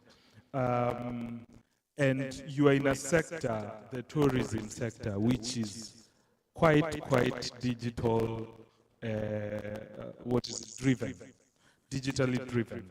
And that means that there's a way you've been doing things that you have to adjust. Otherwise, you'll be out of the market. You've talked about the older people who would have money to do things in a traditional way. A very good insight. So I would just want you to talk more about what have you done, and looking at the no-code and now, did it have any difference? Was it something you'd recommend to someone? And if it didn't, what are some of those things that you can help us put into the soccer plug that would actually answer the no-code? And you've said you had to hire someone. So what informed the hiring? Was it the no-code, or is it that you needed to get someone? So just give us your thoughts on that as well. Okay. One thing I would say about our industry, like I said, the big companies, they're still in the old-fashioned way that I'm doing, like the Safari, they'll still do it the manual way. We are going to the AI time, whereby AI is so easy. We are supposed to show it this my rate, and I just put in my Safari I need, and it auto-calculates. It actually gives me a well-planned safari.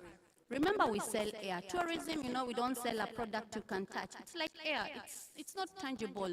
I've got to convince you to come to Kenya. Give me all the dollars or euros for you to come and enjoy. I've got to create that. So AI has come and helped us that. So what I've made it my mission, I've accepted my weakness. My weakness is content, and me will never be friends. So I've agreed. But what I've said I'm going to do is I'll make sure I need to understand. Let's take for the no-code, for example. When I went to no-code, I understood I need to know what are the colors of my company. That one page needs to be a reflection of FedEx. I don't have to tell you it's FedEx. You need to look at it, it's FedEx. And you can see my colors. That's my color. I'm an orange person and black. So if you open my page, the first thing you're going to see is orange. And that is something that even when I'm discussing with the person who does my website, I need to look at, are my colors reflected in all the pages? I need to also know, are the font I have been using, is it the font that I want to use to reflect? Now, all those things I remember. Unfortunately, I can't remember his name, the one who was set to train us, but he kept on telling us about make sure you have your colors, make sure you know your font. So that's something I understood. So going forward, what I can tell my fellow 35 and above, because 35 and below have no problem, them, that is their life. This is their life. The digital world is theirs. 35 and above is not our world, but it has become a world by default, or can I say it's a must, especially if you're in an industry like mine, which is digital driven. please go to class. You don't have to be so perfect. You don't have to do it, but get the basics. Get the basics, get to know what is expected, such that when you sit down with the staff who are doing it, you don't look like you're floating. You understand. And funny enough, maybe 2-3 years down the line, you'll even do it yourself. You know, the more you keep on going for practice, and especially the women, we are lucky. So many organizations, like now we have the ILO and Microsoft, it's actually training women in digital. It has the YIDB, it's just for women in digital business. And let's take advantage of this. They're all free, you don't have to pay. Thank you. Thank you so much, Jennifer. A round of applause for Jennifer. Savio, Jennifer has talked about being 35, boiled egg and below. And I think at the hub, you deal with a very different group. And then she's talked about tourism being also very different from fishing. So how do you try to balance? And this is about design and programming and really getting the interventions they need, because of course they have varied needs. How do you, just take us through how you create some of these programs that really support these MSMEs and they are tailored to their needs? Thank you very much. Okay, for us who are 35 and below, I guess we have a lot of time and a lot of energy to be able to do new things, to redo and do again. But I remember one day when I left my university, just a small story, less than 10 seconds, left the university and came to Nairobi, whereby everyone thinks that there are opportunities. And when I got to Nairobi, me and my brother, we used to wake up and let the day surprise us. What that means is you have no agenda whatsoever. You are just waiting for something, kitu ikuje, ukue plug. And I remember when we bought the first pizza, and my brother told me, when we went back home, my brother told me, hiyo pizza ni tamu sana. And the next thing that he did was to go and search how to bake pizza without a machine. So we got 1 billion responses. Do you know what that told us? That we are not the only foolish people. And two, that you are not the only one with a certain idea. So at least for me, I have been able to walk through all these levels. I have been a software engineer for over 10 years, worked for the UN as a software engineer up to now for over 5 years. I have been in the hubs, set up my hub, and I've been able to interact with startups since 2013. So, and now we are investing. So I know at least how people think, and the biggest hindrance is in regards to whereby startups and entrepreneurs come to your space, come to you, and then think that the idea they have, no one else can ever think about it. And they think they are very special, and the world owes them, and investors should be running to them. I remember when I left my university, I was very good. I was a very good software engineer. And in fact, nilikuwa nafikiria wasichana wote watanikujia. But ideally, what was happening was, I thought when I leave my university and go out there, all the companies zitakuja kuniangalia. Wewe sabi utakuja utuwakie. And I remember walking into a lot of the institutions in Nairobi, starting to look at the graduate trainee. The first people who were giving me the graduate trainee position, the first question I was asking them, how much are you paying me? So they tell me, okay, we'll give you 10, 15,000, and I'm just stuck here. I'm very valuable. And then after I continued to look for new opportunities, the first opportunity is the graduate trainee, sasa hakuna mtu ananiuliza. And then the second one is whereby, now I want an internship. No one wants to give me that internship. I even went to a lot. I see my friends, they can testify on this, and I was even telling them, it's okay then, I know you don't want to give me a graduate trainee, you don't want to make me an intern, it's okay, you just give me a space, hata usinilipe, sasa hata hiyo hawataki. So, and the same journey for an entrepreneur, whereby when you're starting, you think your idea is the best in the world. Nowadays, each and everyone has an idea. And then you get the first opportunities and you think that the person who is coming to you is giving you a raw deal. Continue to now you are 30, 34, like me. You start seeing now the opportunities are getting done. You start now looking desperate to do a lot of kind of new things. So according to me and according to what we are doing as Innovation Hubs is to tell these entrepreneurs, innovators and engineers the truth, that the world does not owe you anything, that you are not the only genius in the world. People are doing crazy things more than you. You are not, the world and the investors do not owe you anything. It's upon you to be able to prove to them that they are going to make money. If you come to me as an investor, I do not want to know whether you are hot or not, whether your innovation is the best or not, whether the solution that you are building has the best technology that has ever happened. According to me, is I want to make money. I want to make sure that I can invest in solutions that can scale up. So for me, I believe it's the high time, even as we continue to make this kind of programs, is to make sure that we'll tell these engineers and entrepreneurs the truth as early as now. Like for me, I'm under 35. I have been able to do over 100 projects, and I can also tell you that of 100 systems, I've been able to do over 100 systems, and I can also tell you for free that also over 100 systems have been useless to me, and they have just been a learning path. So it's upon you to look at how people tend to compliment or tell you the truth about the innovation. Thank you so much, Savio. And I think, yeah. Thank you for the round of applause. And I think you're bringing quite an interesting observation. There is what is in the mind, there's what is in your mind, and there is actually what the world will give you as an entrepreneur. Because we, most of the time, think that if only I have the best product, the world will come to me running, right? Okay, there's that balance that you need to have an amazing product. But there's one thing that I keep on asking myself. How do we measure that the product that we are creating, and this ties it to the question I asked, selling what you can produce or producing what you can sell. Okay? So how do we create products that people will come back?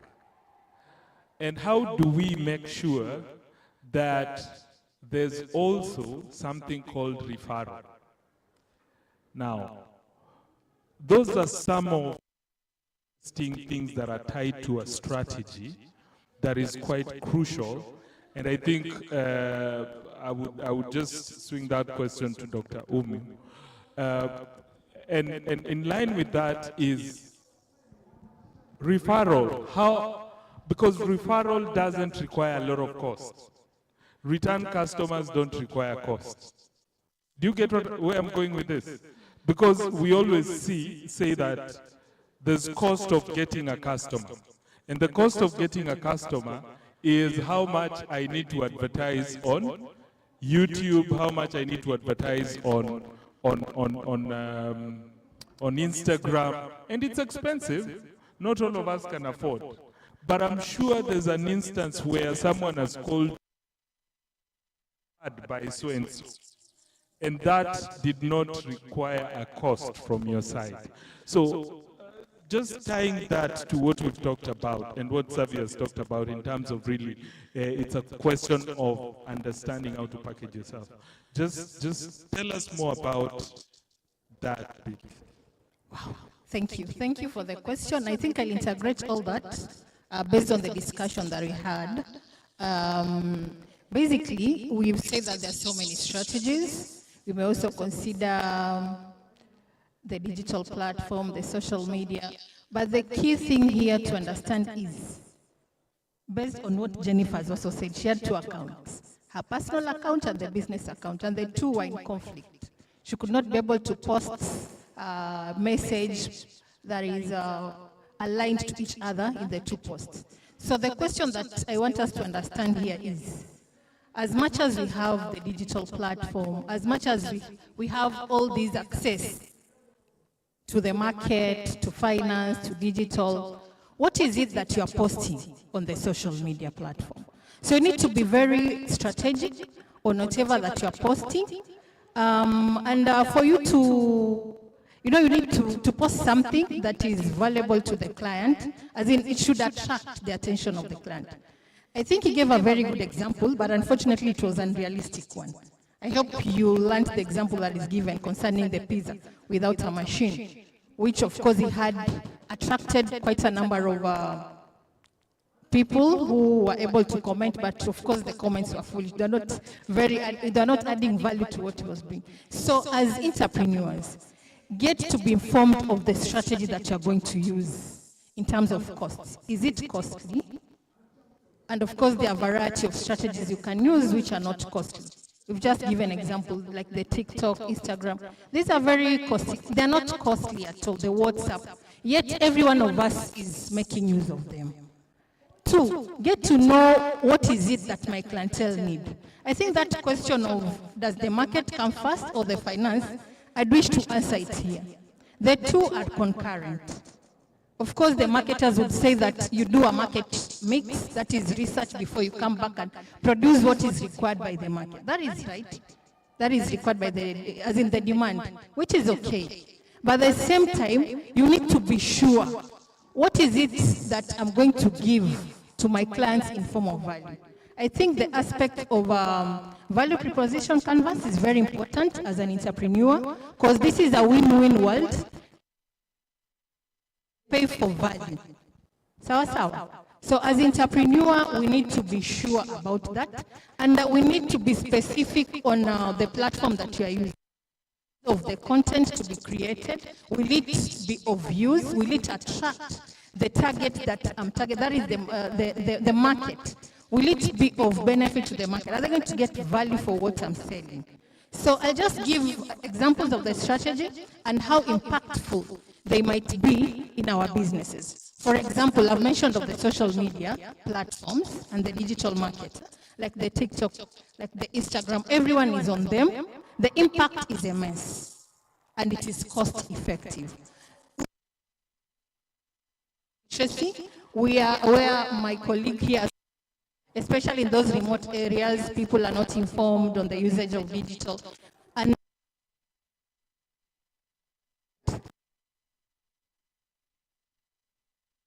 effective, and you can be able to have the knowledge and the know-how without even getting a second person.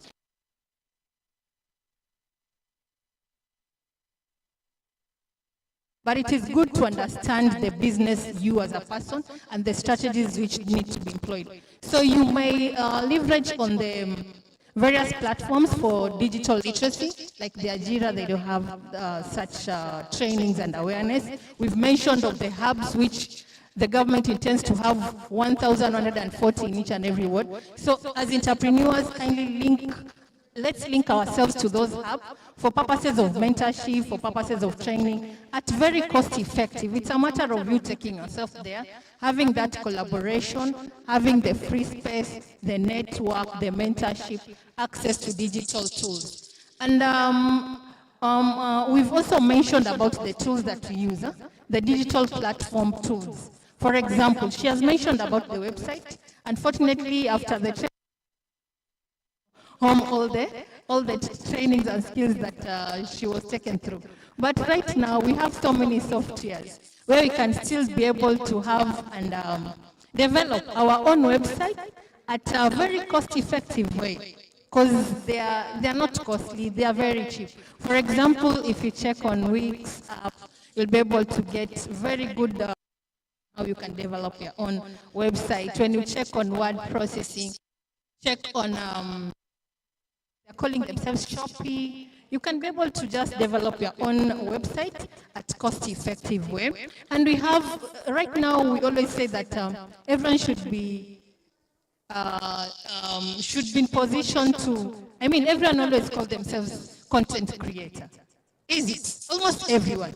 And this has been made possible because of the AI tools, which are accessible at at the comfort of our, wherever we are, even our mobile phones, we can be able to access to various AI platforms, whereby we can have very good content, and we attract the clientele to which we basically we basically target. So I think the digital world is interesting. No one should be left behind as an entrepreneur. We should be able to move with the speed of the technology as it is, because success is predictable. If you want to grow in your area, as my friend has said, you know, when you are a startup, you believe that you are the only hot cake in the region. But remember, people have done these things, and you are not the only one who knows it. You are in competition only in your locality. The competition is the technology. People are able to access and they've broadened their, but internationally. So success is predictable. Make use of the available technology. If you don't have the know-how, platform where you can be able to get the awareness which is required. I don't know if I've answered the question. Thank you. Thank you so much. Let's have a clap for him. Thank you. Last but not least, I think you mentioned, Alvin, about cultural barrier, and I think that it's a big one.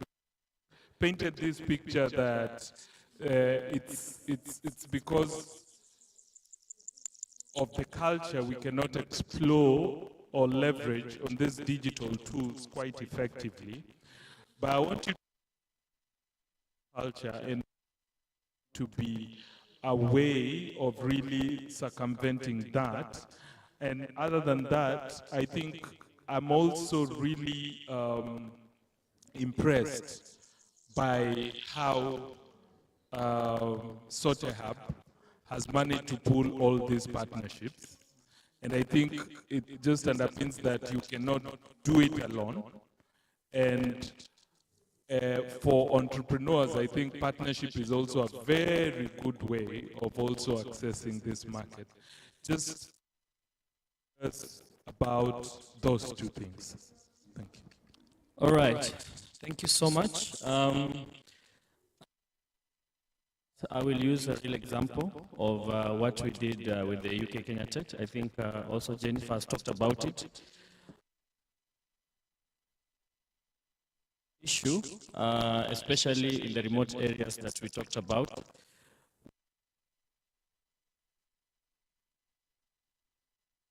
Called the TOT model, whereby we, across 27 counties, and the counties I mentioned about Lamu, and those counties were also within those 27. So within these counties, we, first of all, we selected entrepreneurs that are purely non-tech. These guys that we are talking about that are marginalized. So they are non-tech, but they have the capacity, you know, to consume the concept. So we recruited them and trained them. They made their own website, and then we transformed them into trainers. So it's amazing that you have a non-tech entrepreneur who has developed their own website. Now they are able to, you know, be a nuclear point of knowledge. So within those machinery. Those guys that call themselves non-tech, they have a model within the village, a guy who can call them, you know, and be able to get this information. And then in terms of partnership, also I within these cohorts, and what we've done deliberately, we've really supported the issue of entrepreneur forming clusters. So these are independent groups whereby these non-tech entrepreneurs are able to, you know, learn from each other, share experiences. We are there as facilitators. We are there to, because at some point we will have to retrieve the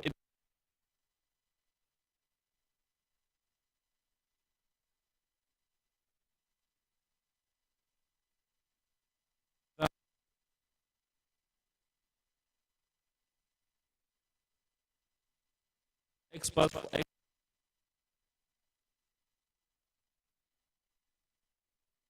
they go,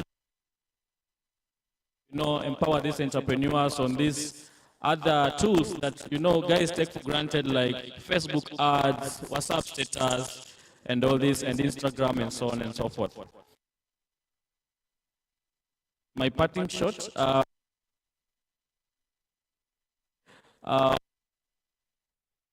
having content and putting it on social media. The question is, what quality of, if you are the guy on the receiving end,